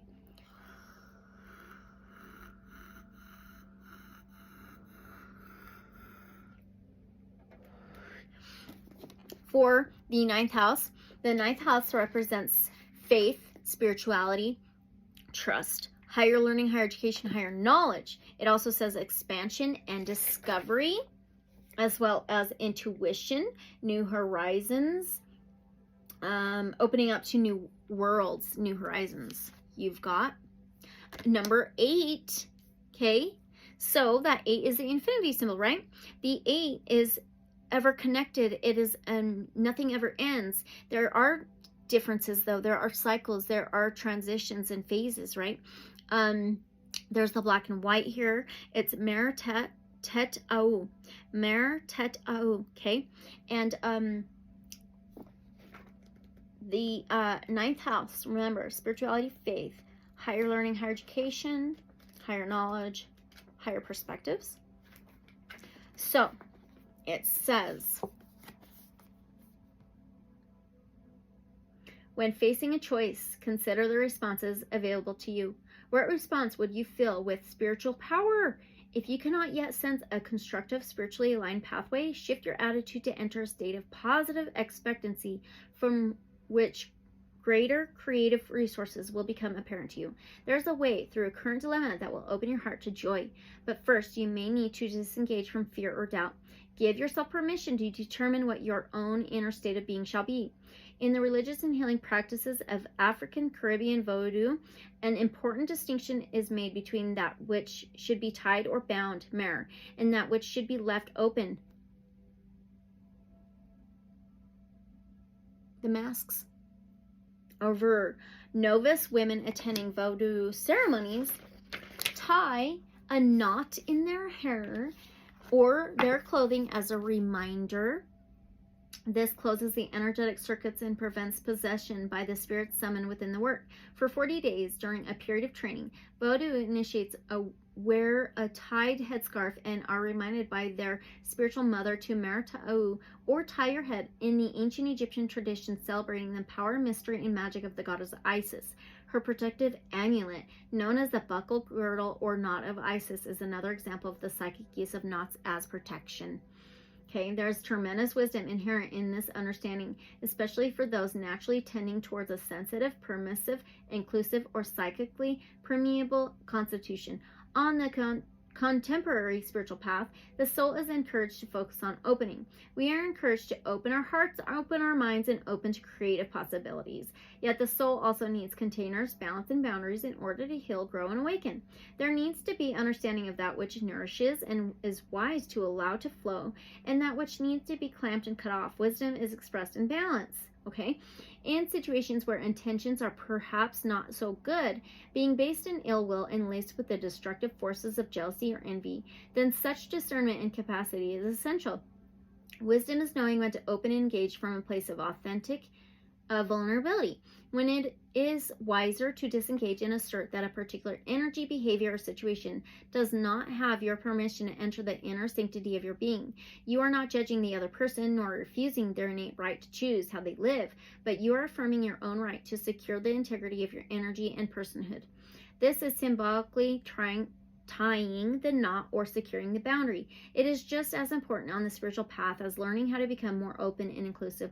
To set a boundary is not an act of spiritual bypass or immature avoidance, nor is it shutting you off or making you a controlling or judgmental person. It is as much a choice and an expression of personal will to allow yourself to be used as a psychic trash receptacle for others' disowned emotional material, as it is to choose not to do so. It is a question of understanding what strengthens rather than weakens you and giving yourself permission to love and value yourself. Wow. Rather than fostering paranoia or fear, opting into healthy psychic hygiene and emotional self-protection allows you to have more compassion, clarity, and effectiveness as a healing presence in our world. If you have struggled with such matters throughout your life or through certain intense experiences where you may feel psychically dissembled and vulnerable than usual, take heart. Your intention to secure your field and eject unwanted energies is enough to set the process in motion.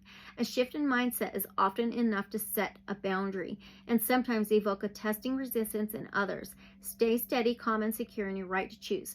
A strong spiritual light derails attempted manipulation, which may create temporary discomfort for those used to operating in such a way. Yet all beings benefit from enhanced spiritual light, even those who may not initially like what they see illuminated by your presence. If you're needing to say no to a certain situation or energy, make sure to bolster yourself by saying yes to that which sustains. The aim is to potentiate your energy field with such spiritual power that there is no place for hostile energies to land, or if they do, they are readily ejected before they can dig in and cause any long-term sabotaging effect. Shamans of the Tuva region in southern Siberia are known to focus less on psychic protection and more on becoming filled with blessings from the spirits. You have it within you to embrace this joyful way to say yes and no all at once. I can't believe that's in the 9th house of expansion and discovery, intuition, cross-cultural explorations, new horizons, opening up to new worlds, blessings and good luck fortune, publishing and writing, all types of law, travel and freedom, discerning the best point of focus, success and generosity. The 9th house, spirituality, faith, trust, okay? Working with your higher self, divine source light creator, as a divination, divination tools, not being fearful of, oh, what may come in and attach, right? Holy cow. That's wild. All right. Divine source light creator, guides of love and light only. What can pile spread number 2 be mindful of regarding their 9th house?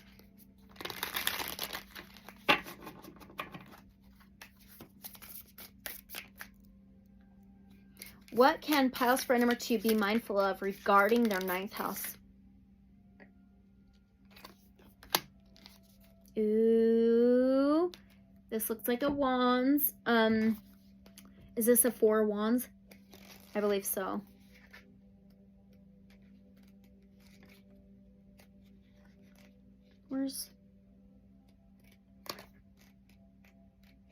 Yep, this is the 4 of wands. Okay, Wands is fire energy, Aries, Leo, Sagittarius, okay? So the Four of Wands is very good foundation, very, very good structure, very good stability, home, family, celebration and dancing, passion, okay? The Four of Fire, Four of Wands. We are in the 9th house. This is on page 81, which is a 9. How funny. Now you have 9-9. Okay, here we go. So, what can you be mindful of regarding your 9th house? Action, concentration, focused energy, application, practice, increased skill, impetus, work ethic, focused mind, emotion, and deliberate action, creating impetus and momentum, establish a good work ethic, establish a creative process, devote time to regular practice, be willing and prepared, pay your dues, something is falling short of its target. Whoa, that is very interesting. Very, very interesting. Okay, so prayer, affirmation, setting clear, good, positive intentions, working with your spiritual side. Okay, beautiful. So now we are moving on to your 10th house. So the 10th house is career, public image, social status, also determination and accomplishment, father, authority, leadership and structure, success in the long term. What do you got? Card number 43. So 43 is a 7. Remember, this is a 43. You started out with the 43.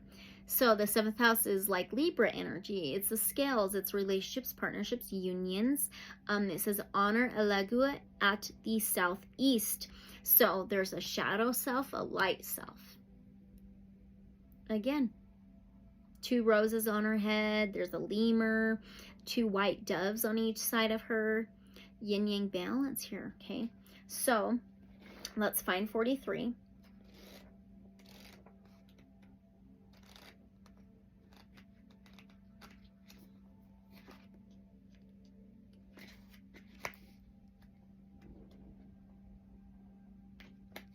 Honor Elegua at the southeast.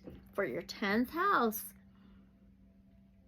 the shamanic call to the soul can be masked, wow, within a crisis requiring evolution as a problem to be solved and as a creative opportunity all at once. Be in the midst of the muddle with faith that although you may not yet see how, there is some greater benefit that will eventually manifest. And ensure your soul's true progress towards its divine destiny. Let go of trying to figure it all out and instead tune into what feels true for the current choice point before you. One step at a time is all that is needed.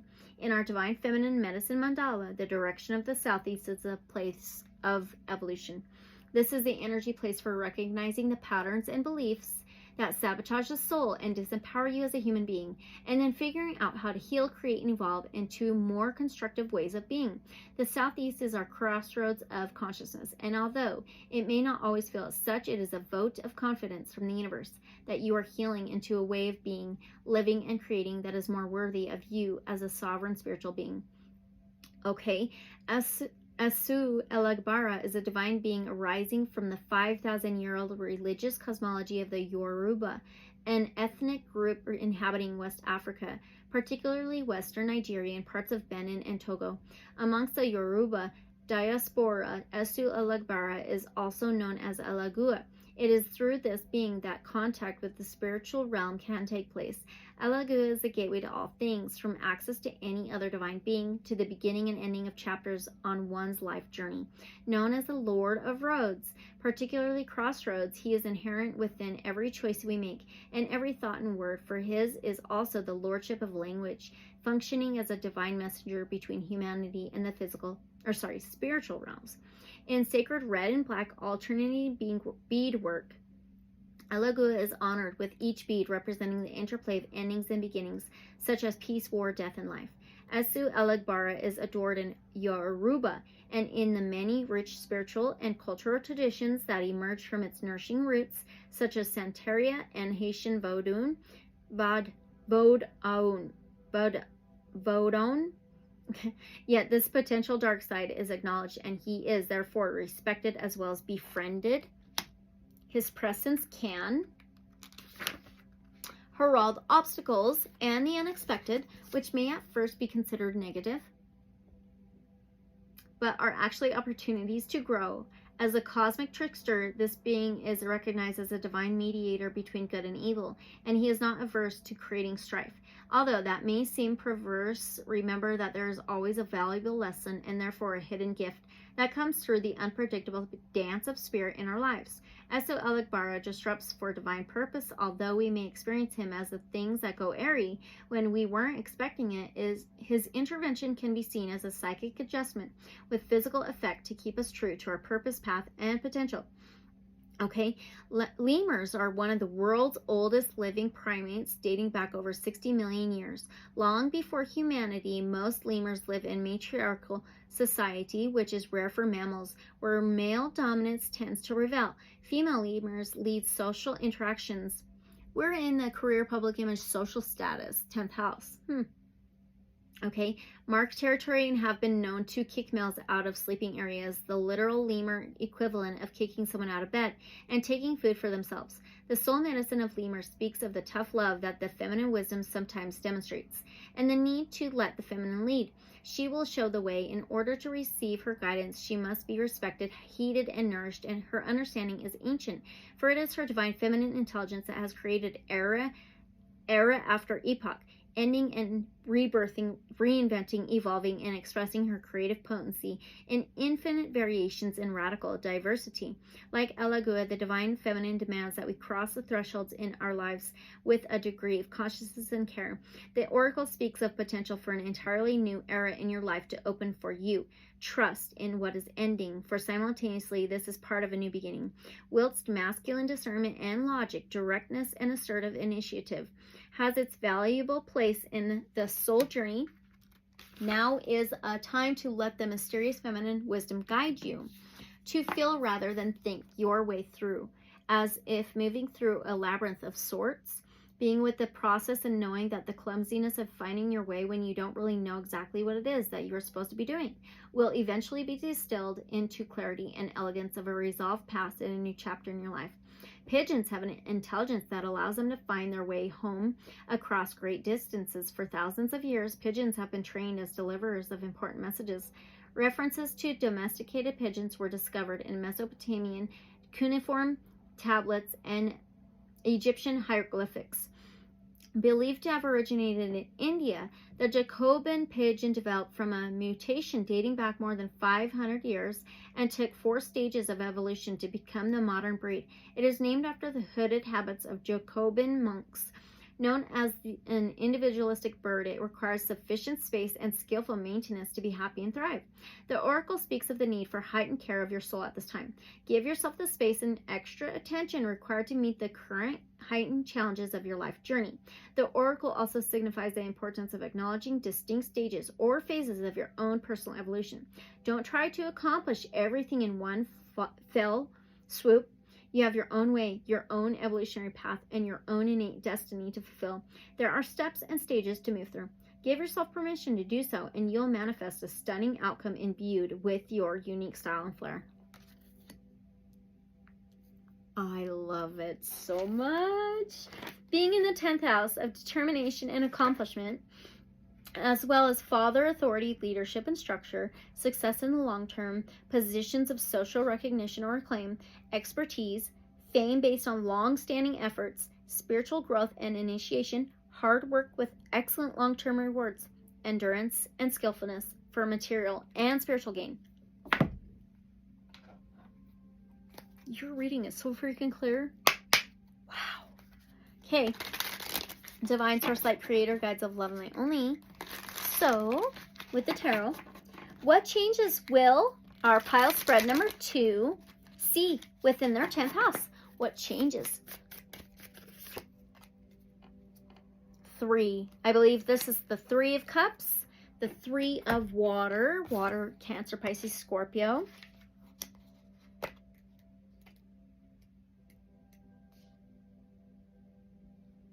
Yes, it is. Cancer, Pisces, Scorpio, okay? So the Three of Cups is a celebration.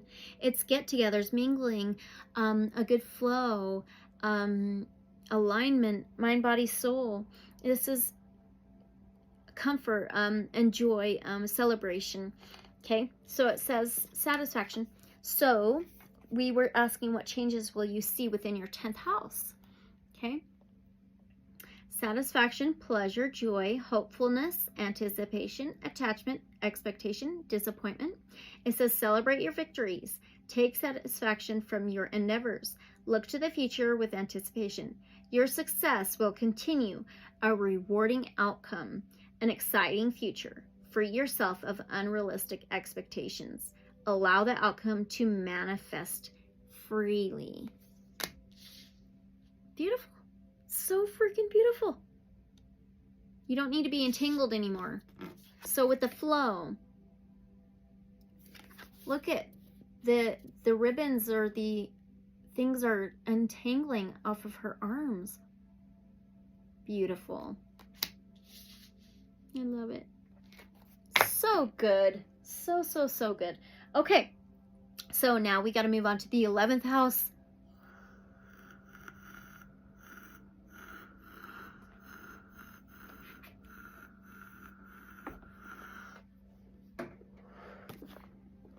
Eleventh house is hopes, wishes, friends, community, also innovation, and freedom. Also progressive thought, healing society, new visions of society, social justice, okay? Human evolution. You have card number 34. Oh my gosh, these are mirrored here. So you had that 43, remember, for the 10th house. And then right next to it, 11th house, you have a 34. So another 7, okay? So that 7th house is choices, decisions, balance, relationships, partnerships. It says Shaman's mirror. There's a clock here. It's 11:11 on the clock. We are in the 11th house. So 11th house, 11:11. Now you have 11:11:11. You may want to look up the meanings of that, okay? There's this beautiful hummingbird, this flower. She's vulnerable in a healthy way. A divine timing. That's what that reminds me of. One of the hour clock hand looks like a sun symbol. This could be a sun, solar eclipse. Okay, innovation and freedom. Hopes, wishes, friends, and community. 34, Shaman's mirror.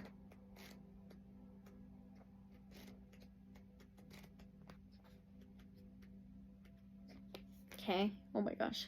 I can't wait.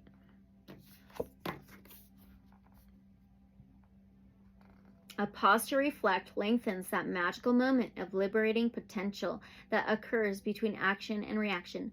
In that moment, there is precious power to halt karma in its tracks.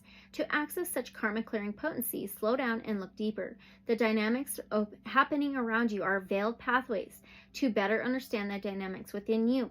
Be patient and contemplative to understand what is taking place, what belongs to another, and what belongs to you. Only then can you realize what is being asked of you at a spiritual level. There is an empowered inner response to an outer trigger that will bring you peace whilst stimulating wise action on your part. The mirror is an object with sacred potential laden with deep, complex meanings. The art of deflection is a form of spiritual protection found in multiple folk traditions.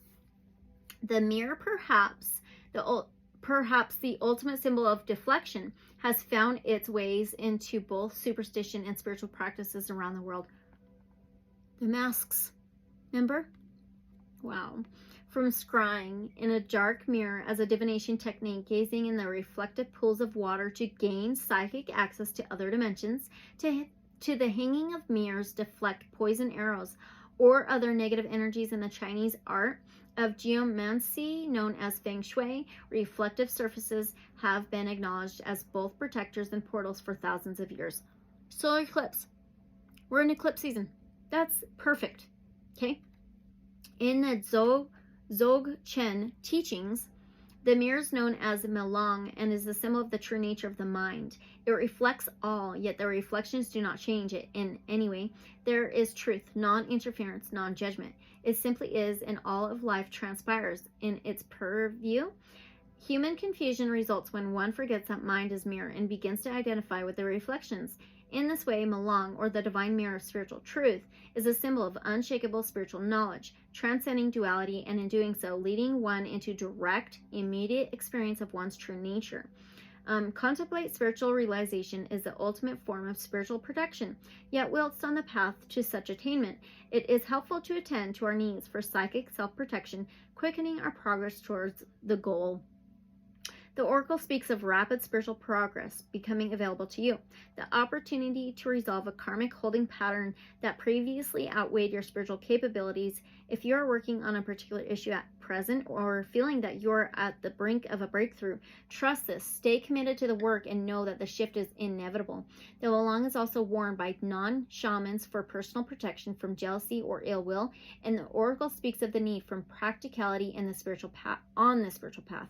Include intention for resolution of mundane matters in your spiritual practices, along with your loftiest aspirations for awakening. In the shamanistic worldview, the mirror is an eye that sees both the outer and the inner, an interdimensional portal for spiritual journeying, and also a psychic container for spiritual energies. Mirrors form part of the shamanic armor for body, mind, and soul. Protection from hostile intent is afforded through the mirror, whether the source is from the human world or the lower vibrations of the astral psychic dimensions that would seek to inhibit the shaman's work.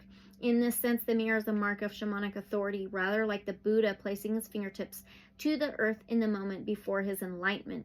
Claiming his right to attain spiritual enlightenment, the mirror is a pronouncement of the shaman's innate spiritual authority. To travel unharmed and complete the necessary tasks. The Oracle speaks of the self-esteem and personally claims spiritual sovereignty necessary to accomplish deep work. There's a need to believe in one's right to do one's work, empowered by a greater calling in one's own free will to set one's destiny in motion. You're encouraged to seek out and legitimize such certainty within you. You alone give yourself permission and the right to embrace your spiritual journey and unique life path. That's what this is all about for you, pile spread 2. Okay? Holy moly. Okay, it is taught that before the Buddha's imminent enlightenment, he was tested by demons. The powerful negative forces hurled poisons of all kinds at him, and the Buddha's truthful gaze rendered them as flowers and healing ointments. The mirror is a powerful consciousness of truth. It reminds us that although needs must prevail, and one of those needs is to engage in the world, we need not make ourselves hostage to the hatred or fear we may encounter there. There is a spiritual power capable of loving the rebellious alchemy that exists in our universe, and therefore within us. Mirror is a reminder of a deeper spiritual power that is not swayed, distorted, or inhibited by the old ways of the world.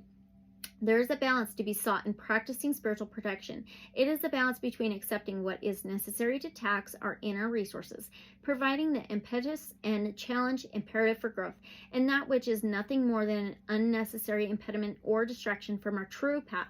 Protection does not always mean prevention, and you can trust in the kindness and mercy of divine intelligence and to know what you need and what you do not. All you need to do is practice to invoke it and then trust.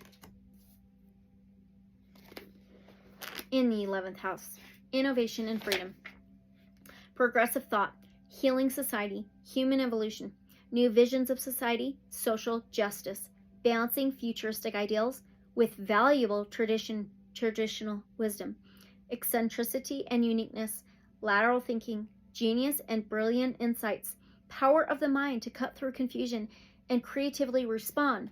The 11th house, hopes, wishes, friends, and community. Humanitarianism. Holy cow. Beautiful. So beautiful. Divine source light creator, guides of love and light only. It's also trusting in divine guidance, divine timing. Okay, for you.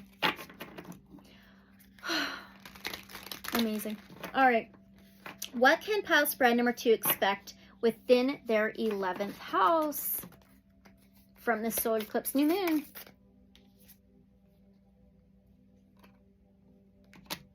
Ooh. We have a 1 here. Is this... oh, wrong book. Is this water? Oh my gosh, this is water. This is the Ace of Cups. Wow. What can you expect within your 11th house? The Ace of Cups, Cancer, Pisces, Scorpio. This is self-love. This is unconditional love.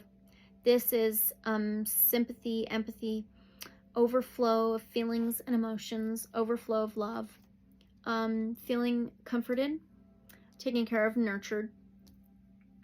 You did get the overflow, overwhelm and plenty. Your cup is overflowing. Okay? Wow.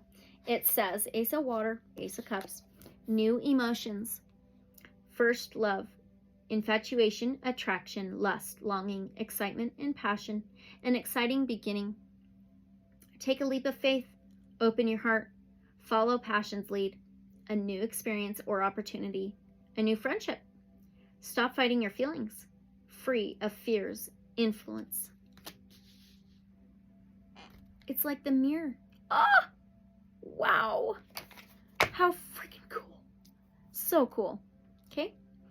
All right. So now we are going to move on to your 12th house. Oh, 12th house is ruled by Pisces. It's like moon energy. So the 12th house is the subconscious mind, dreams, unknown, unseen things under the surface, hidden things.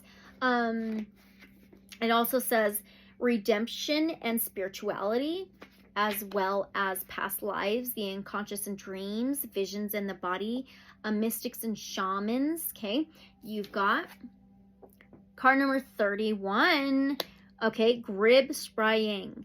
There are 3 white wolves and then a dark bird, a black bird. I'm not sure what kind of bird it is. 31 is a 4. The 4th house is that stability, structure, foundation. Where's 31? I almost went right to it. Okay, here we go. Within your 12th house, consider the practices, places, and people that strengthen and brighten your spirit. These are treasures to be sought and protected in your life. You are worthy of well-being and happiness. You are encouraged to give yourself love, respect, and compassion. Be careful with your own heart. Treat your heart as a divine gem it is. Believe that you are worthy, and your heart shall most readily attract life's vitalizing magic and blessings to you. Shift from making do to building yourself up from within. You are destined to rise, thrive, and succeed. Grib Spraying is a Tibetan term translating as pollution wolf grib, refers to lower vibrational content. We might call it subjective negativity, as it refers to anything that pollutes your system. That will differ between people. One person may be able to tolerate or even thrive within a certain type of consciousness or lifestyle that would drain, diminish, and disrupt the energies of someone else. Even the same person at different phases in life and spiritual growth will find that tolerance for certain energies decreases whilst naturally increasing their comfort and pleasure in experiencing higher vibrational frequencies, even if those energies may send less purified and prepared souls running for cover due to the stuff such energies will cause to surface. We are in your 12th house. This is anything that's under the surface, hidden under the surface, unknown, unseen, subconscious. Spraying refers to the spiritual wolf that devours defilements, just gobbles them up, and in doing so performs an inner and outer clearing. This is an animal totem that supports psychic digestion in service of spiritual awakening. Wolf soul medicine in this context provides a creative spiritual pathway to channel your appetites, desires, and needs in constructive ways. The spiritual method to implement Grib Spraying is to apply these wolf energies intelligently towards diminishing that which undermines you and empowering that which strengthens you. Wolf is a great teacher, pathfinder, and trickster. Rather than locking yourself in a battle of willpower where you simply generate greater degrees of resistance, you can work creatively, stealthily, indirectly, and playfully with your body, mind, and soul, supported by the conscious wolf totem, to actively generate new behaviors that give you a sense of fulfillment and joy. Gradually, the newfound pleasures that naturally accompany higher vibrational functioning supersede the outmoded hungers for less soul-honoring ways of being. Dispense with thoughts of deprivation. Allow conscious wolf to devour such poverty consciousness. Your soul is gearing towards evolution into superior and sacred methods of satisfaction. When experiences of abuse leave a legacy of unresolved trauma, the human brain, mind, and heart and soul need time to heal. A sign that the healing is yet to be completed is that you will turn to that which cannot truly support and nourish you to meet your needs. Your healthy need for love, for example, might be sought in toxic relationships or sublimated into addiction. In such cases, you may not realize that there is another option available to you. As the trauma is articulated and processed, your capacity to consistently make healthier choices will arise. Then your inner drives will naturally reorient towards practices that support you. One of the ways to facilitate the healing journey is to become aware of the pollutants of the mind, body, and heart that are triggers for you, propelling you into reliving patterns of suffering. Awareness of the effect of familiar, unhelpful behaviors is an important step towards considering different ways of being.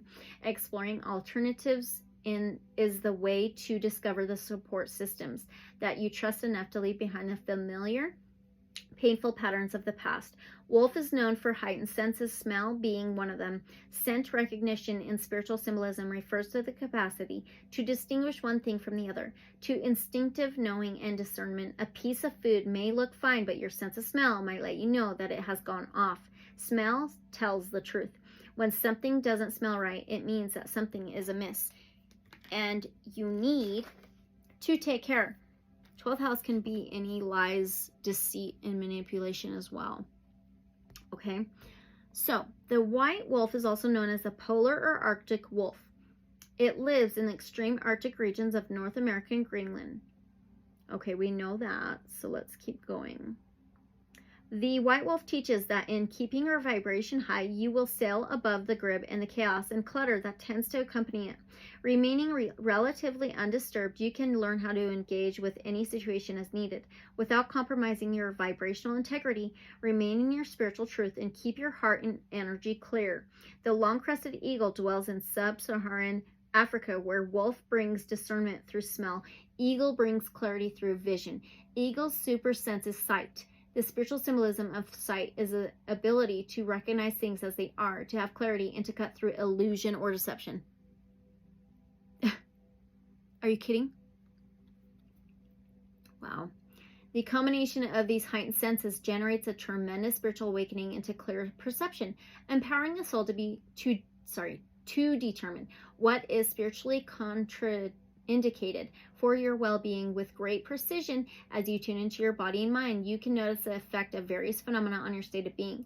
You'll more readily acknowledge your issues and evoke self-healing. You will also sense when it is best to witness an energy dynamic or situation with lightness and detachment, choosing not to become entangled in it, and taking care not to energize with undue attention.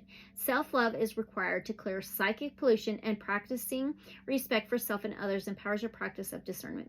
If you're struggling to break free from a sticky situation, entangled mess, or toxic relationship, the Oracle advises you to trust your instinctive intuition because there is a better way available to you. Take a step back to see things clearly. Pace yourself, sniff out your options, and seek supportive allies. Your heart will let you know when you are headed in the right direction with a feeling of joyful possibility, hope, and genuine love for yourself. Wolf and eagle are skillful hunters, and their medicine wisdom in your soul will ensure that you find what you need. Stay true to yourself and do not settle for anything less than what is best for your soul. Okay? I don't know what to say about that one. I'm very speechless.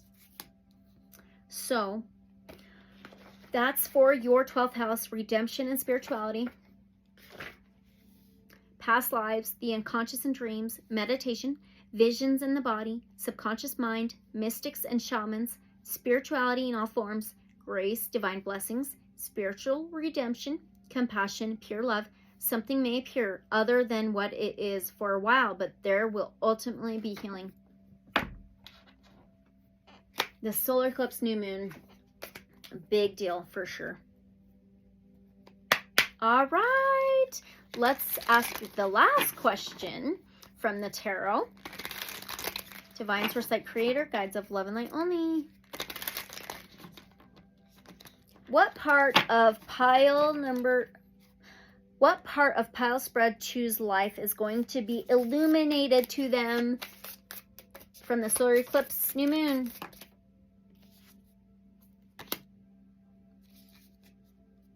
This is the Magician, I believe.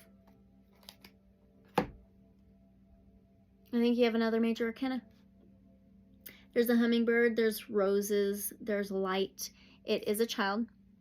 The Magician is childlike energy. It could be inner child. Which one is all about new life, new journeys, new cycles, new awareness, new seeds, young, childlike energy. Yep, the child. This is the Magician card. Magician, major arcana. Life-changing events. The Magician is mastering things. It is manifesting. Having all the tools you need to master anything you desire. Being a master alchemist, alchemizing energies. Okay, so what part of your life is going to be illuminated to you during this time? It's your personal power. The child. New beginnings, innocence, magic, divine love, trust, hope, forgiveness, awareness, potential, anticipation, dependency.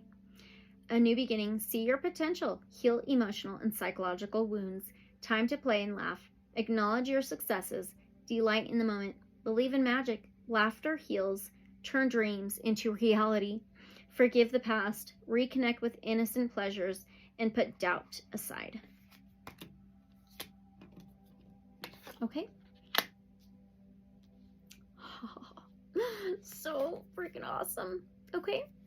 I love it. Your reading was so beautiful. Okay, so what we're going to do now is we are just going to pull you one last card. This is from the Moon Mountain Gems Edition 2 deck. Cards. These are gemstones, rocks, crystals you may want to look into getting, or if you have one, maybe you want to wear it, work with it, meditate with it, or it could just be the energy of the stone that you need to be aware of. Okay, Divine Source Light Creator, guides of love and light only. For pile spread number 2, please.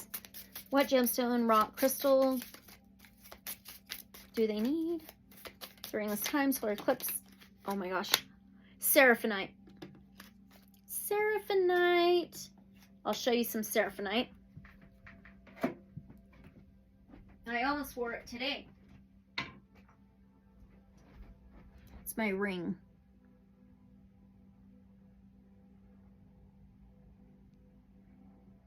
Beautiful.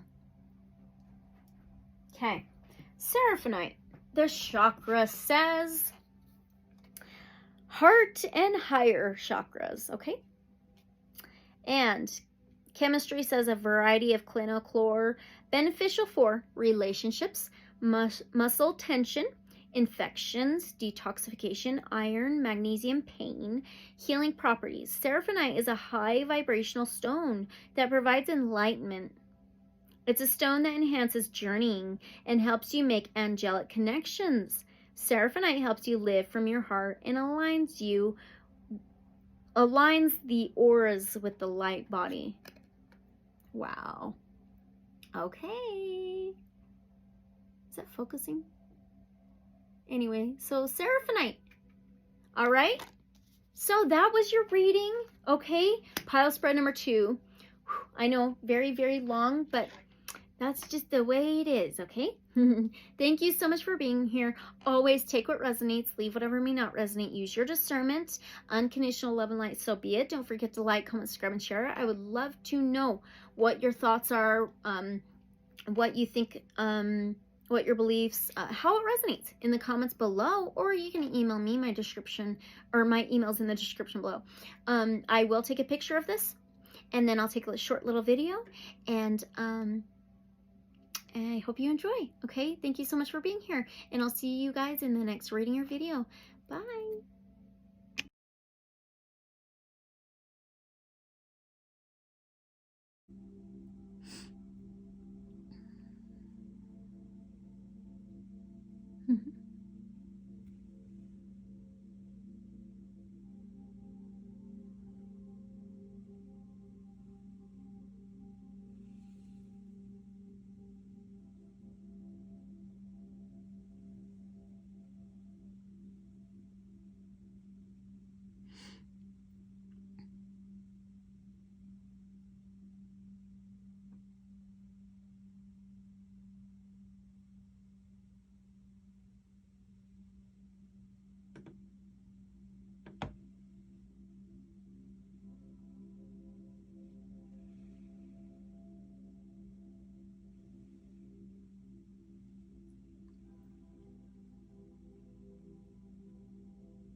beautiful.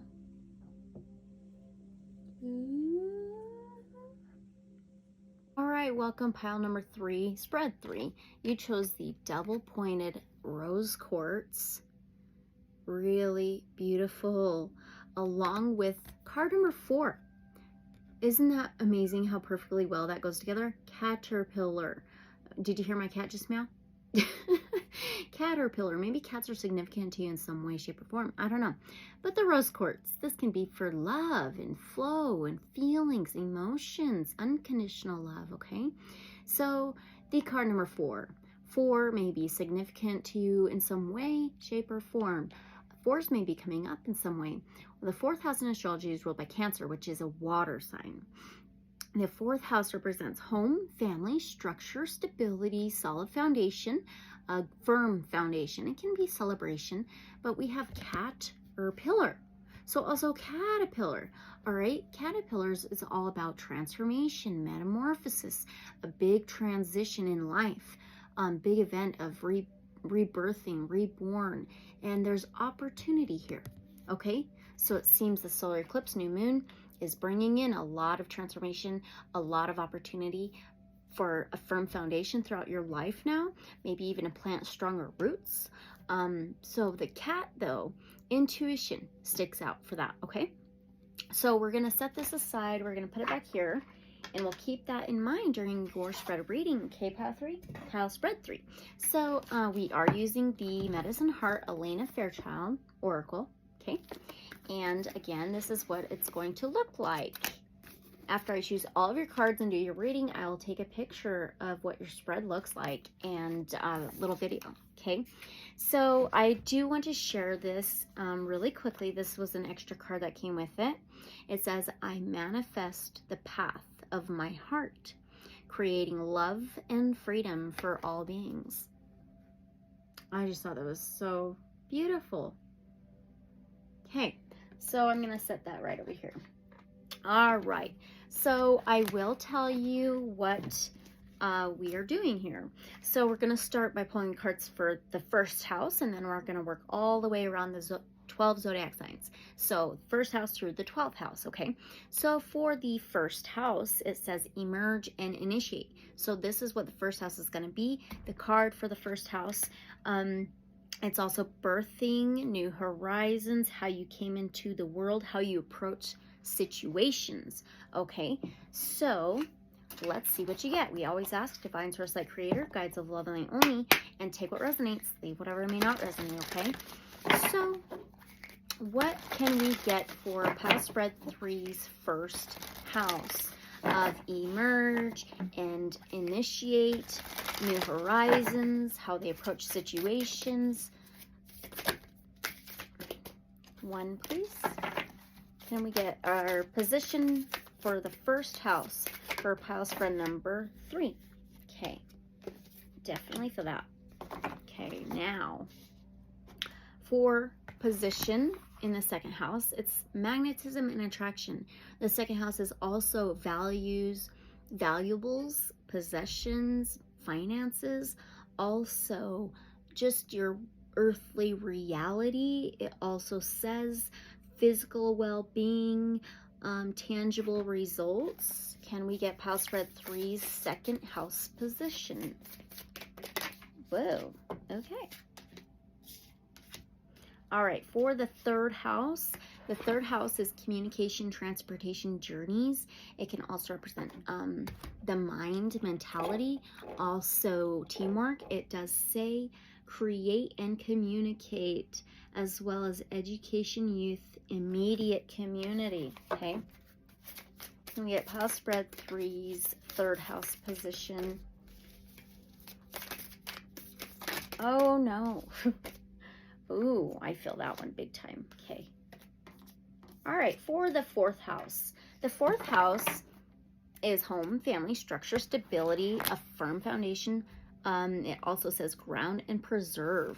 It also says the protection, the home, divine mother, and core self. Can we get the position for the fourth house for pile spread number 3?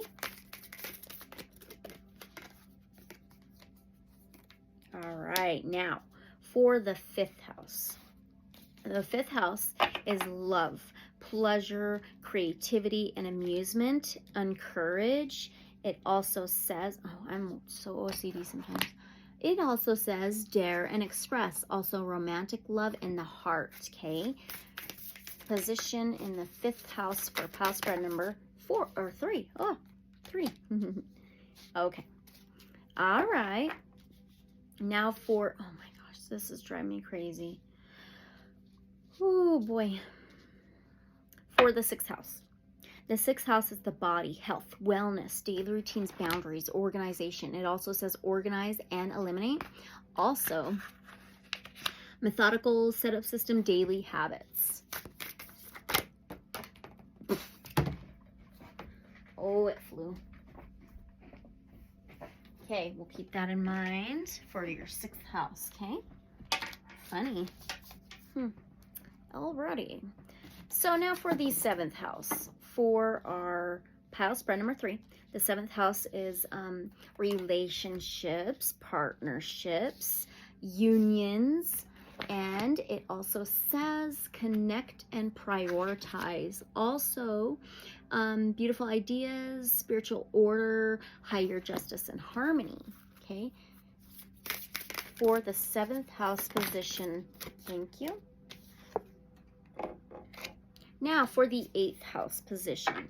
The 8th house is anything with a death, rebirth, a cycle, endings and new beginnings. It's like that metamorphosis. It also is sex and money. It says let go and transform. So transformation.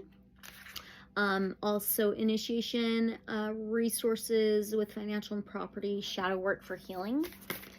Okay. Oh, okay. I had a feeling. Okay, for the 9th house. The 9th house is faith, spirituality, trust, higher learning, higher education, higher knowledge. So the 9th house, it says expansion and discovery, as well as intuition, new horizons, cross-cultural explorations.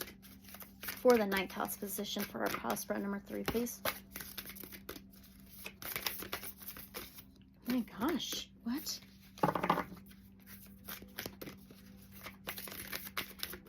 Ninth house position for pile spread number 3, please. Faith, spirituality, trust, higher learning, higher education, higher knowledge, higher wisdom. Whoa, that was so weird. Okay. Now for the 10th house. The 10th house is career, public image, social status. It also says determination and accomplishments. Also, father, authority, leadership, and structure. What? Weird. Okay, now for the 11th house. The 11th house is hopes, wishes, friends, and community, humanitarianism, and it says innovation and freedom, as well as progressive thought, healing society, new visions of society, okay?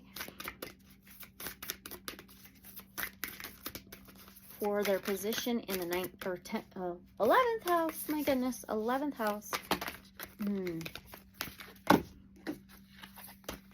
Okay, that one's fun. Okay, now for the 12th house. The 12th house is the subconscious mind, like dreams, the hidden world, spiritual, unknown, unseen, hidden things, sometimes lies, secrets. It says redemption and spirituality, and it also is past lives, meditation, visions in the body, mystics and shamans. Can we get their 12th house position for pile spread number 3, please?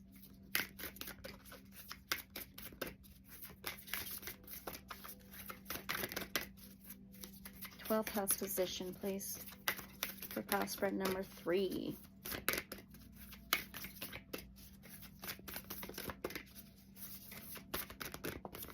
Okay. Oh, all right, we got this. So I'm gonna set this aside, and now what I'm gonna do is we're gonna begin with the first house, okay? And I'll also ask a question with the tarot, okay? So let's see what you got. Remember, the first house is how you approach new situations, what you birth into your world. It's how you emerge and how you initiate. It also says new horizons, starting things that are new things. Okay, you've got number 9. Okay, this is Hayagriva. Okay, 9 may be significant. Well, the 9th house is spirituality, faith, higher learning, higher education, trust. So for 9, this is how you emerge and initiate. We are focused on the solar eclipse and new moon. New moons are starting new things, setting in new intentions, right? So let's find number 9 and read this out of the guidebook for you. Okay, Hayagriva for your first house. Divine masculine energy will motivate you to process and distill spiritual benefit from a current situation of concern. Wow. You have the capacity to attract the support needed to rise above any problem and approach it from an entirely different perspective, shifting your vibration and your experience, and then utilizing your experience to evoke a desired manifestation. Find the truth of your voice, intention, and desire. That's perfect for your first house. So the first house in your astrological chart is the exact time the sun rose the day you were born. Okay, pretty cool. It says strengthen yourself from within and align yourself with that inner realization. Obstacles will be overcome. So do not give up hope or give in to doubt. At the right time, your progress will shift.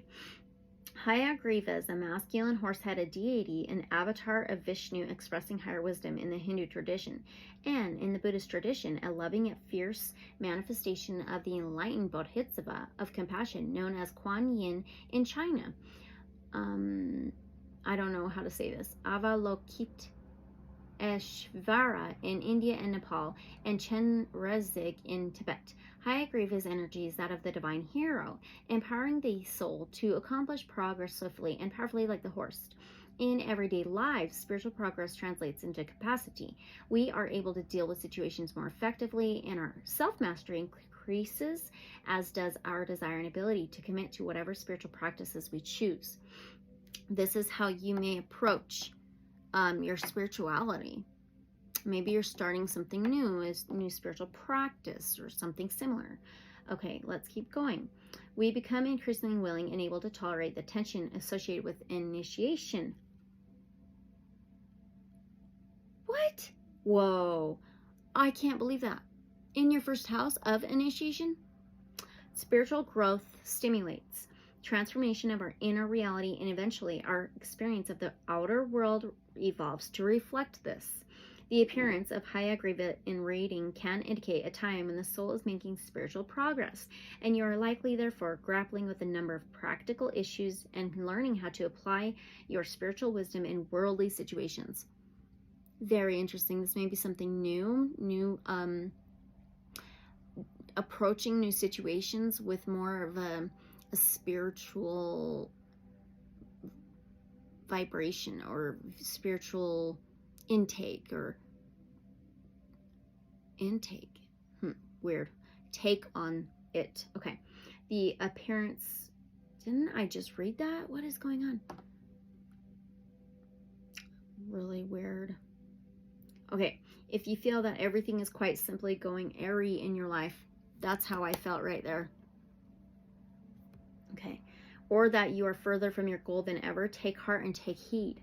Now is the time to reorient yourself to your spiritual practice and to recognize that you will succeed. It is only a matter of time. If you are fatigued, to disconnect from your typical thoughts or attitudes. Refresh yourself in the ways that work for you. Then return to your task with new vigor. Swap your allegiance to appearances for a deeper faith in yourself and the divine mandate that your higher purpose needs to manifest in our world, and therefore will be supported.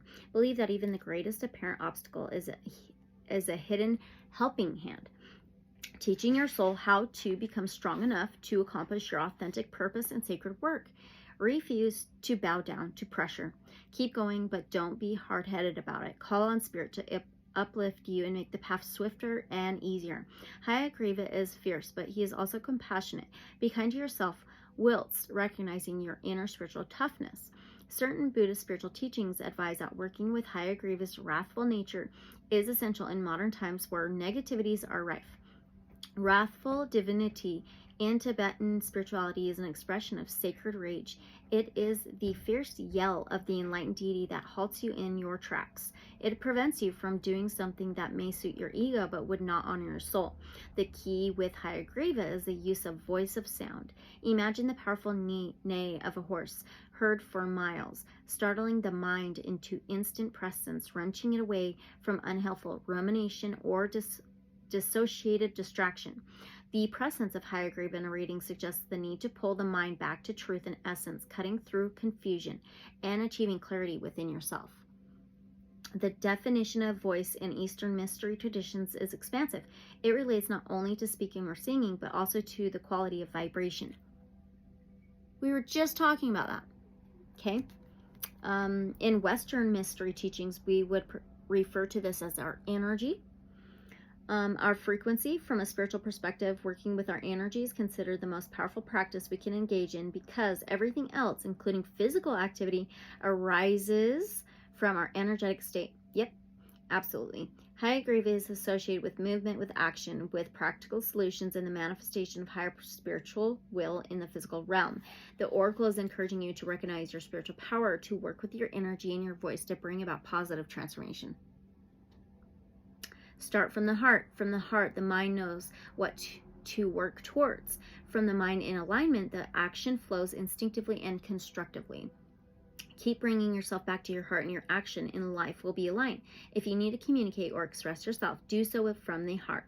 Speaking, singing, or writing from the heart, these practices will strengthen you and are relevant to your life purpose. So the first house can be action as well. How you act on things, okay? The oracle can indicate that you have covered more spiritual ground than you realize, and although you may struggle with the difference between when you want something to happen and the manifestation of divine timing, you have accomplished what has been necessary in a timely manner. So hold yourself accountable, but treat yourself with compassion and kindness too. Being human is a spiritually challenging soul school. You are passing your lessons, and you are being called to a higher level of mastery now. Things may be tough for a time, but you will benefit so much from what is unfolding. Believe that you can and will pass the test. You are making progress and will go far on your spiritual path this lifetime. That being for the first house is perfect. Wow. Pretty dang wild, okay?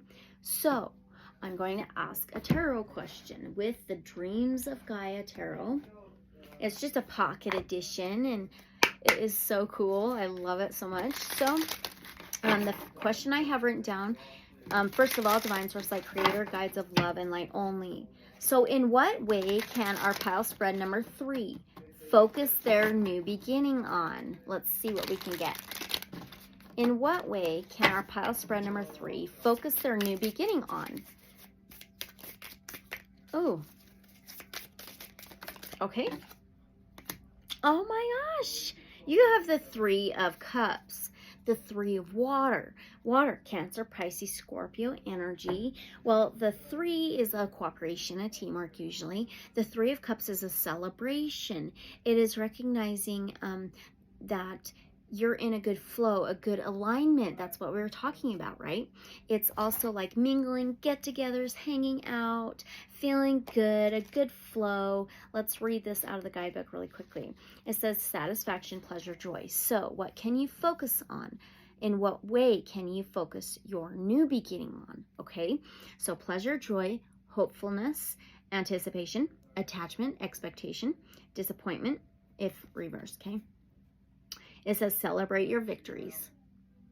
Take satisfaction from your endeavors. Look to the future with anticipation. Your success will continue. A rewarding outcome, an exciting future. Free yourself of unrealistic expectations and allow the outcome to manifest freely. There you go. That is so cool. In what way can you focus your new beginning on? Is recognizing how far you've come, everything you've already accomplished, all the successes you've already came here and accomplished, that you have support, whether it's in spirit or not, in physical, okay? How cool. Okay, that's perfect. Also, I wanted to say for the first house, it's also birth, new horizons, time to start something new, issues of identity yourself, approach to the situation, perception of the outer world, how you are seen, masculine energies, that was masculine, vitalization, and blessings to begin. Amazing. Okay, perfect. So now let's move on to your second house. The second house is anything in the material 3D earth. In your 3D reality, okay? It's also possessions, valuables, tangible things. It's physical, financial well-being, okay? So you've got card number 17, To. And, ooh, this is cool. There's like gears in the background. Ooh, it reminds me of a clock. There are 2 gears connected together. So things are turning, things are moving here. So 17 may be significant to you in some way, but 17 is an 8. The 8th house is regeneration, death, rebirth, endings and new beginnings and cycles. It's forward movement, okay? So let's find that in the guidebook and read that for you. Oh, way too far. Here we go. To. I think that's what it says. To. Divine timing is always relevant, and sometimes it is the greatest contributing factor in the manifestation of our life purpose.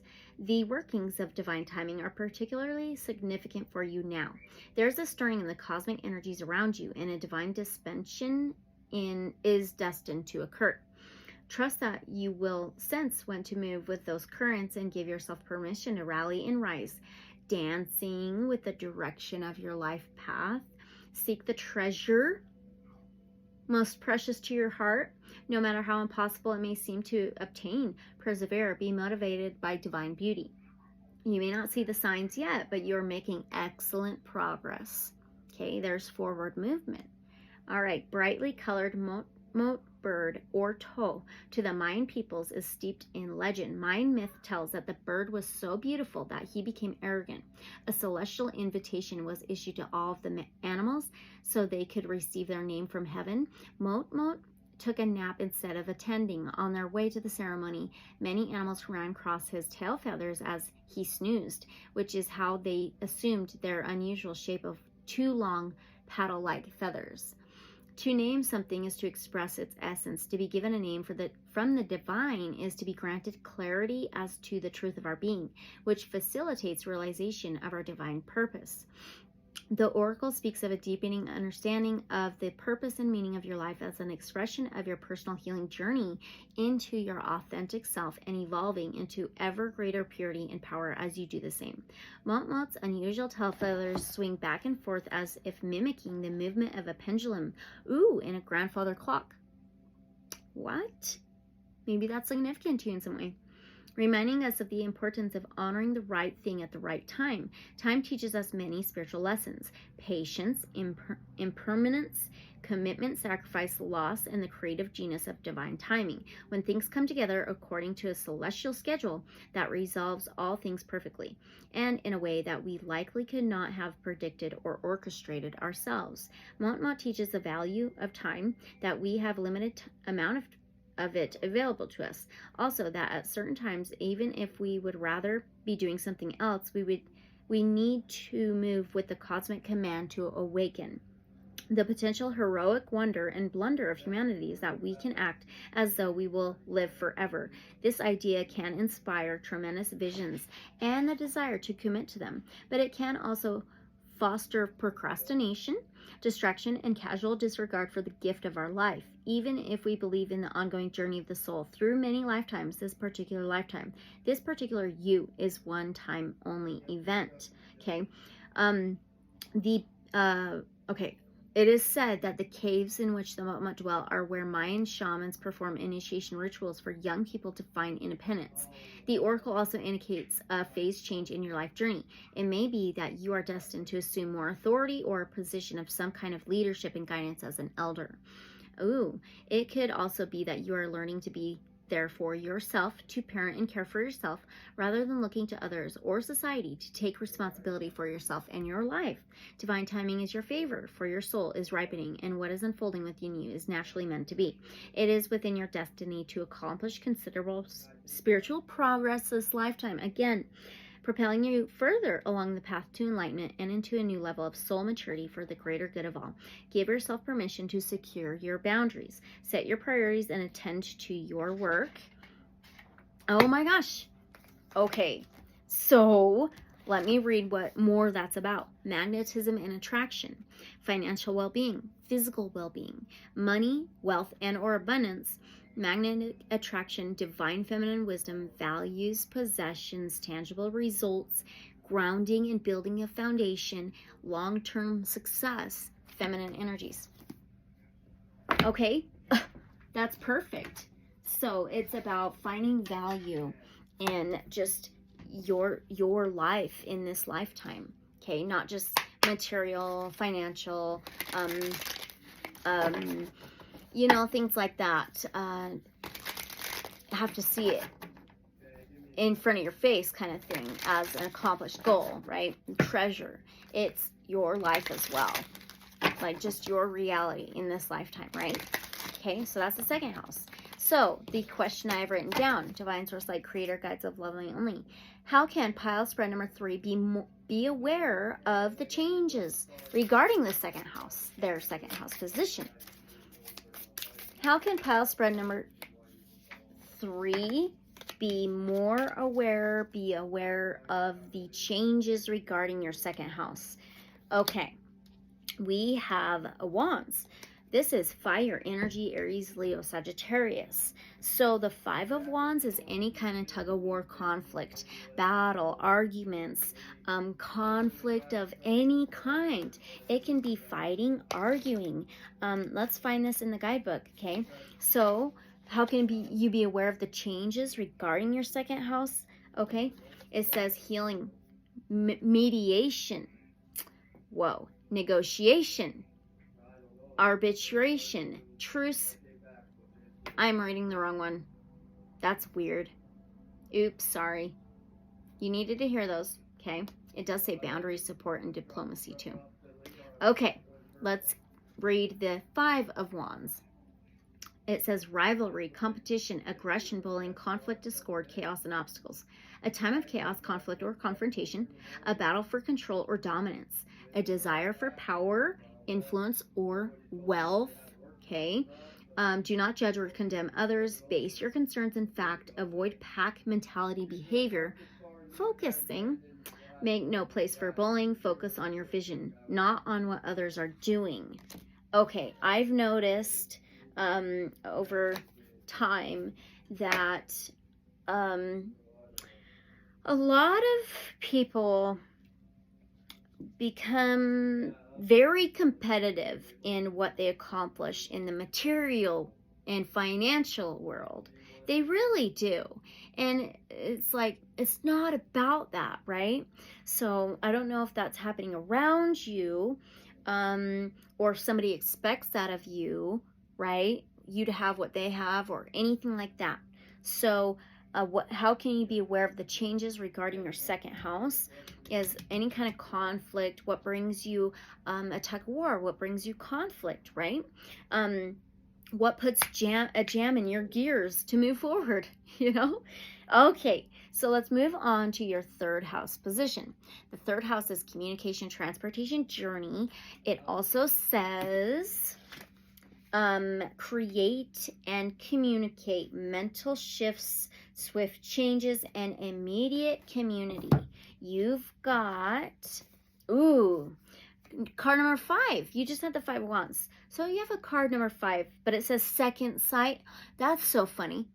So you have a card number 5 in the third house, and then you have a card number 5 in the second house, and then the house forward is a 5 or is a card number 5, sorry, and it says second sight. It's like boop, boop, boop, boop, back and forth, oh, it's so weird. Okay, it's like, how do you move forward? How do you move forward, right?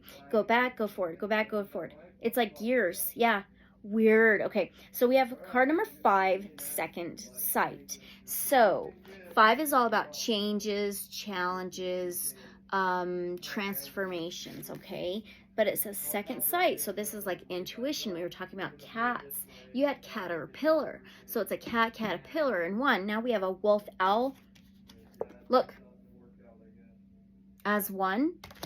So this is going to be within your create, communication, transportation journeys, mental shifts, education, youth, immediate community, swift changes. So let's find 5. Here we go. Perfect. Here we go. Second sight is the spiritual vision or clairvoyance of the soul. Your vision of a situation may not yet be completely clear, but your soul knows how to remedy that. Be willing to look beneath the surface and sense the truth. Such knowledge is a karmic birthright, for the answers to all questions are provided as an expression of spiritual grace. Know that you are blessed with spiritual guides and soul guardians who are looking out for you.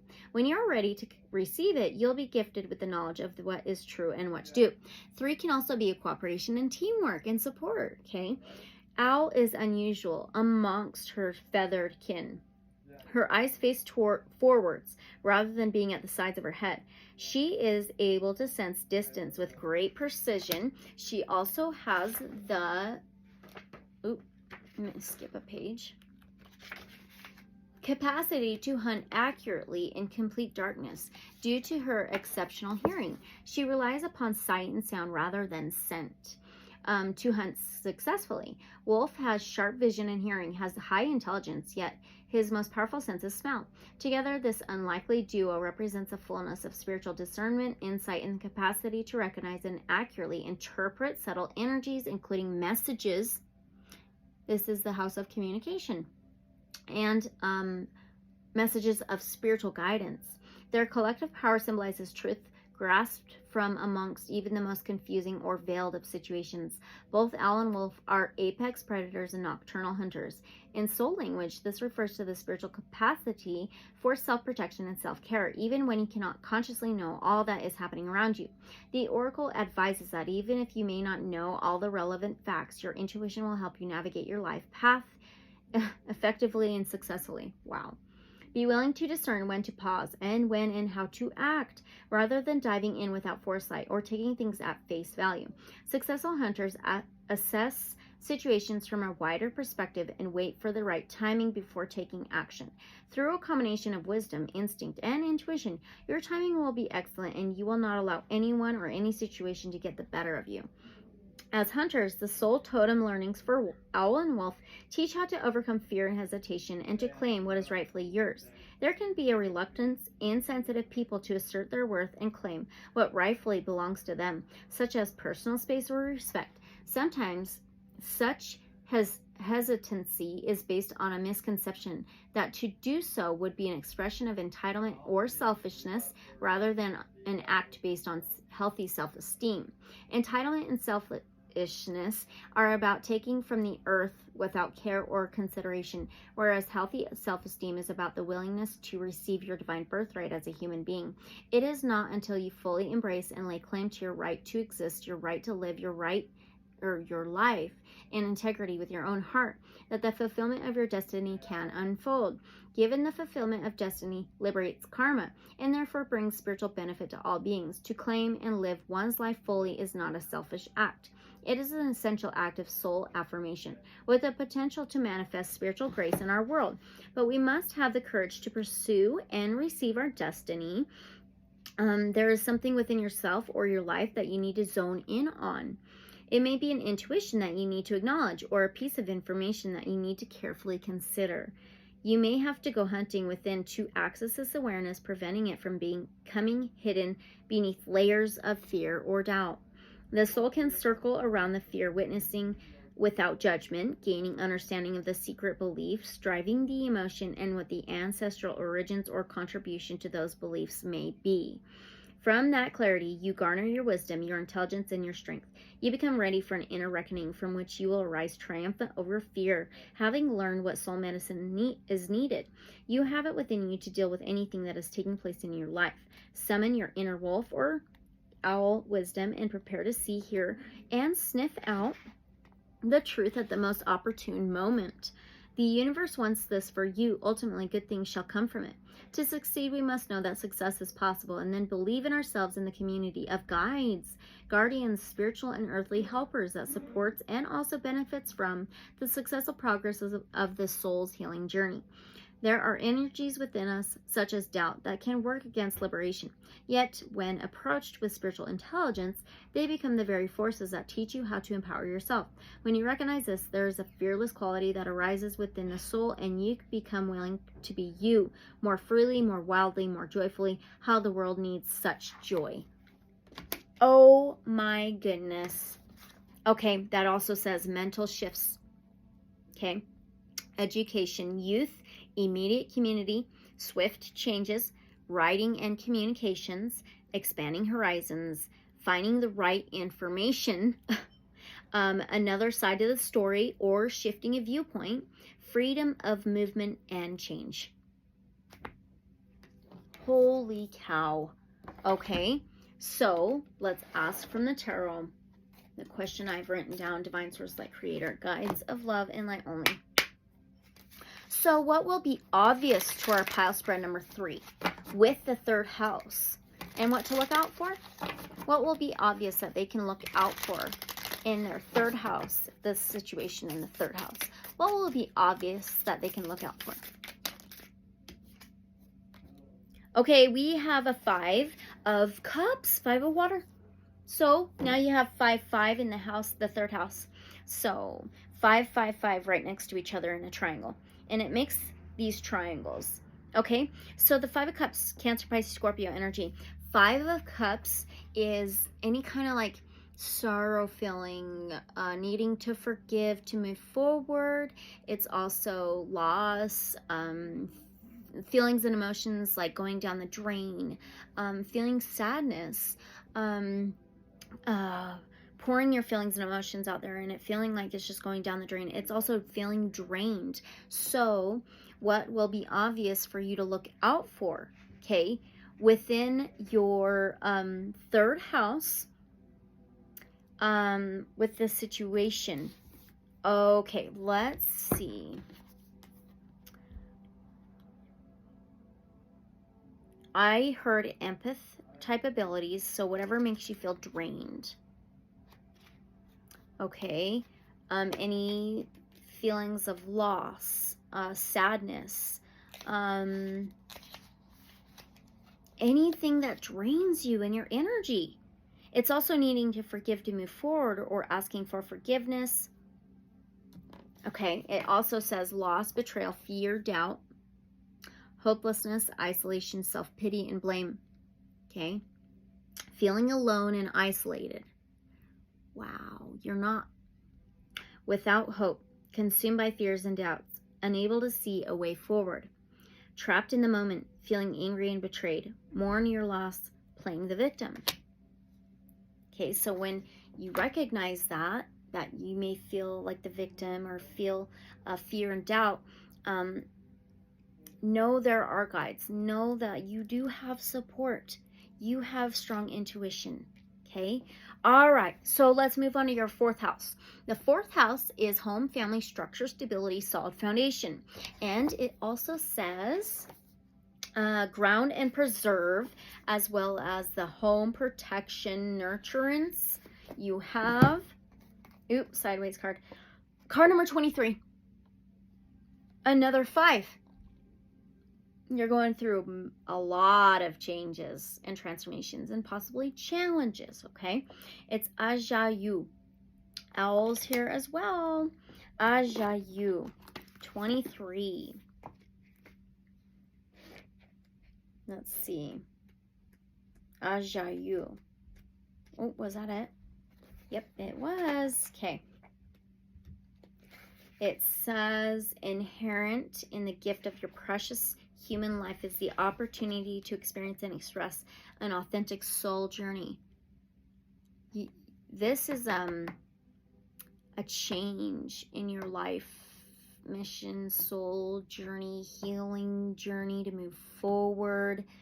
Remember, this is in your stability structure. It can even be home, family. Okay, as a human, you will muddle along. Oops. mess up and gain insight as to what an authentic life path is for you. This is how you grow into the fullness of your spiritual, mature humanity. If you have made mistakes or wish that you could have handled something differently, allow regret. That Five of Cups can be regret. Allow regret to inspire a different way, rather than lead to self-criticism and ridicule. You are an innately pure spiritual being. You always have been and always will be. You're here to learn and grow. There never wasn't any requirement for perfection. You can take responsibility for the inevitable messes of learning and growing and still celebrate. That can be the fourth house too, celebration. The mysterious magic of your life. Ajayu is a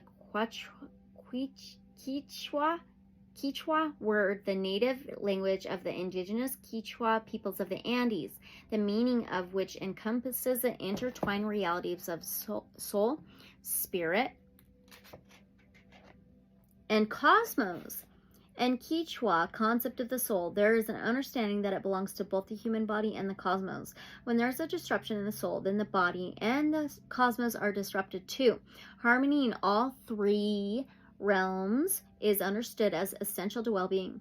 Culturally defined moral transgressions are considered disruptive to the interrelationship between humanity and the spiritual realms, and acts of atonement are prescribed by the shaman to restore balance and order.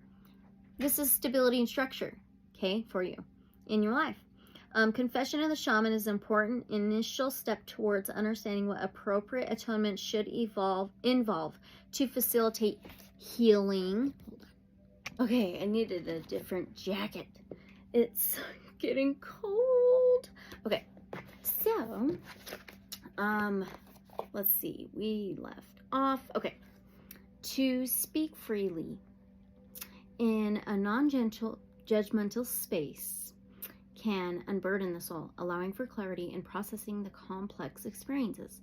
That which hid in the shadows, looming forebodingly, can be rendered far more manageable when reckoned with in the clear light of acknowledgement.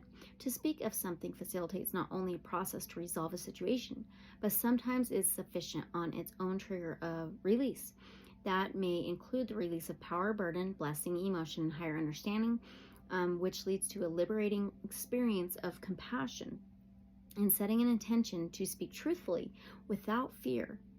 This is interesting because we've moved on from the third house, right? Third house of communication. So there's something to do with your foundation, the structure of some communication, maybe even how you express yourself, maybe within family, community. Let's keep going. Without fear, the healing evolutionary process is set aflame. Okay, there are ways to speak with care and wisdom when voicing negativities or challenges that involve others. So that psychic harm does not occur for anyone involved. Therapeutic safe spaces allow for uninhibited speech whilst one assumes responsibility for what is expressed. In consciously held space, imbued with healing intention, and in any words of distress or derision that need to be articulated in order for the mind to attain clarity and rest. Do not need to unintentionally become negative energy unleashed towards another. Such an infliction of negativity would not benefit anyone. Once the negativity has been acknowledged and released, a different, more compassionate view will naturally arise, providing inner liberation, healing occurs, and solutions follow. Okay, so a confession may evoke mental or emotional resistance if one is grappling with toxic shame. Toxic shame is different to healthy shame. The latter arises spontaneously when one takes an action out of integrity with one's value system and motivates one to learn from the experience, act differently in future, and if another has been injured in the process, make amends. A person with healthy shame can acknowledge making an error without feeling like this makes them a terrible person, and the process of confession is recognized for its liberating rather than shaming potential. However, with toxic shame, any perceived error in a judgment or action will result in the personal anguish of believing that one is lacking in worth, value, and divine beauty. Okay, remember this is within the foundation of your life, the structure of your life. It could be connected to family, closest people around you growing up, things like that. For such a person to confess something that can be fraught with almost unbearable pain, it may feel like self-condemnation if they are to acknowledge an error. To realize that one's humanity of quirky, strange, weirdly wonderful personhood is meant to be an ongoing learning experience of trial and error, triumphs and mess-ups, pain and healing, ignorance and wisdom, disables the demon of toxic shame, which is perfectionism. Perfectionism is anti-human. Whoa. Have you always felt needed to be perfect? You know, that's not a good foundation, right? So the healing of toxic shame leads to being able to love rather than fear or hate ourselves and humanity. Such healing awakens the realization that one can do wonderful work and live according to a high-level value system and generally be an excellent and valuable human being, whilst also being flawed, inconsistent, and even delightfully, paradoxically, confoundingly incongruent at times. There will be moments where we lack spiritual skillfulness to deal constructively with our suffering and the suffering of others. Yet simultaneously, we are utterly worthy, capable, and deserving of giving and receiving love.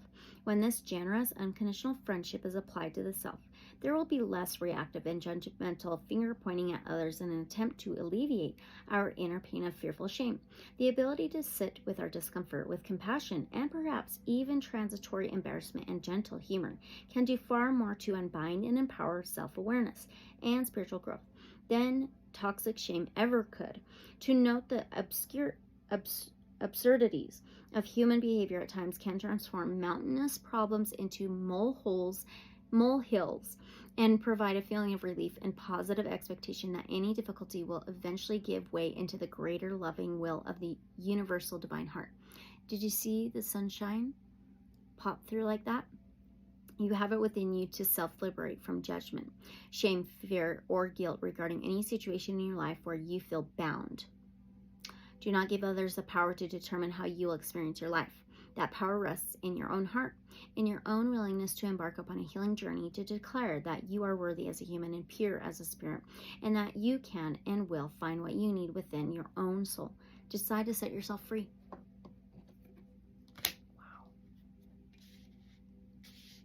Okay, remember, that's for ground and preserve, as well as Divine Mother, core self, base of the issue, intuition and psychic sensitivity, feeling, intense creativity, birthing something of value, nurturance, nourishment, children and or business and or projects, the home, protection, dreams and determination, slow and steady, indirect movement, but you are making progress, as well as the structure, stability, solid foundation, home and family, and even celebration, right?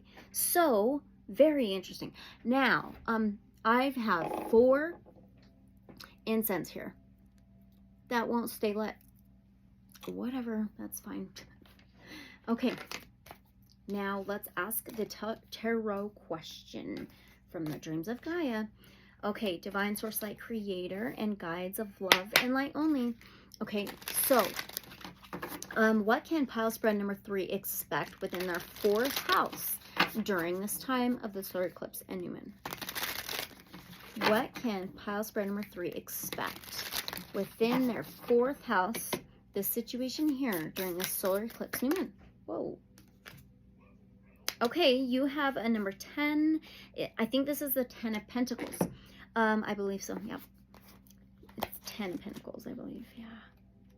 Let's see. Yes, it is. So, very interesting.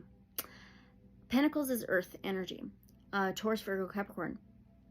10 of Pentacles is a very solid foundation, very solid structure. It's comfort, it's success, completions, fulfillments. It's sitting well financially, tangibly in the material world, in your earthly world, your reality. It's a very strong foundation and structure, community, home, group. And so this is what can you expect within your 4th house.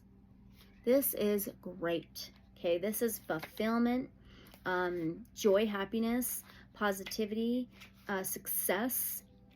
It also says synthesis, harmony, highest ideals, reward, inner peace, authenticity, grace, look within, a time of reward, everything is coming together, move through life with surety, understand your place and purpose, do not be daunted by change, strength gained from experience, why do you feel a lack, dissatisfaction and discomfort. Wow, that is comfort, that is satisfaction, that is positive, that's beautiful. That's what you can expect within your 4th house.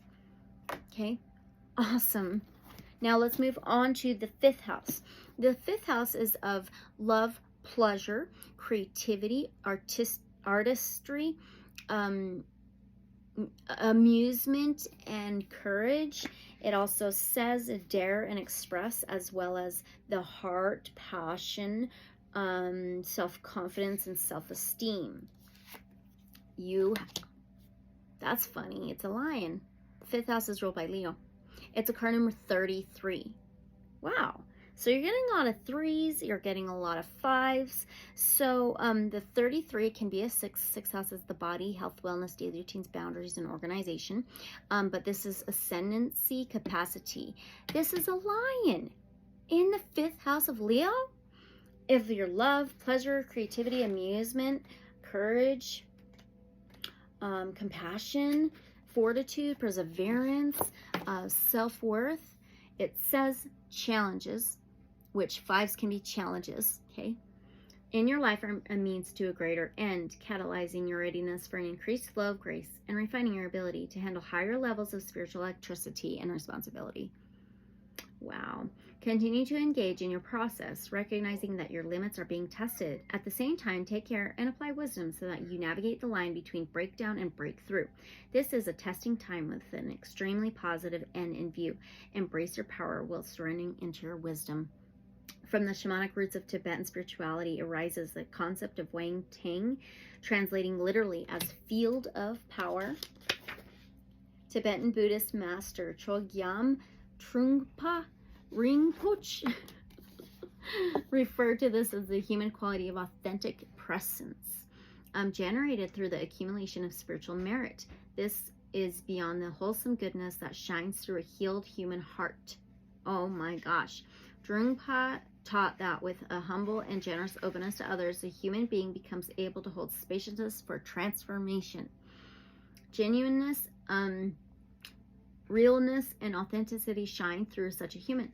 The magnetic, uplifting quality of such a person is to be differentiated from a merely charismatic personality. This presence is wrought from spiritual practice that results in inner awakening to a quality that is experienced and shared in this world, yet is neither created nor limited by it. What this means is that as Wang Twang increases within, we become increasingly able to work with anything and everything to continue to grow on our spiritual path. There is gratitude for the remarkable teachers that we are blessed to behold at certain times in our lives, but we can get on with distilling the extraordinary from the apparently ordinary as needed to. As our ascendancy capacity increases, we become able to transform even the most devastating of experiences into sacred fertilizer for our personal healing and spiritual awakening. This is like your whole journey, especially through the solar eclipse. Definitely a spiritual awakening for you. Okay. We can go through multiple spiritual awakenings throughout our lives. So we become shamanic alchemists of soul, transforming the lead of suffering into the golden light of spiritual liberation. The oracle brings a message of moderation. This may frustrate the impatient aspect of your mind, but it will bring relief and reassurance to the embodied wisdom that understands there are many influences, some personal to you, some relating to external cosmic factors, and greater collective shifts within humanity. Okay? That must run their due course before certain elements in your personal journey will become timely and appropriate and received as beneficial by others. The moderate path is that of energetic expansion rather than energetic pushing and tearing. The moderating influence is a balancing tonic that recognizes that within the expansive path, there are times when a contraction, a pulling back in, is temporarily necessary to heal and repair, to ground and integrate the adventures of the soul and allow for strength, Leo energy, to grow in that time of restoration. The oracle also speaks of you building the spiritual strength necessary for sacred work. Spiritual strength accumulates naturally through the path of moderation that honors the need for activity and discipline, rest and playfulness, Spirit is truly a power to be reckoned with, and there is no life hack to spiritual awakening. It can come as a surprise to the conscious mind that something so ethereal as love, as light as spirit, can knock the stuffing out of you and leave you feeling like you've been run over by a cosmic bus. Welcome to the spiritual path. The nervous system must be prepared, and that process of purification and strengthening is cumulative and ongoing. In this sense, there is no such thing as spiritual privilege. The spiritual path is a level playing field, and we will start from and return to the same state of being, expressing our path and learning from it according to our own free will. You likely have more spiritual power in your field than you realize. Simultaneously, you are being asked to continue tending to your spiritual practices, to work with your energy in a way that contributes joyfully to your life path.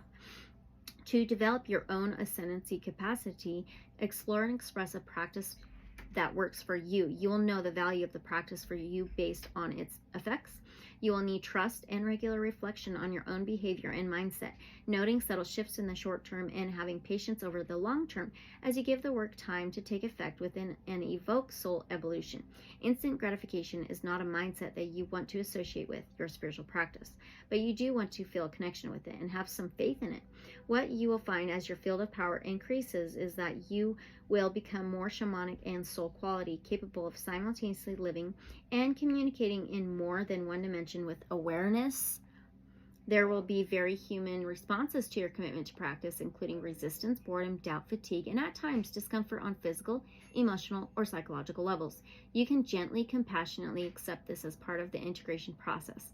Every time you do this, you increase your capacity. In doing so, will naturally attract experiences of delight, ecstasy, insight, healing, and transformation.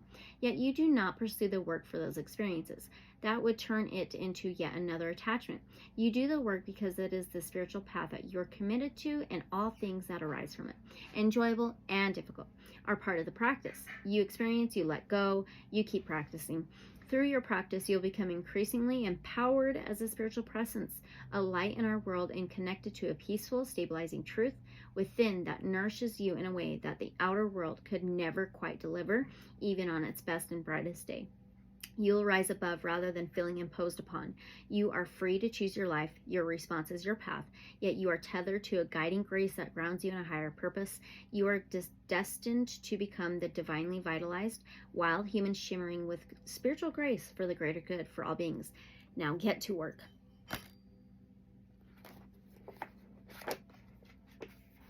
This is in Dare and Express, as well as love, passion, risk-taking, romantic love, the heart, dramatic flair and creativity, self-confidence, self-esteem, the stage, admiration, recognition and or fame, success, self-expression, trust your heart, divine love. Love, pleasure, creativity, and amusement, and courage. Wow. I can't believe these cards are like this. Perfect for each house for you, Pile Spread 3. Big deal for sure. Okay, question I have, Divine Source Light Creator, guides of love and only. What should Pile Spread 3 expect with their 5th house during this time of the solar eclipse and new moon? What should they expect? I think we already know. But what else can they expect within their 5th house during this time of the solar eclipse? What the heck? Okay. Funny. One card, please. What can our Pile Spread 3 expect within their 5th house during this time? Yep, of course, we got a Major Arcana. Major Arcanas are like consequences of life. It is life-changing events. Okay, this is a 10.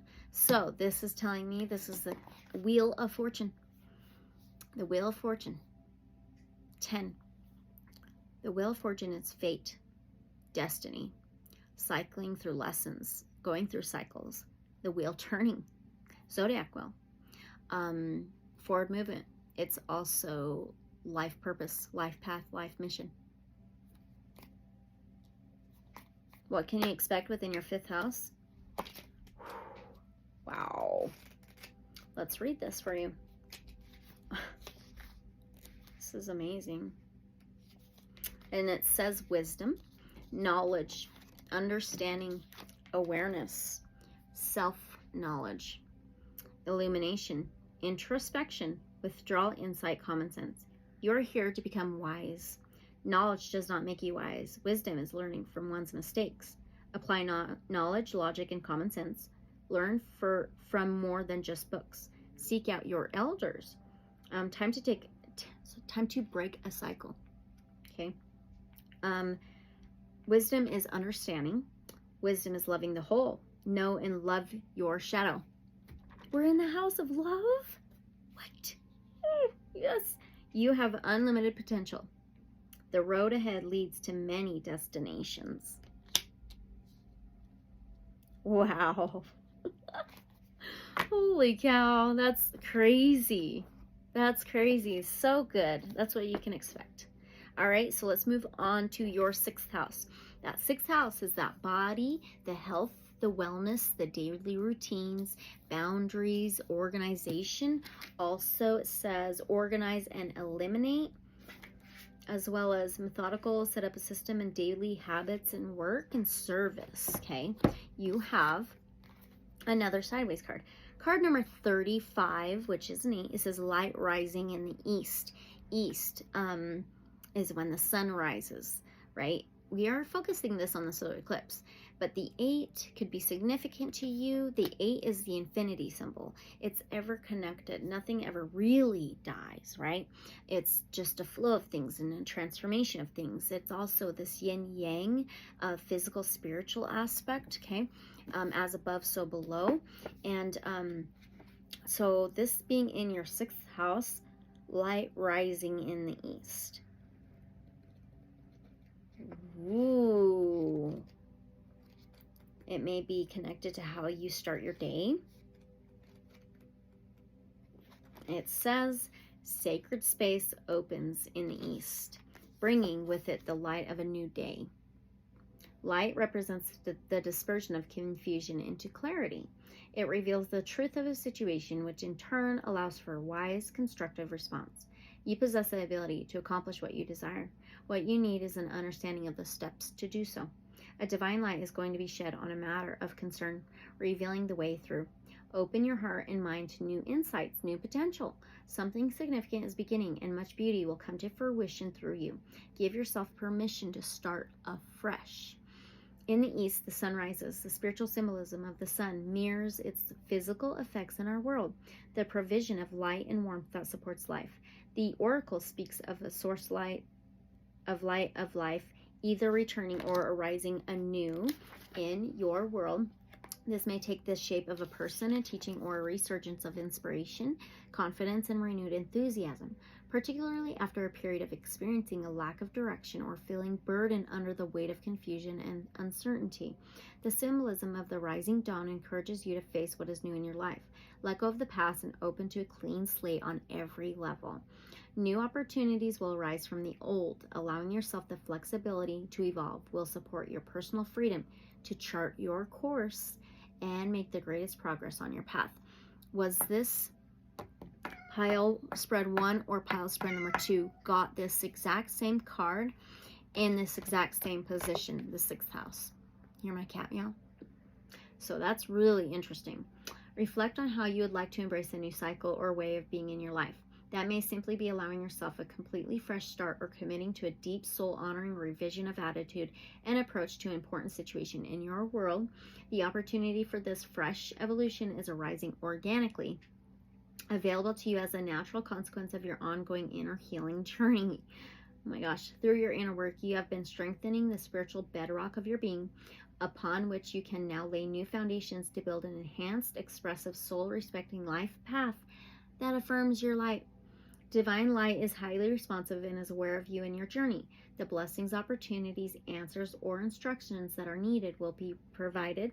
One of the divine feminine representations of the light is Marichi, a goddess revered long before Buddhism and appearing in various guises in Zen, Taoism, and Buddhist Tantra, and in certain teachings of the latter is honored as the final of the 21 forms of Terra.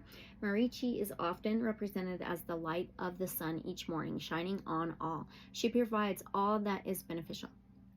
Turn to the light with an open and expectant heart and a clear and ready mind. Cultivate unwavering faith that your intentions will rise from the secret recesses of your heart and as light-bearing, highly visible manifestations in the world, just as the sun rises from behind the horizon, generously illuminating the once darkened world. The oracle speaks of spiritual ambition and potential. Believe that your own enlightenment shall occur as inevitably and gloriously as the sun approaching the midsummer zenith under the galvanizing grace of steadfast inner assurance. The heart becomes bold and true in vision and commits unreservedly to all necessary activity in service to the most divinely ambitious dreams. Service? That's the 6th house. Okay. The oracle encourages you to trust in your journey unconditionally. In doing so, you give yourself permission to chart your course from the heart. You may sense a particular project, path, or potential is calling to your heart, calling with the promise of greater soul fruition and sacred fulfillment. You may feel some doubt. Doubt can arise due to past experiences of not being able to make happen what you wanted to happen, combined with not yet recognizing the underlying spiritual protections hidden in those false starts or derailments. You may feel some fear. That can be an excellent sign that in order to access that new way, you will need to evolve beyond your current limitations. Pathways most compelling and generative for your spirit typically contain not only the most exquisite promise of fulfillment, but also the greatest personal testing. You have surmounted obstacles to your evolution before, and you will do so again. You are more ready than you may realize. In these teachings of divine feminine shamanism, the direction of the east in the medicine mandala of sacred space corresponds with the human realm. Heat and light of the breaking day represent human activity of creation, passion, hustle, and engagement. Spiritual growth must be initiated by humans. This is an expression of humanity's particular spiritual gift and responsibility, that of free will. The spiritual realms are reaching for us constantly, but it is up to us to take the step to request grace and allow it to flow through our body, mind, heart, and soul and into the world. The oracle speaks of the need to take a step. Walking, maybe? Move beyond wishing or just taking a step into the physical, your health, or daily habits, your routines, the work, and body. Just take what resonates. Move beyond wishing. Initiate activity that helps you move closer to the rising light. The rising light is what inspires, uplifts, awakens, and reveals your authentic self. Your step may be the simple action of a prayer asking for divine assistance, or you may already have sensed guidance to be acted on, such as investing in education or training, or committing to a regular creative or spiritual practice. A new dawn is destined for you, and you can accept the opportunity by taking a step in the right direction. Okay. The soul can sense the subtle movement of this intelligence like a surfer sensing and aligning accordingly with the movements of the ocean. Orienting your awareness in your heart with its intuitive sensitivity allows you to tap into the subtle currents of inner guiding genius. One must be prepared to abandon what has been known to participate in the great mystery of becoming one's divinely designed authentic self. When the soul outgrows what has been, has the courage to endure the not knowingness inherent in transitions, it shall soon become time to celebrate the rebirth. Consider this your divine invitation to the forthcoming sacred festivities. Okay. Remember, that's in Organize and Eliminate. It also says methodical, set up a system, daily habits, work and service, analysis and discernment, healing processes, sifting the useful from that which needs to be discarded, time to process physical and psychic metabolism, and cleansing and clearing. Wow. Okay. All right. So now from the tarot,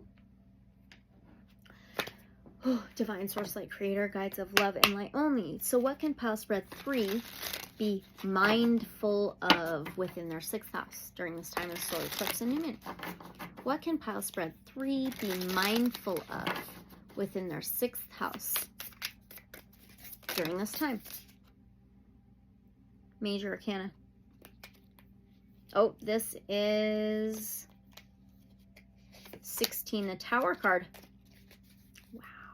Tower is fire energy. It's Aries, Leo, Sagittarius. The Tower is a crumbling of faulty foundations, so you can build better, stronger, more sturdier ones. It is upheaval. It's a total change. Nothing will ever be the same.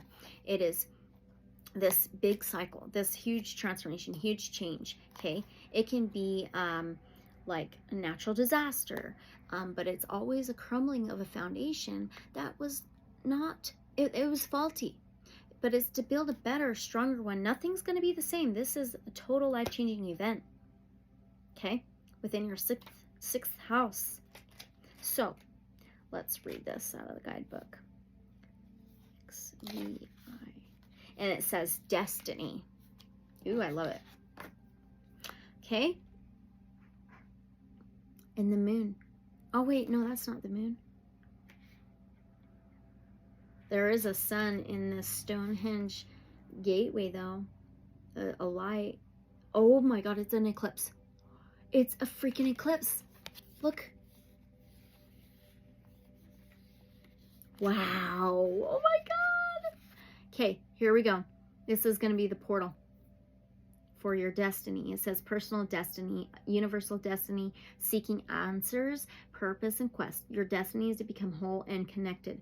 Your destiny is to lead a life with meaning and purpose. Step aside and explore heart and mind. Discover your gifts and talents. A sense of purpose and confidence.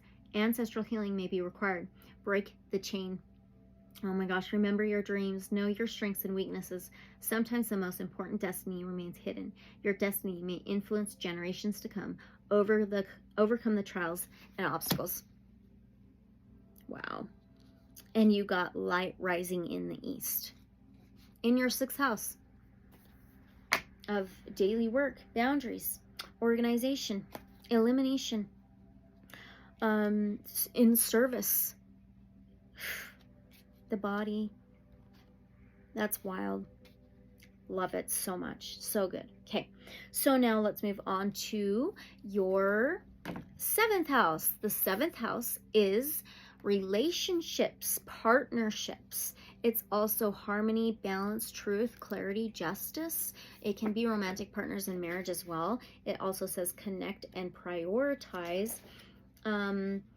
Beautiful ideas, spiritual order, higher justice, working for higher purpose, higher self-communications. You've got number 8. So how funny, you had the 35, which is an 8. Now above that is an 8, okay? So 8, mer tatau. That's the best way I can say it, okay? There's black, white here. That to me is yin yang, the shadow, the light self. Very cool. Okay. Within your 7th house, it says, oh, 7th house with the scales, right? The scales of the black, white, the justice, yin yang, the balance, the 8, the infinity, the 2 connected together, as above, so below.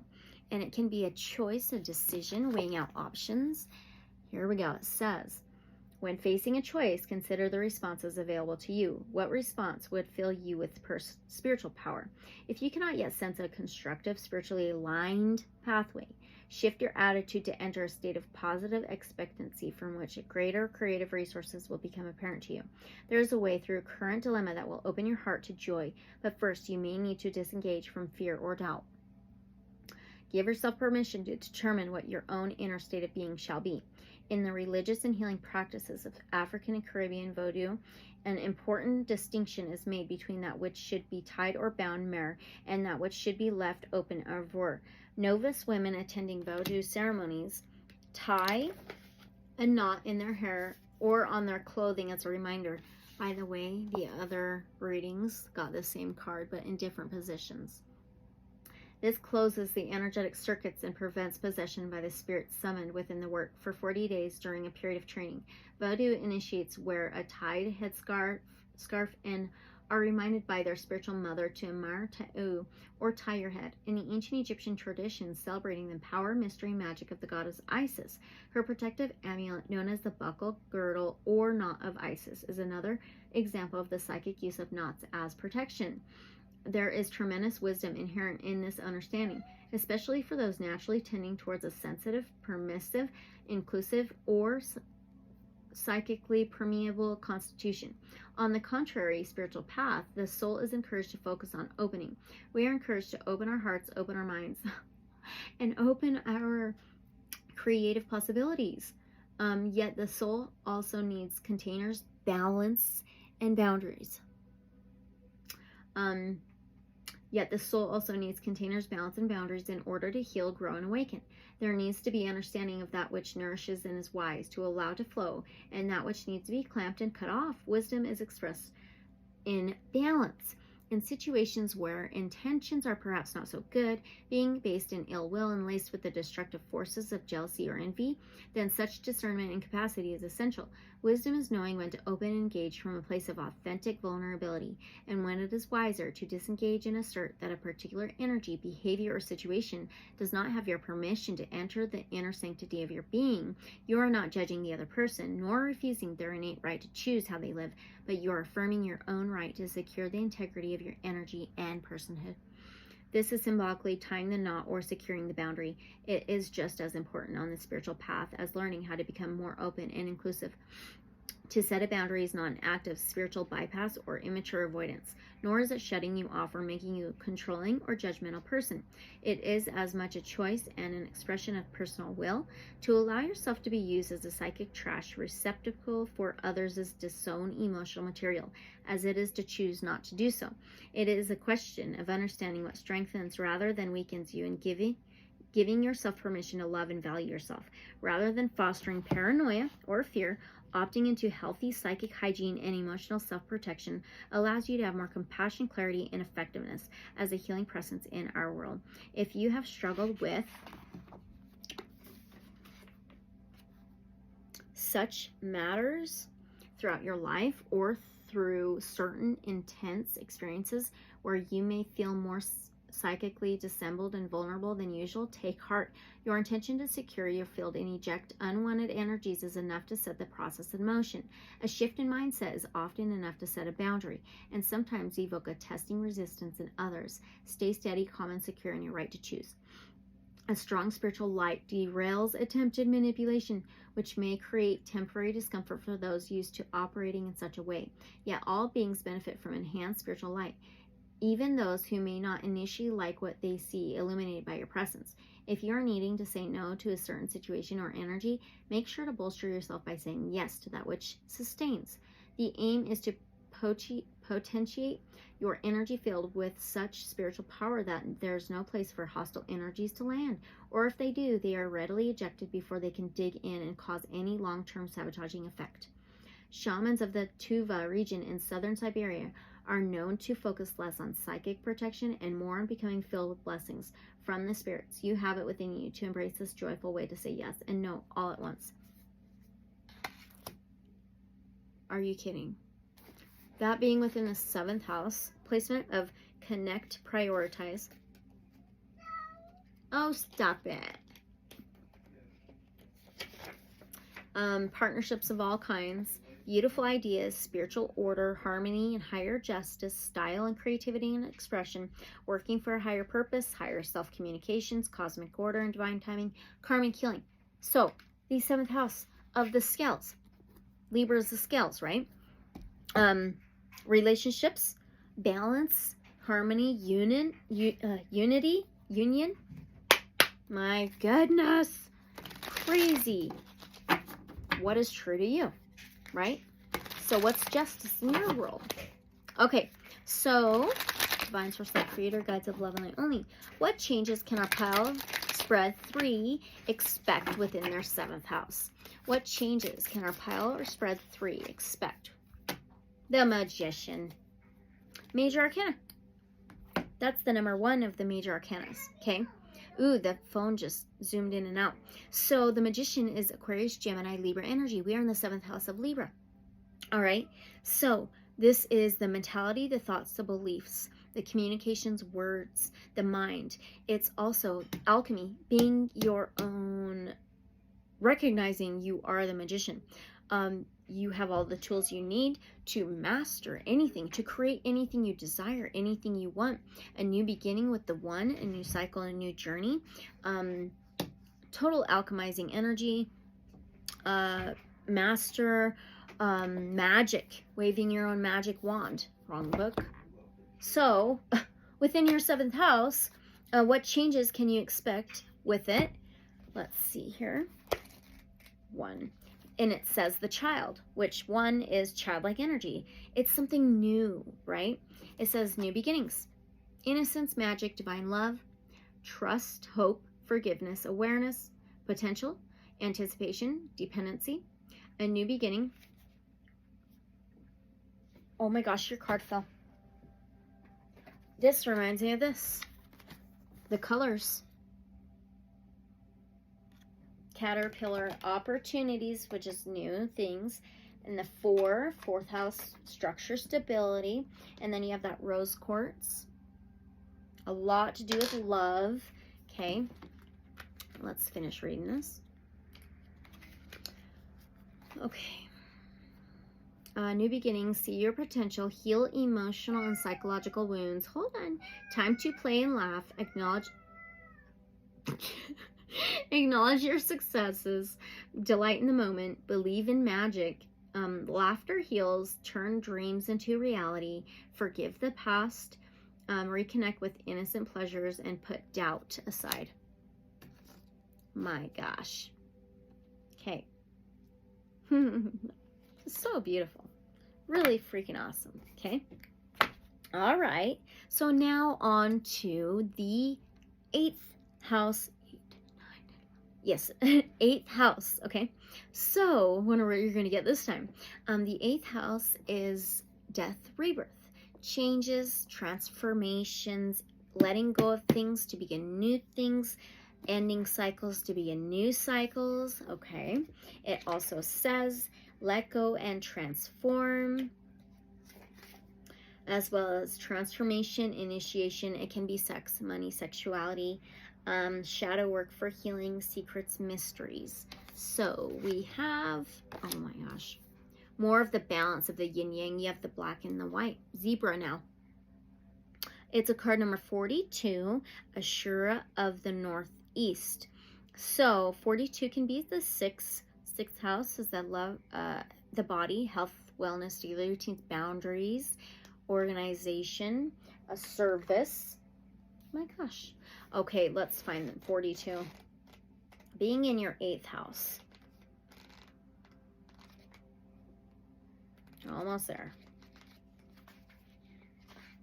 Here we go. Sacred friendship can arise through human relationship and the living bond that you experience with nature and our creatures, as well as the subtle realms of the spiritual dimension. The gift of friendship is an invitation into freedom, authenticity, flexibility, and equality. A friendship that is healthy, positive, and holds meaning for your heart, provides nourishment for the soul, affirmation of your personhood, and encouragement for your authentic life journey. You can choose to be such a friend to yourself or to others, increasing happiness in your heart and our world. The spiritual wisdom of Zebra can teach humanity much about the sacredness of friendship in all contexts and how to be that friend to ourselves and each other for the greater good. The direction of Northeast in our divine feminine shamanic mandala is a place of the higher self, which is akin to our spiritual best friend. The higher self loves, honors, guides, and affirms you with compassion and wisdom always. This is the direction of the life your higher self wants for you. In Swahili, the name Ashura translates as friend, as one who accompanies. Through Celtic spirituality, the term Anamkara arose to mean a soul friend, a person with the capacity for unconditional loving presence and the ability to know and read the truth of someone's heart. These are qualities of the divine friendship that is experienced when you are connected to your higher self. Zebras are undeniably beautiful African equine animals with a striking combination of white stripes on their back underlying fur. Conjecture on the purpose of their stripes has confounded scientists for over 100 years and is not entirely clear. From a unique biological marker akin to human fingerprint to a multifunctional protective mechanism including thermoregulation and confusion of predators when many zebras are gathered in an aptly titled dazzle. Remember, 8th house can be mystery, secrets as well. Zebra stripes are not generally accepted as camouflage because they make the zebra stand out when they are feeding in the open grasslands. So there's an interesting confluence with zebra medicine of not hiding that which is unique and makes you more visible, and at the same time connecting with like-minded people who are also perhaps eccentric or simply stand out in their own way as a form of support. On a spiritual level, when we are most in touch with our authenticity, we are most attracted to those who resonate at a similar level. And through the resonance we share with each other at a soul level, we can empower each other to avoid harm and thrive. Such authenticity leading to mutual enhancement is a good indicator of genuine friendship. Zebra successfully integrates individual empowerment with community support, demonstrating the art of social bonds of friendship that strengthen and empower all within the group. Zebras will be on the lookout during feeding and sleeping so that the other zebras can immerse themselves in the tasks. The lookout role is then passed on to the other zebras, and each group member is supported in having their needs met. If pairing up, they will often face opposite directions so that they can be aware of a full range of view. In order to protect the group, zebra models a highly effective functional relating, teaching the art of teamwork so that together it is possible to cover all angles, benefit from multiple perspectives, have a sense of self-esteem so that one knows how to contribute effectively to the team, and also how to allow others to support you. Zebra invites you to work consciously with those who truly have your back, whether they be human beings, spiritual guides, animal totems, or all of the above. Zebras are constantly on the move, migrating hundreds of miles across Tanzania and Kenya in East Africa and Namibia and Botswana in southern Africa. Fresh grass and water are the reward for this migration. The oracle speaks of your capacity to cover a lot of spiritual ground, particularly at this time. Consider long game, pacing yourself rather than sprinting, and you will reach a truly worthwhile life-affirming goal. Hold on. If you desire a life for yourself that requires you to cover a lot of ground, either literally in terms of distance or symbolically in terms of self-healing and spiritual growth, know that you have the capacity to take the journey and you'll have plenty of support along the way. Take your time to prepare. Get clear about what is motivating you to get through the process. Then when the timing feels right, commit to the journey with confidence to see it through. Okay. A little bit more. Asher of the Northeast is a sacred spiritual friend, the instinct for friendship towards yourself and all beings. The oracle speaks of the capacity to love and listen to yourself, and from a place of authenticity to attract and connect with a similarly authentic, idiosyncratic group that is ready to be loved by you, and you will love you in return. In such a community, every member thrives more than through the group support, sharing the capacity to lead each other towards sacred fruition on every level, including material abundance and spiritual development. Wow. This is the consciousness of the new humanity evolving. You belong to this divinely eccentric soul family. Be willing to bear your stripes and be seen. No more hiding. It says let go and transform in the 8th house, as well as transformation, initiation, sexuality, resources from others, including financial and property, shadow work for healing, secrets and mysteries, deeper forces at work, tune into the unconscious, hidden agendas, passion and power. Whoa. Okay. Oh. All right. Well, Divine Source Light Creator, Guides of Love Naomi, how will piles spread? Ooh, that looks so cool, that sunset. How will piles spread how will their life change within their 8th house during this time? How will piles spread 3's life change during this time? Solar eclipse of their 8th house, in their 8th house. Ugh. Okay, we have a 3 of Pentacles. Exactly. Three of Pentacles is a cooperation. It's teamwork. It is a group. It is working together, community. Wow. Are you kidding, Taurus, Virgo, Capricorn? It is teamwork. Freaking crazy. Exactly. Yeah. So how will your life change? Ambition, sowing seeds, groundwork, energy investment, sacrifice, fertility, outcomes. Time to make preparations, risking future goals and ambitions. Investment, sacrifice equals reward. A time of restriction or adversity. People notice commitment and dedication. Increased opportunity. Be sure of your motives. Maintain intimacy and connection.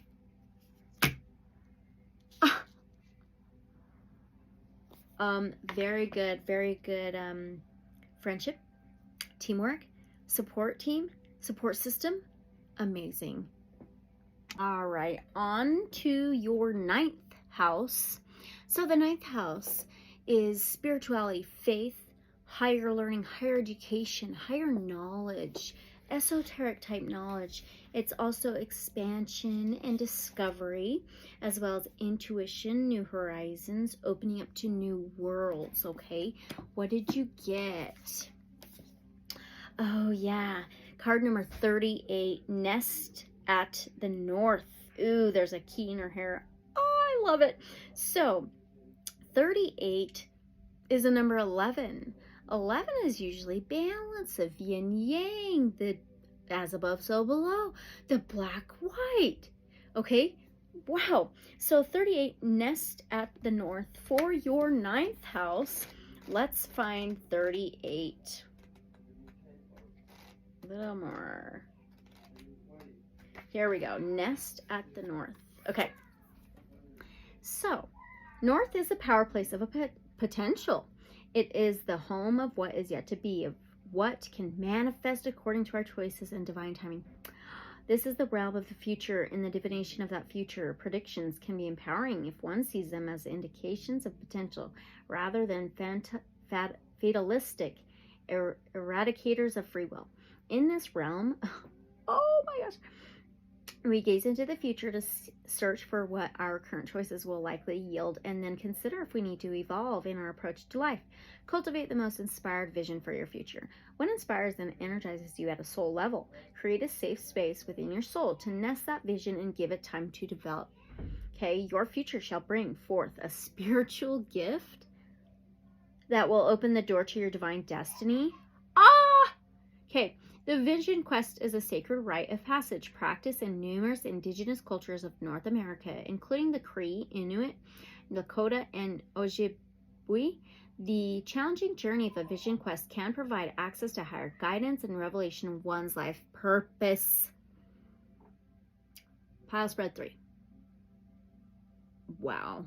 I mean, this is what it's all about for you with the solar eclipse and new moon.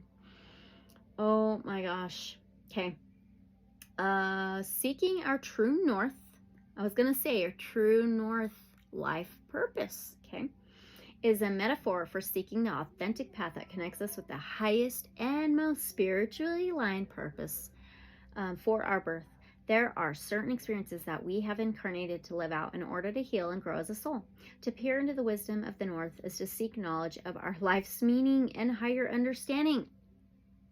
9th house, higher learning, higher understanding, higher education, higher knowledge, higher realms, spirituality, faith, trust. Holy shit. Amazing. I don't even know where I am. Of how our life experiences can empower our purpose. Through the wisdom of the north, we gain spiritual empowerment. Instead of feeling confused about why our life is unfolding the way it is, it becomes a mystery school that we trust. Oh, every event, whether we classify it as positive or negative, is recognized as a lesson in that school, teaching us that all we need to know to attain sacred fruition. This awareness is the key that unlocks fear and allows us to embrace life. As a result, our life purpose can more readily manifest. The Oracle asks you to hold hope for your future while remaining open to the best way for things to unfold. Embrace a period of not knowing, and your soul will be purified and ready to receive the clarified vision. For one to receive spiritual guidance, one must be willing to let the heart and mind become truly receptive to subtle spiritual impressions. You have to give it up. You have to give up what you think you know, to discover what you don't know yet. If the mind is set in fixed opinion, it compromises the ability to receive that which would show another way. For one to enter into not knowing, we courageously put the views and opinions that we may have cherished to one side and become a blank page willing to be written on by the hand of spirit. The oracle foretells a life path enhancing understanding that will open new doors for you. This may include a beautiful and true vision of what is possible for your future, new opportunities, worlds of caterpillar opportunity. Worlds of experience and influence, as well as beneficial new connections. Withdraw mental or emotional investment in what has been, including your own fixed opinion about how you can be happy in your life. Enter in the genius realm of the unknown with an open-minded expectation that divine beauty shall manifest in the best possible way. To have a human life is a precious gift. To have a human life where there is also spiritual awareness and the capacity for consciously sought spiritual growth is an extraordinary culmination of good karma over many, many lifetimes. There's a lot of work required in a human life to simply get to the place of remembering the spiritual path and understanding the truth of your life purpose, let alone acting on it. You may know in your heart that you have a deep purpose to fulfill, even if you are not always so certain of the exact details and how it must be accomplished. Humans have largely been socially conditioned to believe that the more we know, the easier things shall be. But on the spiritual path, it can be that the more we are willing to move beyond what we think we know, the less we try to force things to happen, the greater our accomplishments. Sometimes great effort and exertion are required on the path, whilst at other times we can accomplish more with less. Manifestation of your authentic purpose will never require that you abandon yourself. If you have been pushing too hard, steady yourself and replenish yourself. If you take a soul-honoring pause, you'll have more power for the necessary activity at the opportune time. Oh my gosh, a little bit more, okay? To nest at the earth is to enter sacred and incubation, to nourish the seeds of your most blessed future. Give yourself permission to rest and quest, grounding yourself fully in this moment whilst being open-minded about your future. Nourish yourself with the realization that life is willing and wanting to share so much abundance with you and express so much divine beauty through you. Remember, that's the expansion and discovery, intuition, cross-cultural explorations, new horizons, opening up to new worlds, blessings and good luck fortune, publishing and writing, all types of law, travel and freedom, discerning the best point of focus, success, generosity. It's the faith, spirituality, higher learning, higher education, higher knowledge, higher realms. This is crazy. You're reading. It's amazing. How awesome. Okay, question. Divine Source Light Creator, Guides of Love and Light Only. So, what can Pile Spread 3 be mindful of regarding their 9th house? Be mindful of regarding their 9th house. Placement here during this time of the solar eclipse and new moon. 4 of Pentacles. Okay. Wait. No, 11? I think that's the 11. Yeah, 11 of Pentacles. So that's the Page of Pentacles. Pages is always opportunities. Always something new. Always messages. Always offers to plant new seeds so you can grow everything abundant that you want to unlock all your desires and dreams. Amazing. Okay. So be mindful of that. It's coming in. 11 of Earth, Heaven, Earth, it says. Heaven, Earth, as above, below. Nature, humanity, magic, mundane, material, immaterial. Separation is an illusion. Center and align. Spiritual being in a physical body. Spirit dwells in nature. Experience life and learn from experience. Symbiotic relationships. Harm the planet and you harm humanity. The ordinary is magical and the magical is ordinary. Oh my God. Wow. Okay, that is so cool. Now we are moving on to your 10th house. So the 10th house is career, public image, social status, also determination and accomplishment, father, authority, structure, success in the long term, spiritual growth and initiation, you've got, oh, sideways card. Card number 2, the second house in astrology. This is right down below the second house. Or, I mean, right above the second house. That's 10th house above the second house. So, second house is financial, material, tangible things, earthly world, your lifetime here in this world, your life. Number 2, sacred piercing. 10th house, career, public image, social status, determination, and accomplishment. So let's find number 2. Okay, sacred piercing. Ooh, that's so freaking cool looking. The oracle of sacred piercing signifies a presence of divine masculine energy. This energy may manifest through a person, an event, or as your own inner masculine energy gaining strength, providing you with the capacity for skillful discernment and clarity, leading to constructive, corrective action. There's a different view, a new energy or attitude that needs to enter your awareness and your life. This energy may feel unfamiliar, yet it holds within it the potential to stimulate your healing journey and ultimately empower you in the manifestation of your life purpose. Wow. A time of increased activity, movement, and progress is imminent. This will naturally rise in support of your authentic purpose in the world. For over 5,000 years, ancient peoples of Asia and the Pacific, Africa, Egypt, and the Americas have practiced body piercing. Piercing practices open the body for a myriad of purposes, from beautification and communication of certain hierarchies in society to ritual religious offerings and initiations. Piercings can be a symbol of cultural connectivity and belonging, as well as a symbol of rebellion against cultural mores. Piercings are prohibited in some religious traditions, whilst in others they are key features in the iconographies of numerous heavily bejeweled divine beings, signifying spiritual attainment and capabilities. The oracle of sacred piercing refers to the resilience and readiness of the soul to be opened up spiritually to the divine masculine, to express its uniqueness and assume its rightful role and divinely destined place in the world. Okay, the wounded masculine within the human psyche may at times feel inadequate for the task of confronting self-doubt and overcoming ambivalence or fear regarding bringing masculinity to consciousness.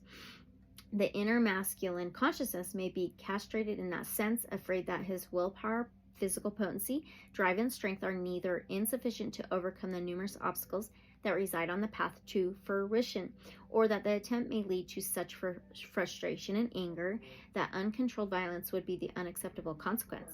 Either way, the masculine consciousness within may opt out of investing in the soul's right and capacity to make a mark in the world in its own unique way. He may forego his divine birthright to craft and leave a legacy, that can heal his ancestral lineage and support future generations. He may overcompensate for perceived powerlessness through attempting to dominate others rather than master himself. He needs to love himself enough to simultaneously humble his ego and strengthen himself spiritually through honoring the heart. He needs to allow the divine feminine purpose of loving liberation for all beings to become the higher guiding wisdom he honors and serves with his powerful energy. Okay, the divine masculine energy bears the genius of divergent wisdom. The influx of divergent energy is not always a comfortable experience. The change may feel startling, refreshing, or even disruptive. It may be welcomed warmly or contemplated cautiously. Either way, the oracle suggests there is a benefit in allowing for a circuit breaker, a shift in the patterning of habit. From that shifting point, new and improved understanding, strategy, and capacity for expression can manifest. If you're ready for change at a soul level, you have grown to meet it, and now it is time to pass the threshold that you have been preparing for, perhaps for quite some time, in order to attain your destiny. Do not turn back at the point of victory. The oracle of sacred piercing is an acknowledgement of long-standing preparation and a readiness to create in a meaningful and significant way. Believe that you have it within you to be completely responsible for your life, your personhood, and your voice. Give yourself permission to trust and exert your will as you choose. Allow your strength to be expressed. You can assert your light without dominating another. You can lead whilst remaining in humble service to the universal divine heart. Set your sights on what you want to accomplish. Ask for heart wisdom to protect and empower the task so that it generates spiritual benefit for all beings, and then give yourself permission to rise beyond any and every challenge along the way. You are meant to reach for and attain that which your soul seeks. What the hell? Oh my gosh. In the career, public image, social status, determination, accomplishment, father, authority, leadership, structure, success in the long term, positions of social recognition or acclaim, expertise, fame based on long-standing efforts, spiritual growth and initiation, hard work with excellent long-term rewards, endurance and skillfulness for material and spiritual gain. What the heck? You know what's so funny? I got another incense out, a whole different kind, and it stopped burning. I've tried 5 incense during a reading. Okay. Divine Source Light Creator, Guides of Love and Light Only. So what changes will pile spread 3 see within their 10th house? What changes will our pile spread 3 see in their 10th house? Okay, 7 of Cups. Cups, Cancer, Pisces, Scorpio, water, energy, emotions, feelings, intuitions, flows. The 7 of Cups is your dreams, your fantasy land, the castle in the clouds, your dreams, what you've been dreaming of. It can be multiple opportunities. It can cause confusion, but there's multiple opportunities. Oh my gosh. What changes will you see? Like your castle, your dreams coming in, seeing your dreams in front of you, the fruition, success. All right. 7 of water, 7 of cups, knowing, trust, faith, surrender, release, peace, certainty, passive, surrender to the flow of life, relinquish the need to control. All happens as it is meant to. The future will bring what you need, not what you want. Control is an illusion. Your influence on the future is limited. Yield and be flexible, a gentle, passive approach. Okay, that's for your 10th house. Pretty dang cool. All right, so now on to the 11th house. The 11th house is hopes, wishes, friends, community, humanitarianism, innovative, also innovation and freedom.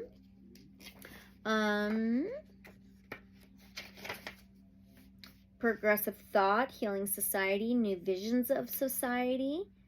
You've got, ooh, card number 15. Spreading the wings. Priestess of Tellura. And there's either a moon or a sun behind her head. Okay, let me see. 15 can be another 6. 6 is the body, health, wellness, daily routines, boundaries, organization. Priestess of Tellura. We are in your 11th house. Hopes, wishes, friends, community. In the ancient and sacred Chinese art of Taoism, life is revered as an expression of supreme wisdom with its own innate natural healing intelligence.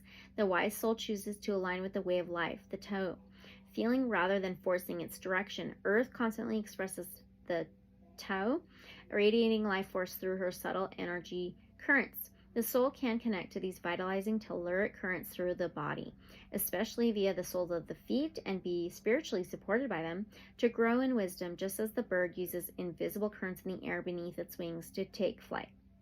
An important decision will lead to significant and uplifting change in your life. Feel for deepest alignment with wisdom to make your choice. As you lovingly and creatively shape your future in harmony with the universe, you may already be sensing the imminent change. Trust in Mother Earth's encouragement and support.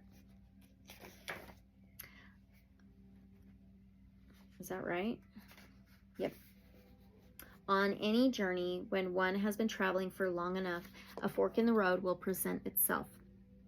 This will be a choice point where one must decide to leave something behind in order to make a commitment to what is sensed as the authentic path.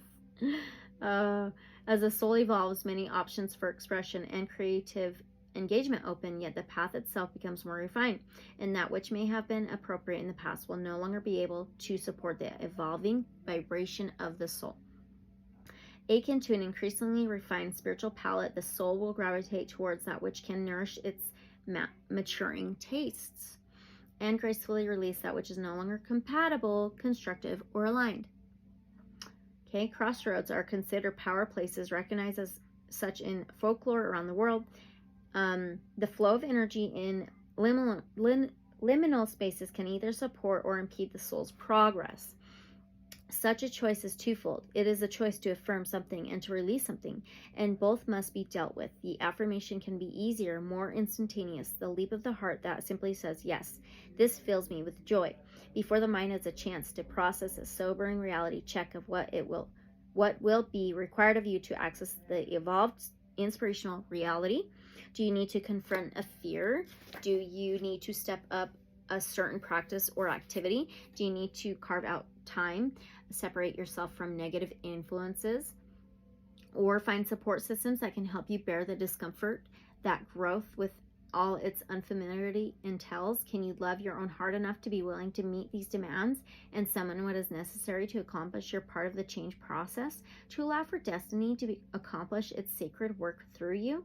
Mother Earth, or Tellura, as she was sometimes known in ancient Rome, will take care of the rest. Whether the choice before you appears subtle or radical, there is sacred work required to cultivate the readiness and capacity to adjust your course. This is the inner work of severance, of cleaving or siphoning off that which can come with you on your quest from the emotional, psychological, and even physical content that must be left behind, because there is simply no place for it in the next era of your soul expression. This is a confrontation with the caterpillar.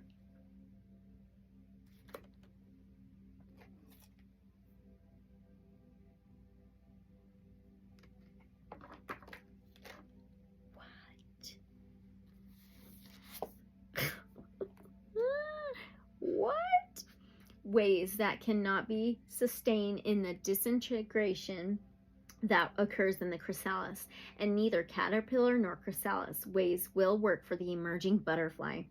Nature demonstrates the courage needed to abandon oneself into the miraculous realm of transformation, and at the opportune moment, you will need to claim your wings. Do not allow fear to cause you to turn back from the beauty that wishes to unfold in you and through you into the world. Earth Mother is powerful, generous, and wise. There is much spiritual protection and natural grace championing your evolution. Your soul is readying itself for spiritual flight. This is the house. The 11th house is hopes, wishes, friends, community, humanitarianism, innovative, freedom, also cash, progressive thought, healing society, human evolution, new visions of society, social justice, balancing futuristic ideals with valuable traditional wisdom, eccentricity and uniqueness, lateral thinking, genius and brilliant insights, power of the mind to cut through confusion and creatively respond. You're reading so freaking clear. Okay. All right. Divine Source Light Creator, Guides of Love and Light only. So, what can Pile Spread 3 expect with their 11th house? What can Pile Spread 3 expect within their 11th house during the solar eclipse and new moon?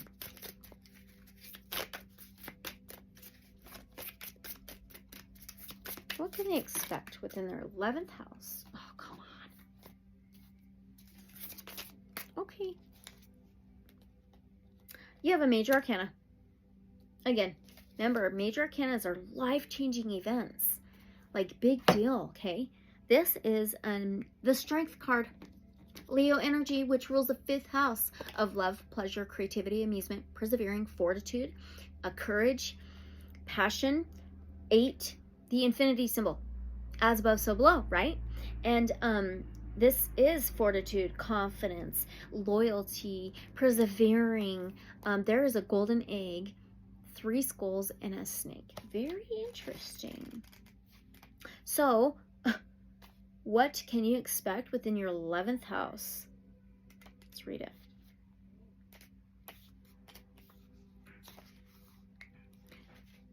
It says death, rebirth.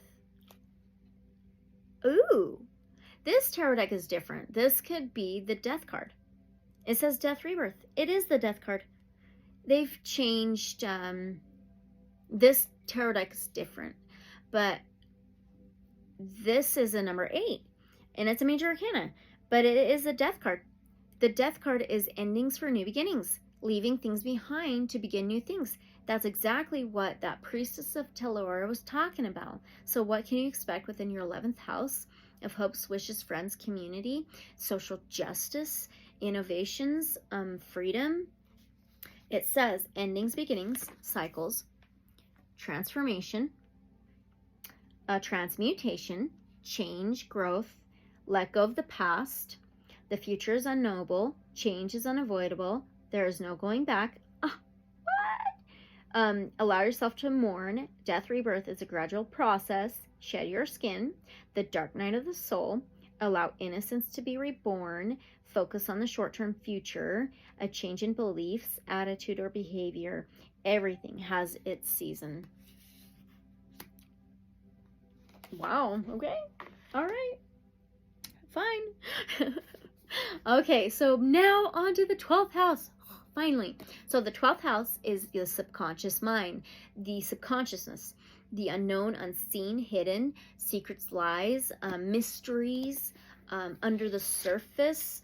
Also, redemption and spirituality, as well as past lives, divine blessings, spiritual redemption, mystics and shamans. You got, card number 32. Well, there's the 5. 5th house, love, pleasure, creativity, amusement. The heart. Wings, blood, and bone. Okay. So, with your 12th house, 32.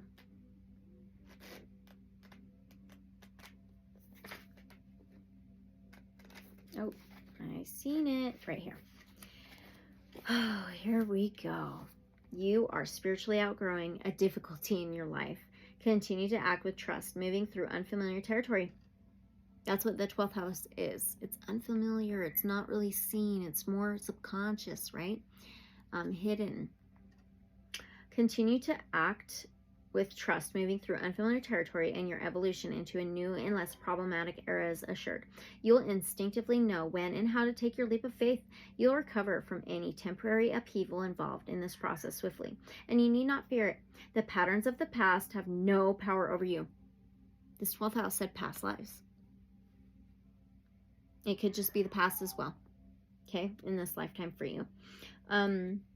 Your journey may not always be understood by others, because you are able to thrive through unconventional approaches to life where others may not be quite so bold. There is a spiritual insight that you will soon access, which will help you see things in a new and more positive light, bypassing potential pitfalls and continuing successfully on your authentic life path.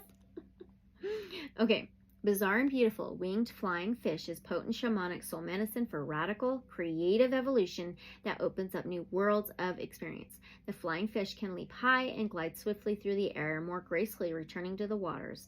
Scientists believe this evolved as a protective mechanism so that the fish could avoid predators. This movement pattern holds the medicine empowerment for spontaneously propelling oneself beyond the reach of negativity. Such a radical and unexpected divergence is an expression of protective instinct, intelligently removing you from potential harm on a path that has been dangerous due to negativities. Flying fish can symbolize the leap of faith that arises suddenly and takes us out of our comfort zone, and yet protects and uplifts us. We return refreshed and empowered to continue our authentic life path on the other side of the leap. Such vibrational kinship will arise on a spiritual level, feeling true and vitalizing for the heart, even though there may not be a biological connection to warrant it, and even if there was little interest earlier in life. When the moment to leap into an otherwise foreign dimension is upon the soul. Wow, the 12th house? Yeah. It is as natural as it is unexpected and astonishing to behold. Soul resonance fosters undeniably potent bonds, which, when the heart is open, can transcend the legacies of blood and bone without denying or diminishing them. This connection opens the soul to a vaster reality of unity, expanding the sense of family from one's immediate, familiar circle of particular humans to include the entire human race. Such a breakthrough into increasingly expansive unconditional love benefits every being on the planet. Okay, it is possible to experience unity of the heart whilst also honoring one's biological lineage. However, if honoring morphs into biological over-identification at the expense of one's universal spiritual nature, there's an increased likelihood of attachment to the power or story associated with one's particular culture. The soul can then become constrained by culturally constructed identity rather than empowered to work through the particular legacies of one's biological inheritance to evolve and benefit humanity. Discernment is required to differentiate between honoring and identifying so that freedom to take one's unique soul journey towards complete awakening is protected. Freedom to follow one's genuine soul calling is the lifeblood of the shamanic soul. For the soul to awaken to its fullness and calling, such freedom must be secured above all else. The oracle speaks of unexpected, yet authentic changes in your path, spiritually inspired and facilitated through leaps of faith. There is nothing of value within the soul that shall shift, evolve, and be sustained even through those changes. What lifts you spiritually will teach you how to do more than adapt or cope. You will evolve to thrive. If you are in the midst of one of these unexpected diversions or sense that some leap of faith will soon be necessary in your life, have faith that your soul understands how and when to accomplish this for greatest progress. You may not realize it consciously, but you have an enormous inner energy that will instinctively and spontaneously propel you into new levels or worlds at the right moment. Trust the spiritual intelligence within and don't hold yourself back. Oh my, yes. Yes. Okay.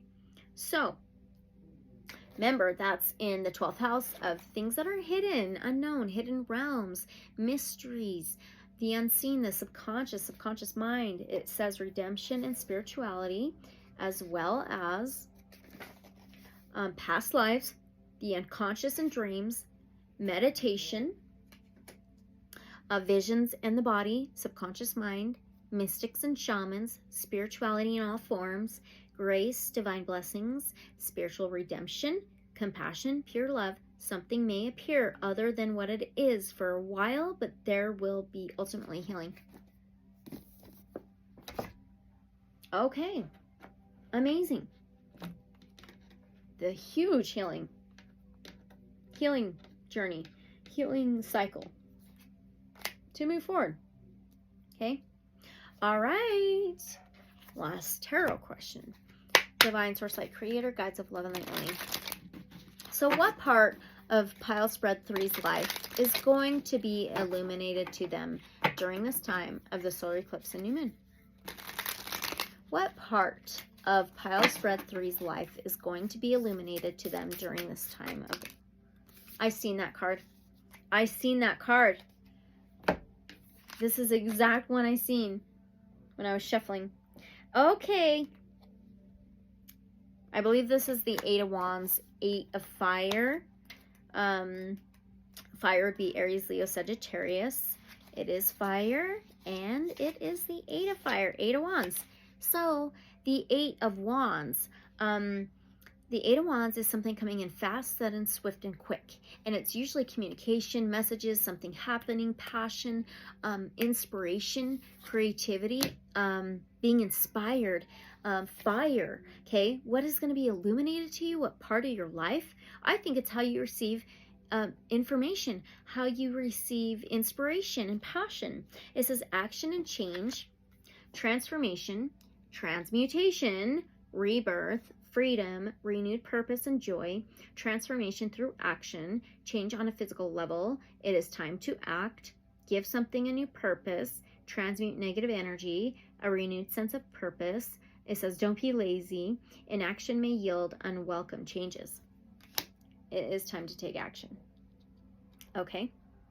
And it's for your desires and inspirations and passions and your inner fire. Okay? Oh, just freaking beautiful. It really is. Okay, so that was it for the spreads reading. I know, very, very long, okay? So now I'm just going to pull one quick little message from the Moon Mountain Gems cards edition 2. It's rocks, gemstones, crystals, okay? So you may want to look into getting one. If you have one, maybe work with it, wear it. If not, it could just be the energy of the stone that you need to hear. Divine Source Light Creator, Guides of Love and Light Only, thank you so much for Pal Spread 3. Snowflake Obsidian. Oh my God. Okay, it says chakra is the base. So that's root base chakra. It can be where the Kundalini starts awakening. And it says chemistry. It's silicon dioxide with impurities, obsidian with inclusion of phenocryst. It's beneficial for blockages, fear, stressful thinking patterns, strength, detoxification, veins, bones. You just had wings, blood, and bone. Joint pain, healing properties. Snowflake obsidian is a soothing stone that provides balance for the body, mind, and spirit. It releases emotional blockages and is good for wrong behavior patterns and loneliness. What the heck? Oh my gosh, there you go, pal. Spread 3. Okay, that was your reading. That was the spreads reading for you for the solar eclipse and new moon coming up 2023 October. So always though, take what resonates, leave whatever may not resonate, use your discernment always, okay? And I would so love to know what you got from this, what resonated for you. What did you think of specific things in your life that's happening right now? Or maybe you got to come back later when it does happen, you know? Maybe it's not super clear yet. Maybe it will be when the solar eclipse happens. It could be different for everybody. So I would love to know in the comments below, or you can always email me. My email's in the description below. And for donations, my PayPal link is in the description below. Also, if you're interested in a free personal reading, my email's in the description below. Okay, don't forget to like, comment, subscribe, and share. I'll take a picture of your spread and what it looks like, and then a little video. And thank you again for being here. And unconditional love and light, so be it. And I'll see you guys in the next reading or video. And it's not going to be this long, okay?